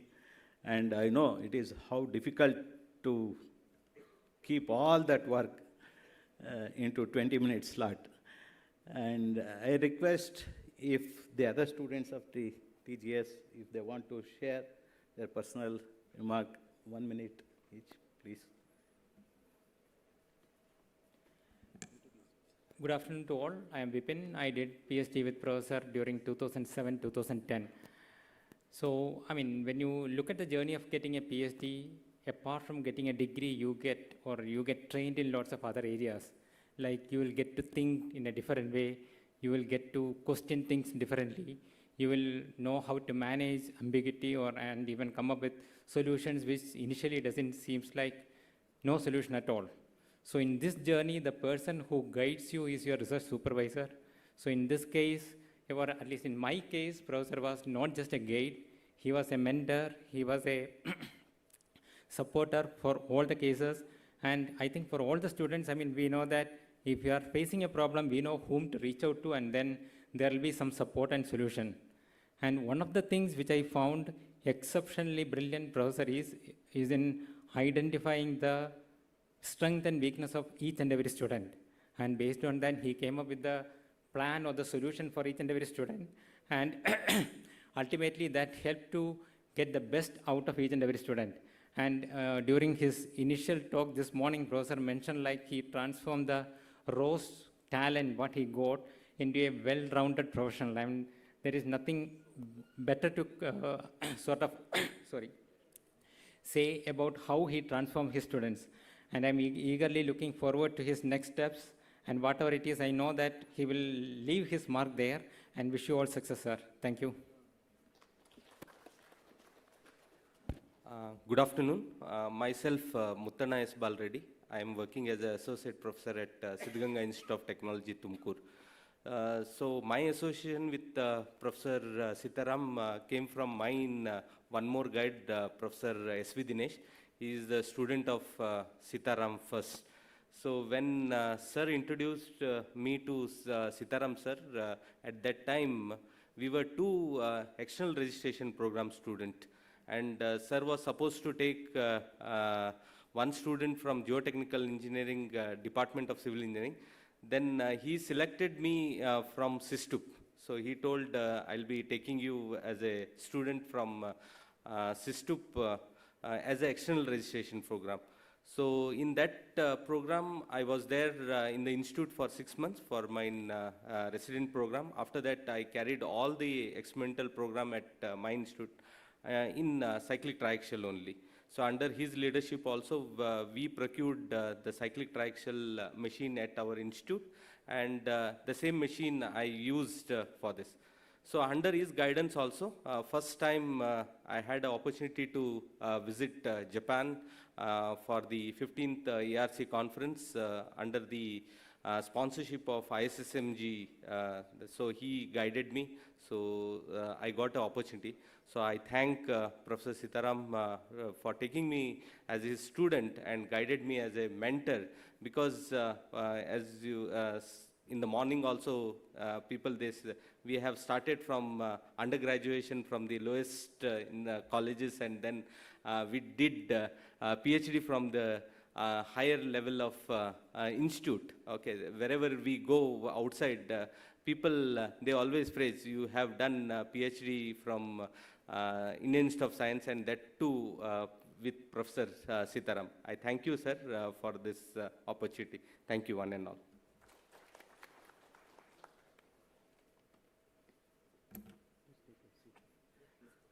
Yeah, please join me in congratulating all the 4 students for their excellent presentation and sharing their personal remarks as far as Professor Sitaram is concerned. And there is, my personal experience with Professor Sitaram is, there's no exaggeration as far as what they mentioned with respect to the kind of support or kind of mentorship, guidance, no exaggeration at all. So now I request the expert panel to share their experiences or the personal remarks with the professional work as well as the personal relationship with Professor T.G. Sitaram. To start with Professor Hazarika. Sir.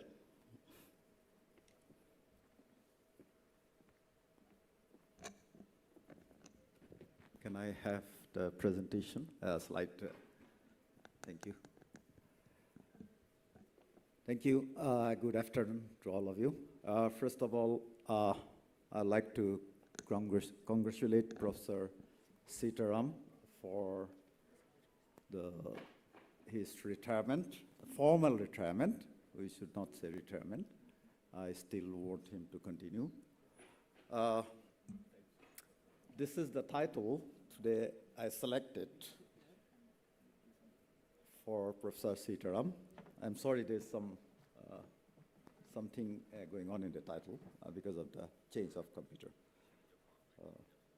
This is, which one is this one?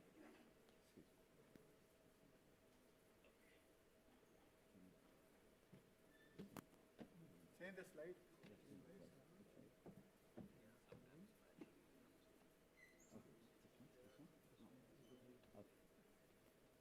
Okay, so our first meeting was 1999.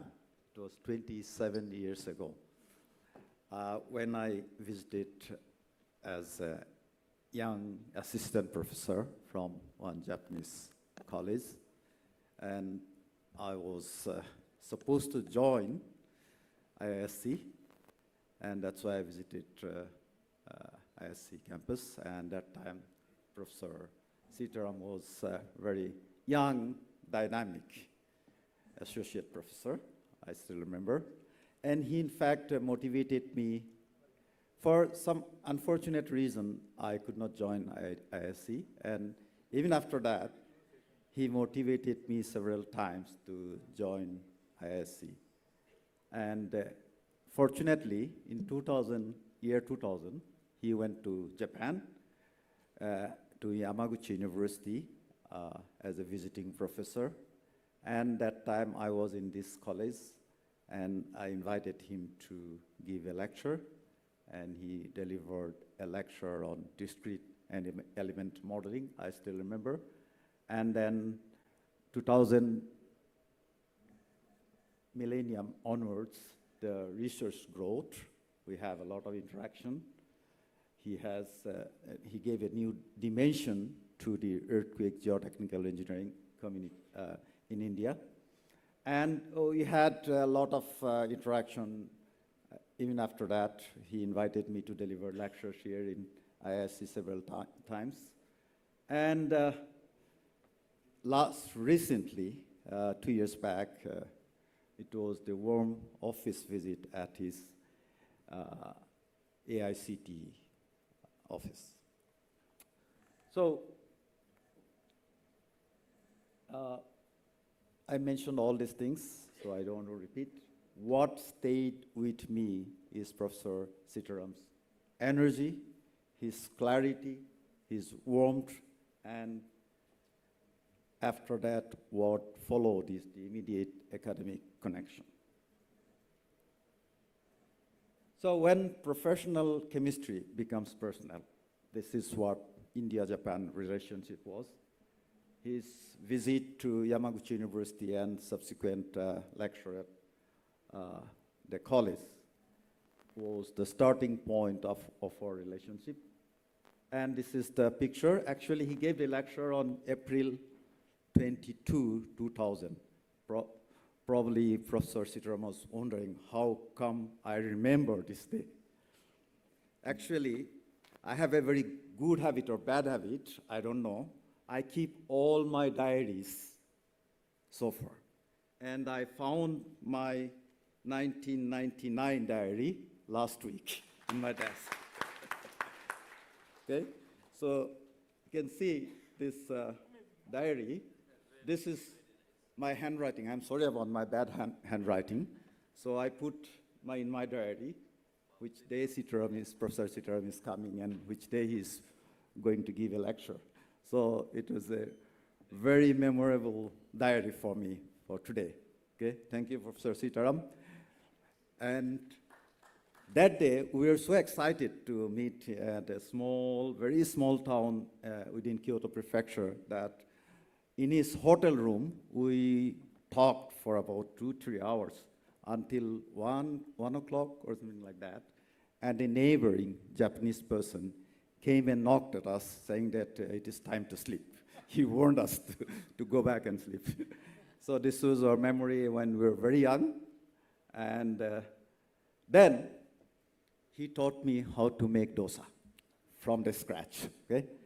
In 2000, I moved to Fukuoka, and he came to Fukuoka, and he taught me from urad dal and rice how to make dosa. And after that, I started making dosa at home. Even now, I make dosa at home. Thank you very much. And I believe his visit to Yamaguchi University was his entry into earthquake geotechnical engineering, because before that, he was more on discrete element modeling. So what followed after that is a stronger visibility of the field in India and new research directions. I do not have to repeat, all these students have already presented all these new research directions, and generation of students and collaborators, and wider national conversion, which is in my personal view, very important part of his contribution to this field. And his research leadership and skill development and the national relevance, I do not have to speak about that. All of you know about that.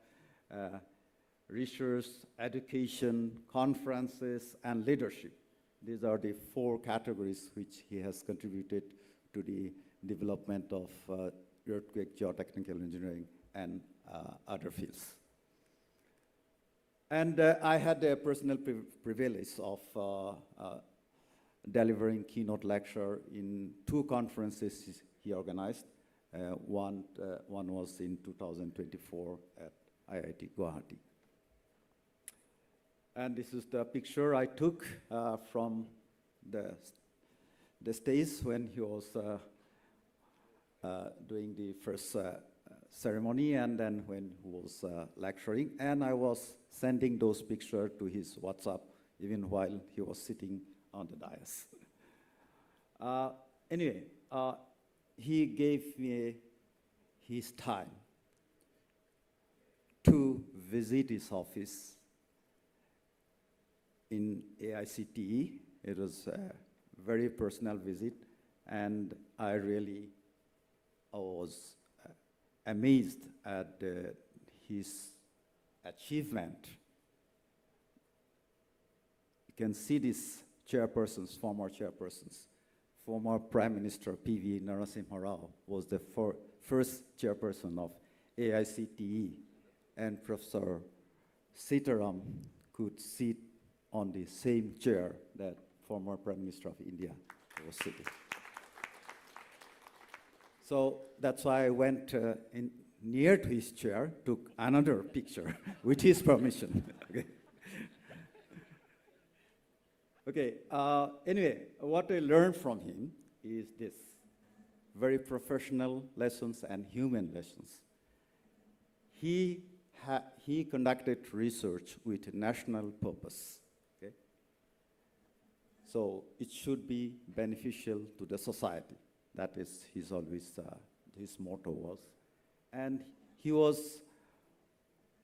built the communities, and also not only the carriers, it's a geotechnical earthquake community he built within India. And today we could see a lot of his students who are doing exceptionally well in various research institutions. Also, he was always accessible. As many of his students today said, he never said no. He was always accessible. That is the true leaders, I believe, who is really accessible. And he was always very kind, and his association with me, his academic association with me was always meaningful for me.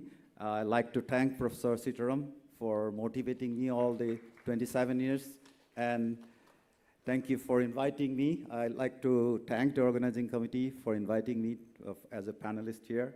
And thank you, Professor Sitaram, for your guidance, for your inspiration, for giving new strength to the earthquake geotechnical engineering in India. I wish you best of luck and wish you good health. Thank you very much. And I have a small souvenir from Japan for Professor Sitaram.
Now I request Professor S.K. Prasad to share his thoughts.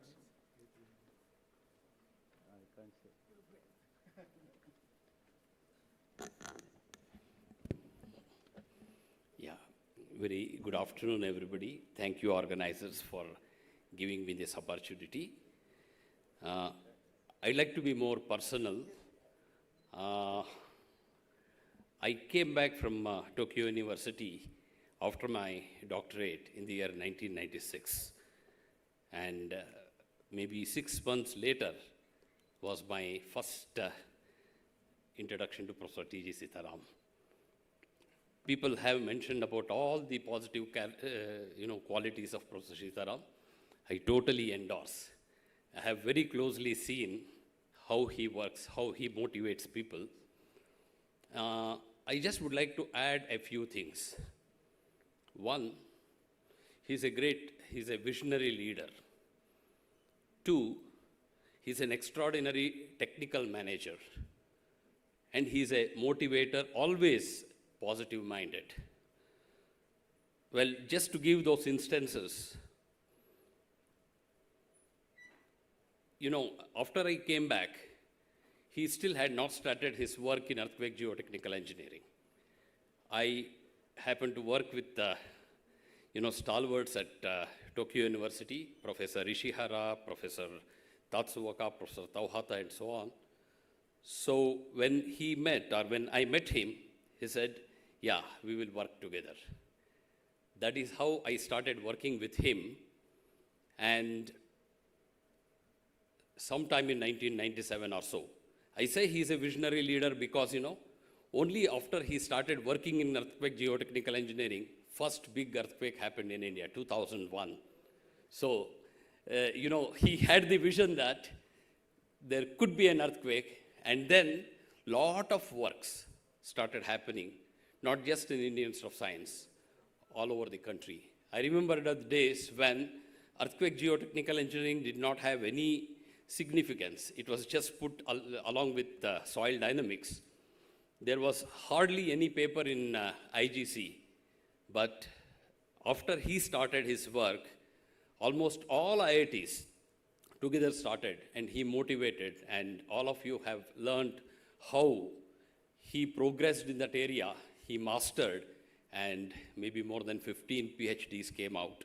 And I really consider his contributions very, very great. I remember we worked together on one topic, even Vijayendra was there. That time still earthquake geotechnical engineering was naive, and people were talking only about liquefaction and many other things. In Ahmedabad city, after the earthquake, some 250 kilometers away from the epicenter, there was huge damage.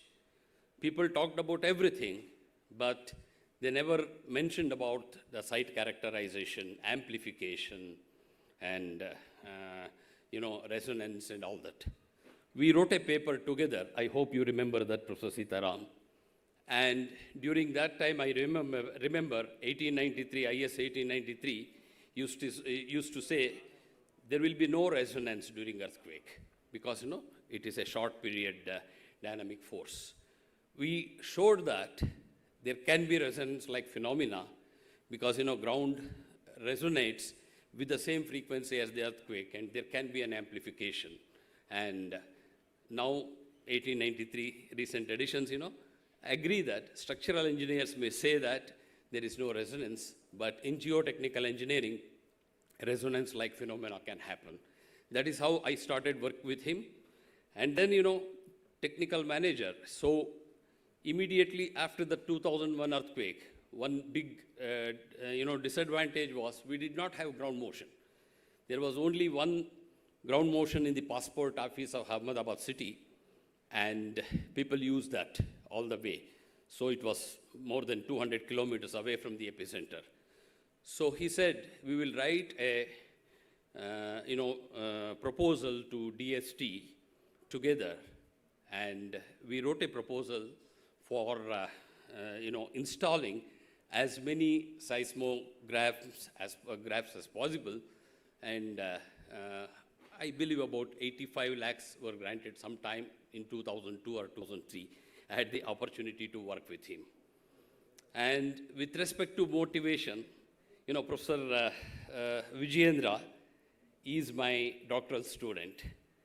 And when he completed his work, Professor Sitaram had already been a very established earthquake geotechnical engineer. I told Vijayendra that I will put his name as an examiner. So Vijayendra said, no, he's a big man, please don't put his name, sir. Still, I put his name, and unfortunately for Vijayendra, it was Professor Sitaram who became the examiner. But to his surprise, he never made any negative comment about the work. He mentioned all the positive things which he did. It's a very rare thing with a teacher. Normally, we try to criticize students, criticize youngsters, but he was very positive. I hope, Vijayendra, you remember.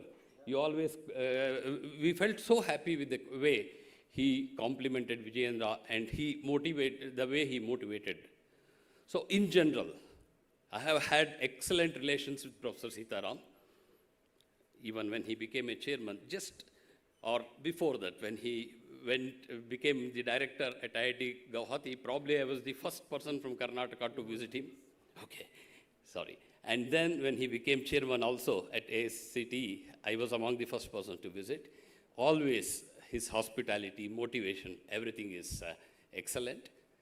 I know he will be contributing a lot to the country, and I wish him all the success in his new innings, and I'm sure we will all see him as a very successful person, and I pray that he and his family do very well in life in future. Thank you all.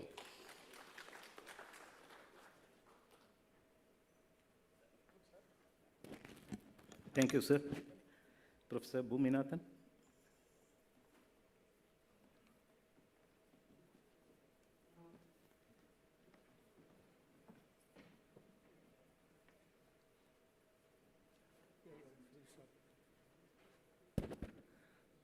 Good afternoon.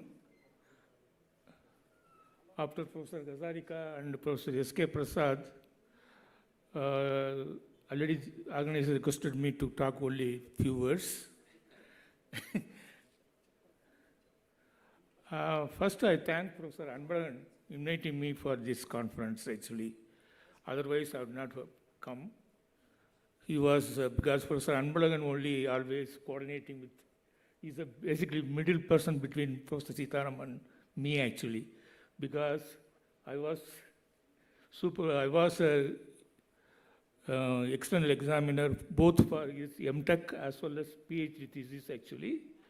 And I was external examiner for his several PhD students of Professor Sitaram as well as Professor Anbalagan. And of course, Professor Sitaram was external examiner for several my PhD students, not only my colleagues, actually, at IIT Madras, actually. And always Professor S.K. Prasad pointed out that he will give mostly positive remarks only. Except one case only, my student currently is in UT Austin as a faculty. He raised several questions because he would like to know more details about that research work, actually. It was happy that he also able to answer it. Then later he admitted to Cambridge University for PhD. Of course, very short time he submitted his review. That way he was able to get admission in Cambridge University, actually. Even our head of the department surprised to get a report within 1 week, actually.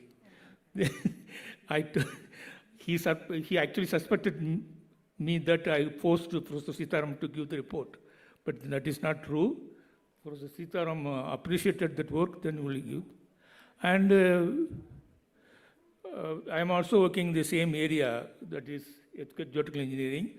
Therefore, we are basically what you call, we know each work, actually. Of course, he was able to help me to get a sponsored project from Ministry of Earth Science, actually. After that, we are developing micro-zonation maps for Chennai city with Professor Doda Gaudar. Of course, more or less, we followed what Professor Sitaram and Professor Anbalagan group done at IISc Bangalore, and we are also able to publish similar publications. And of course, Professor Anbalagan and Professor Sitaram able to publish several papers in earthquake engineering area. Whenever we send to similar journals, the reviewers ask several questions actually. One of my students, he was surprised that the similar type of work they are able to publish in the same journal by Professor Sitaram group, but for our group they are asking several questions actually. That is maybe because of he was done earlier to me actually. Earlier means 2-3 years before actually. Of course. As like that, then we traveled several countries together actually, attended in US 2 times, in Japan also. Several international events we attended conferences. Sometimes we stayed together in the same hotel also, few days actually. And we know each other. I think not only is, one more thing, very important thing I had to highlight. Whenever you know that, you all know that whether IISc or IIT, mostly research done by students only, research students only. But whenever Professor Sitaram presenting that work, it is like his work actually. Okay? It's like, it means that much involvement actually. Even though the work done by his research students, PhD student, but he knows very detailed, whether it's like cyclic triaxial testing or hazard mapping. In all the field, he is able to go to very detailedly.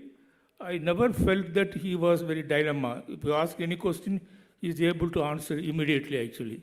So that I'm not getting even any other faculty from whether IIT Madras, whether through IIT or even IISc also from other professors actually. He was that much dedication to particularly presentation actually. Everyone knows that he is a great scholar. He make presentation, but still he will go through very in detail actually. And of course, he is good administrator. Of course, he is supposed to get a directorship at IIT Delhi. He was not happy with that.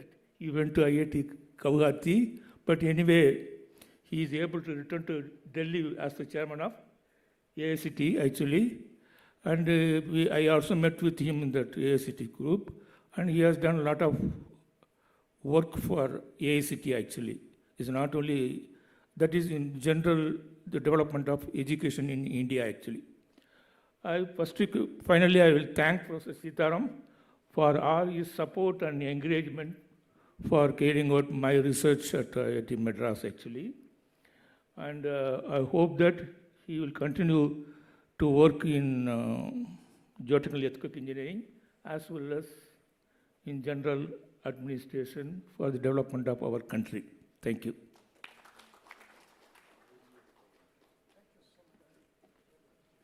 Thank you, sir. Professor Premlata.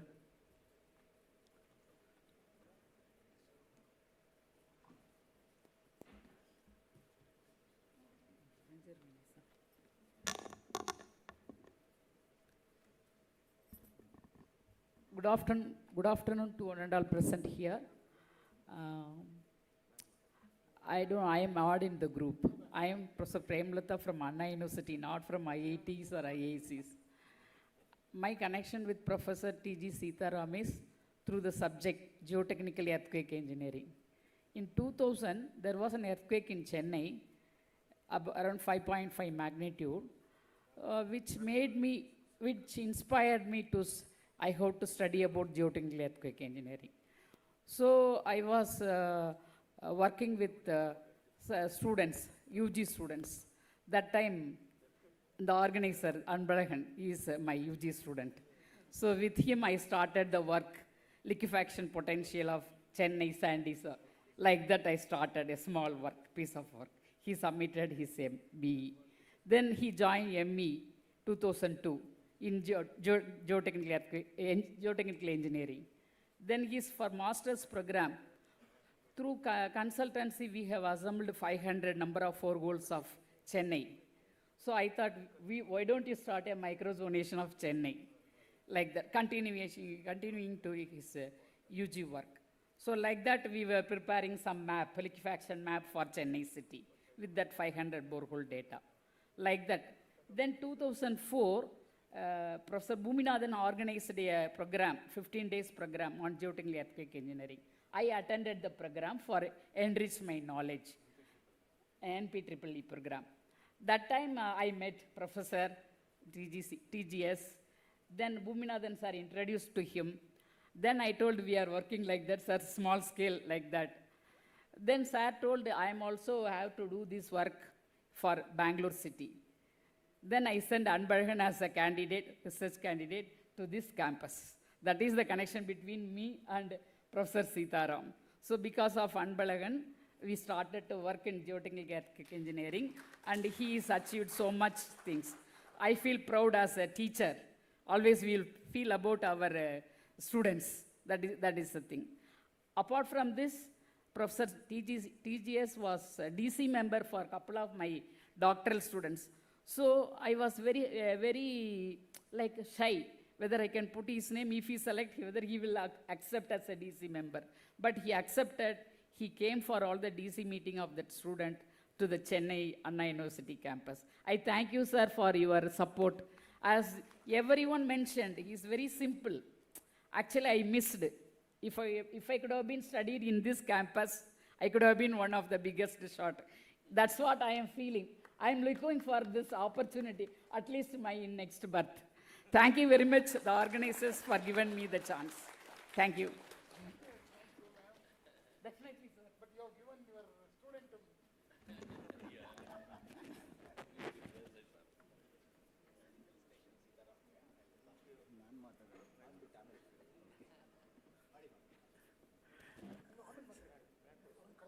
Okay. Now I request classmates of Sitaram and also Mr. Chapadalli, the MLC. Sitting MLC. They want to felicitate Professor Sitaram. Thank you, sir. Okay.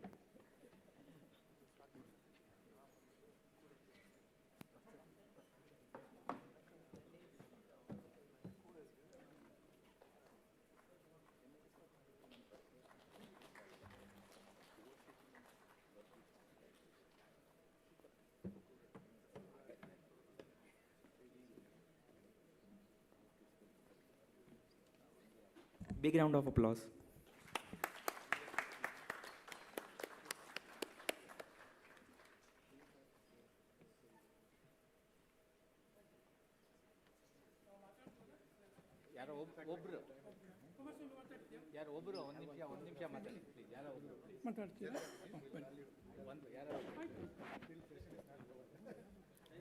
Good evening, all. I am Shiv Kumar, a retired executive engineer in the government department.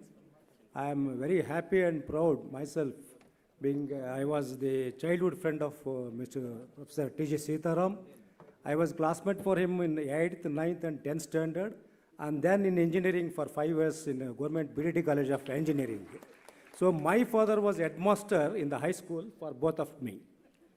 So you used to teach me the maths and science, my father, and you used to advise me to go and mingle always with Mr. Sitaram, because I was having the habit of going to the swimming in open canals, open wells. I used to play cricket, football, everything, not to study. My studies were not up to the mark. That's why my father was advising me to always mingle with Sitaram, and I was very close to him since childhood and even engineering also. I was very, very proud of him, and I wish him that God can bless him with still more health and power to serve the country, to serve the society, and serve the institutions like this. Thank you, thank you, thank you very much. ಎಲ್ಲರೂ ಇಂಗ್ಲೀಷಲ್ಲಿ ಮಾತಾಡ್ತಾರೆ, ನಾನು ಕನ್ನಡದಲ್ಲಿ ಮಾತಾಡ್ತೀನಿ. ಸೀತಾರಾಮ್ ಅವರು ನನಗಂತೂ 1 ವರ್ಷ senior BDT ಕಾಲೇಜಲ್ಲಿ. ಸೀತಾರಾಮ್ ಅವರು ಜಾಯಿನ್ ಆದಾಗ BDT ಕಾಲೇಜ್ಗೆ ಕೇವಲ 14 ಕಾಲೇಜುಗಳಿದ್ದು ಸ್ಟೇಟಲ್ಲಿ. ಅದರಲ್ಲಿ ನಮ್ಮದೊಂದು ಗೌರ್ಮೆಂಟ್ ಕಾಲೇಜ್. ಆ್ಯಕ್ಚುಲಿ ನಮ್ಮ ಬಿ ಡಿ ಟಿ ಕಾಲೇಜು ಸಾಮಾಜಿಕ ನ್ಯಾಯ ಎಂಬುದನ್ನು ಕಲಿಸಿದ್ದು B D T.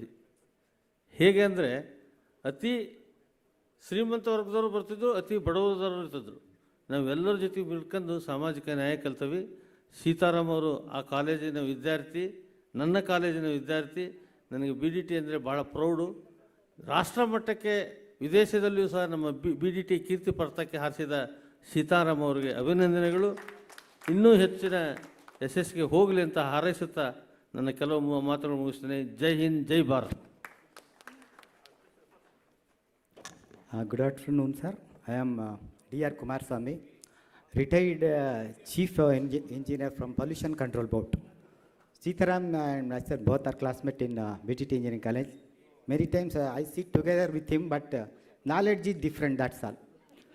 Okay, Sitaram's knowledge is different. But in Skanda Purana it says actually Guru Brahma, Guru Vishnu, Guru Devo Maheshwara, Guru Sakshat Parabrahma, Tasmaya Sri Guruve Nama. That is what actually Sitaram is a best example of the Guru. So many persons are actually praised him. But I know one of the sloka in the Bhagavad Gita, Ananyas Chinto Yento Ma Mejana Paryupasate, Teshabi Yukta Namam, Yogakshemam Ahamyam. That means whenever you are going to study very deep in any subject, they will become Sitaram. Very simple. Many times he studied about the earthquake. So now he is the world leader in earthquake actually. So in identifying the reason and all. And latest he designed the bridge of China Bridge. So somebody was actually explaining I designed, but ultimately Dr. Sitaram said I designed. So that is correct actually, because he involved in that one. So not only that, in Sri Ram Mandira building, Sri Ram Mandira also he was involved. So I wish him all the best. So I am also proud because I am his classmate. Okay, but I am not equivalent to him, that's all. Thank you very much. Thank you, sir. We have come to the end of the session.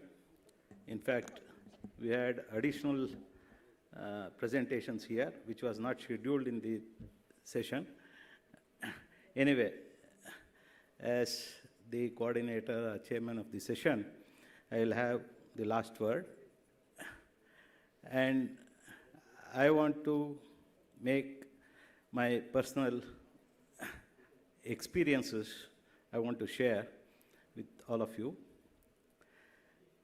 In fact, I met Professor Sitaram in 1994. Both of us were the executive committee members of the Karnataka Geotechnical Center, and we were organizing committee members for the 1995 IGC, which was held at UEC Bangalore. So it is almost 31 years of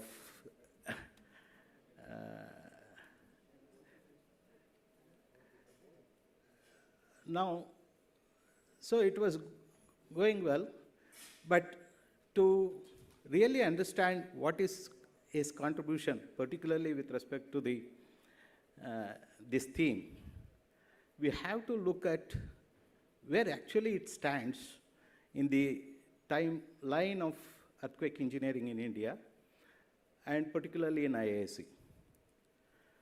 Because I was also the first-hand witness for the events at IISc since 1988.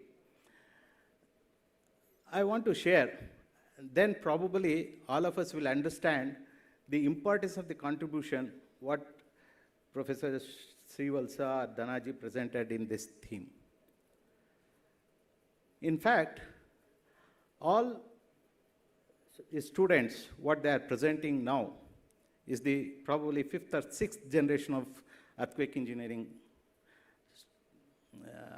fraternity of India.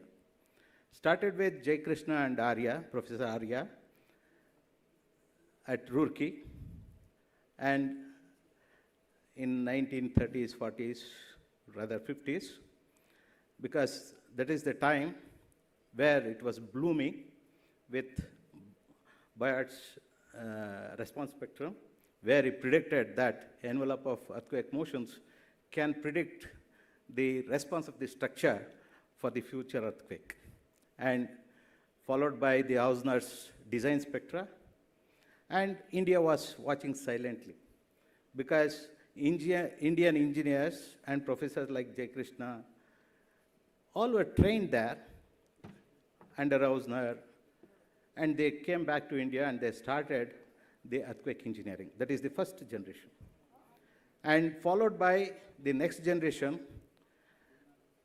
Professor A.R. Chandrasekharan, Shamsher Prakash, and many more. And their contribution is really immense with all that limitations what we had in India, the second generation. The third generation started with our teachers like Professor Sridharan, Professor Gopal Ranjan, Swami Saran at IIT Roorkee. So if you look at, please excuse me if I miss out any of those eminent persons because it is only the limitations of my knowledge, okay? Consider that as my ignorance. It is not intentional if I miss out any of those important personalities who have contributed to the earthquake engineering in India. That is the third generation, including Professor Baswana here in Bangalore University. All this time, so we were the direct students of them. Most of them we have experienced through Indian geotechnical conferences, and really we are thrilled to see their presentations and the experiences they were sharing. We were delighted then. And coming to what kind of exposure we used to get is throughout India. I don't know about Roorkee because I had not visited then.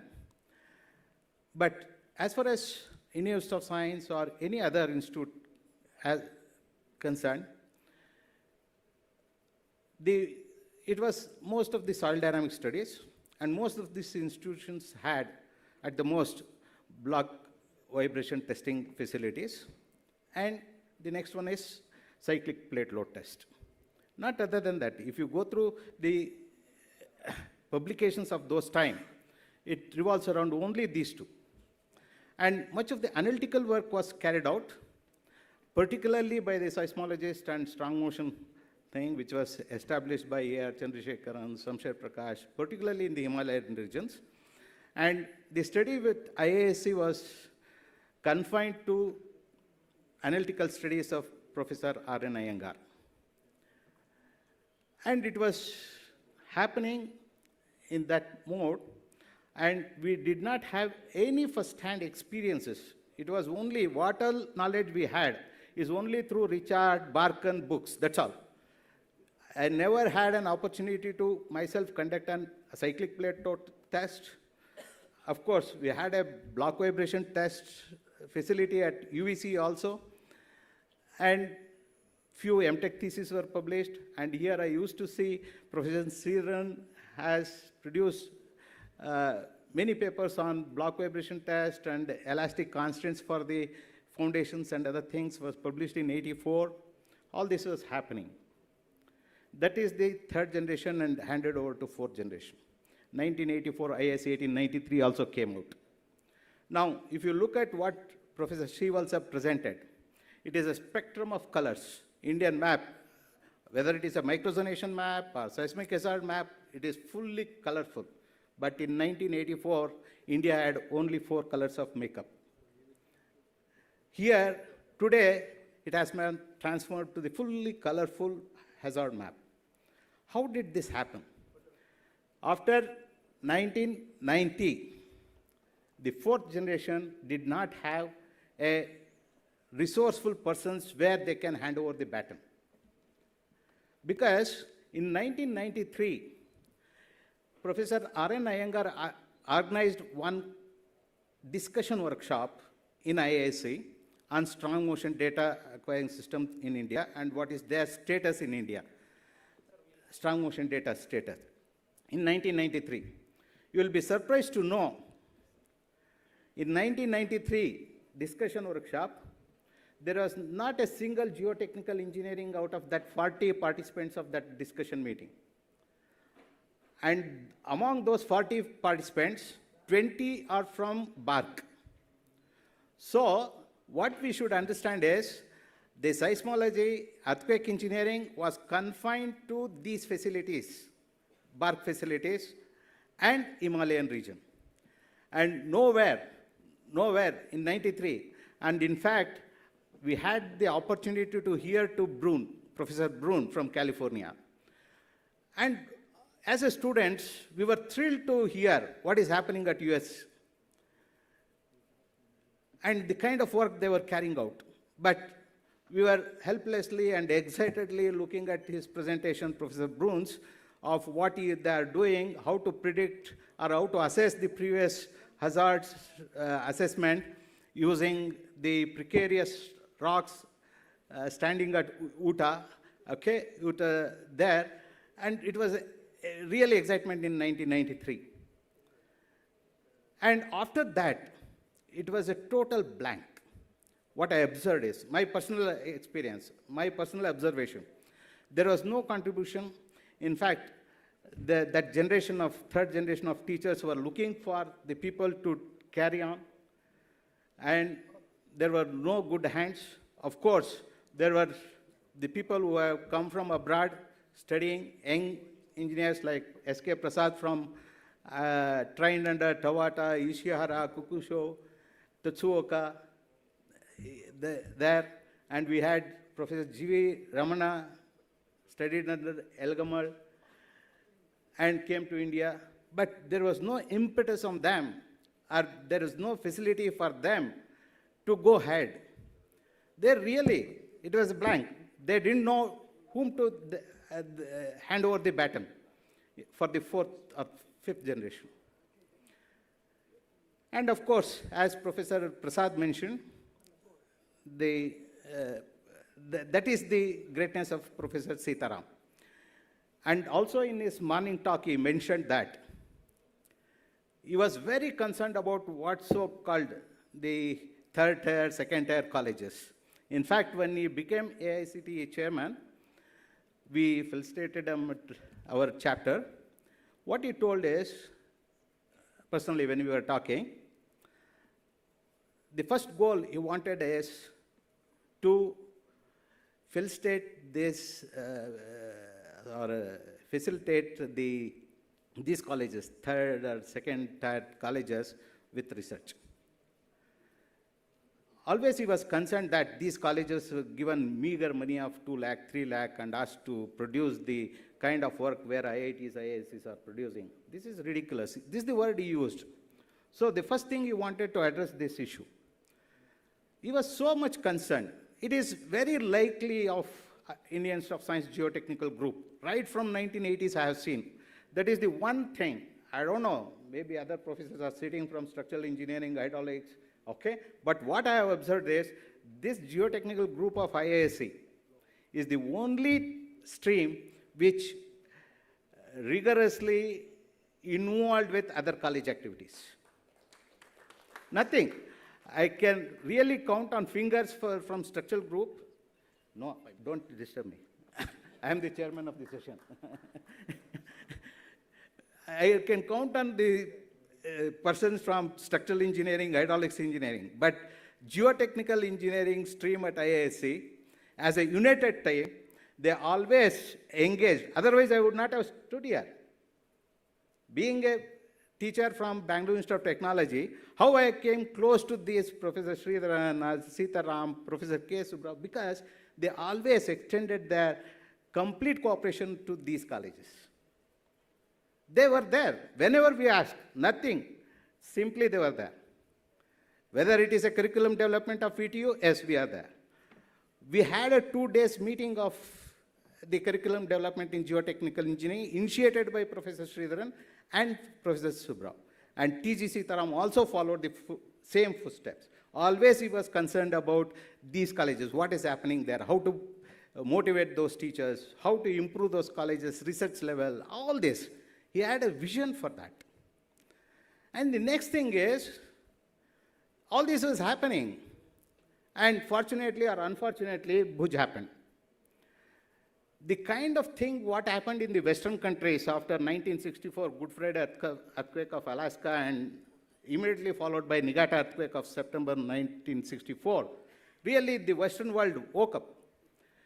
many, including Sheikh, what we call, was initiated in 1964 after observing the devastation of these two earthquakes back to back within 3 months. The same thing happened in India.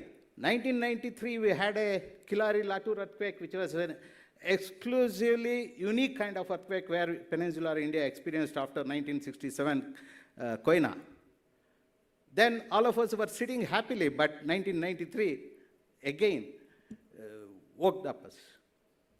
And after 1993, again came the next thing which really changed the direction of earthquake engineering, particularly geotechnical earthquake engineering in India, is Republic Day earthquake of 2001, Bhuj. And there was no stop from. All what we see today, that baton was received by Professor T.G. Sitaram from the 4th generation to 5th generation. And I'm happy to see that all this presentation from morning, which was presented on microzonation, then this hazard analysis, liquefaction, all that if I see, really we are happy the baton is handed over to the next generation very smoothly. It did not happen so much in the previous generation. They're really confused to whom to hand it over, and voluntarily he came forward and he led the kind of geotechnical earthquake engineering research in India and all the institutes. As I mentioned, in 1993, there is only one teacher from Bombay IIT who happened to be the team, a leader of the team, which did a survey of Latur and Kilari earthquake. Other than that, very few people are there from the other institutes. It was only the BARC and the IIT Roorkee. Then it was only the Roorkee, Engineering College of Roorkee. Only those two.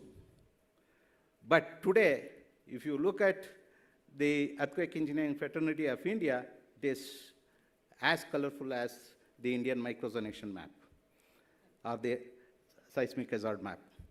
The whole thing, we should thank Professor Sitaram for that. One of the key persons in achieving that.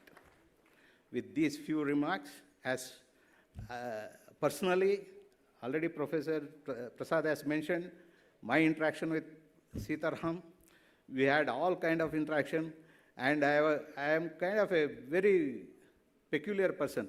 Whenever I enter the gates of civil engineering department in IISc, everyone used to ask me, not who are you, because everyone knew who I am, but only thing, the question is, what happened to your PhD? Including Professor Sitaram, whoever it is, Sridhar, they used to call me to the corner. What you are doing about your PhD? I want to sit with you. And there's no exception. Even Sitaram, Professor Sitaram used to ask me, hey, ಏನ್ರಿ ಮಾಡ್ತಾ ಇದ್ದೀರಾ ಇನ್ನ ನೀವು professor Prasad ಪಾಪ ಯಾವಾಗಲೂ ಇದು ಹೇಳ್ತಾ ಇರ್ತಾರೆ ನೀವು your and I should thank kind of love, affection he extended and the support, and moreover, professionally, we could see something which was just reading books and realized first-hand information, all that is possible because of the kind of work which was happening at the labs of geotechnical engineering at IISc.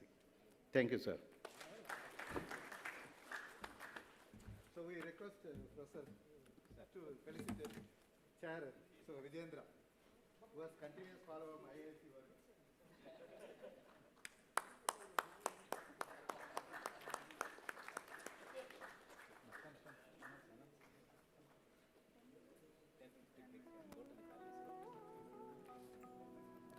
We will now take a brief 10-minute tea break. We invite you to visit the exhibition area in the foyer during this time. And we are splitting into 3 parallel sessions, which will commence at sharp 4:25. Session 1 will take place in Hall A. Session 2 will take place in Hall B. Session 3 will take place in Hall C. If you need any assistance locating your respective rooms, please contact with the floor volunteer team. dedicated volunteers stations across hall A, B, and C, and they will ensure you to find your way seamlessly.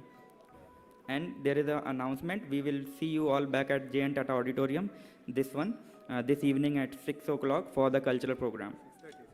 6:30. Thank you so much.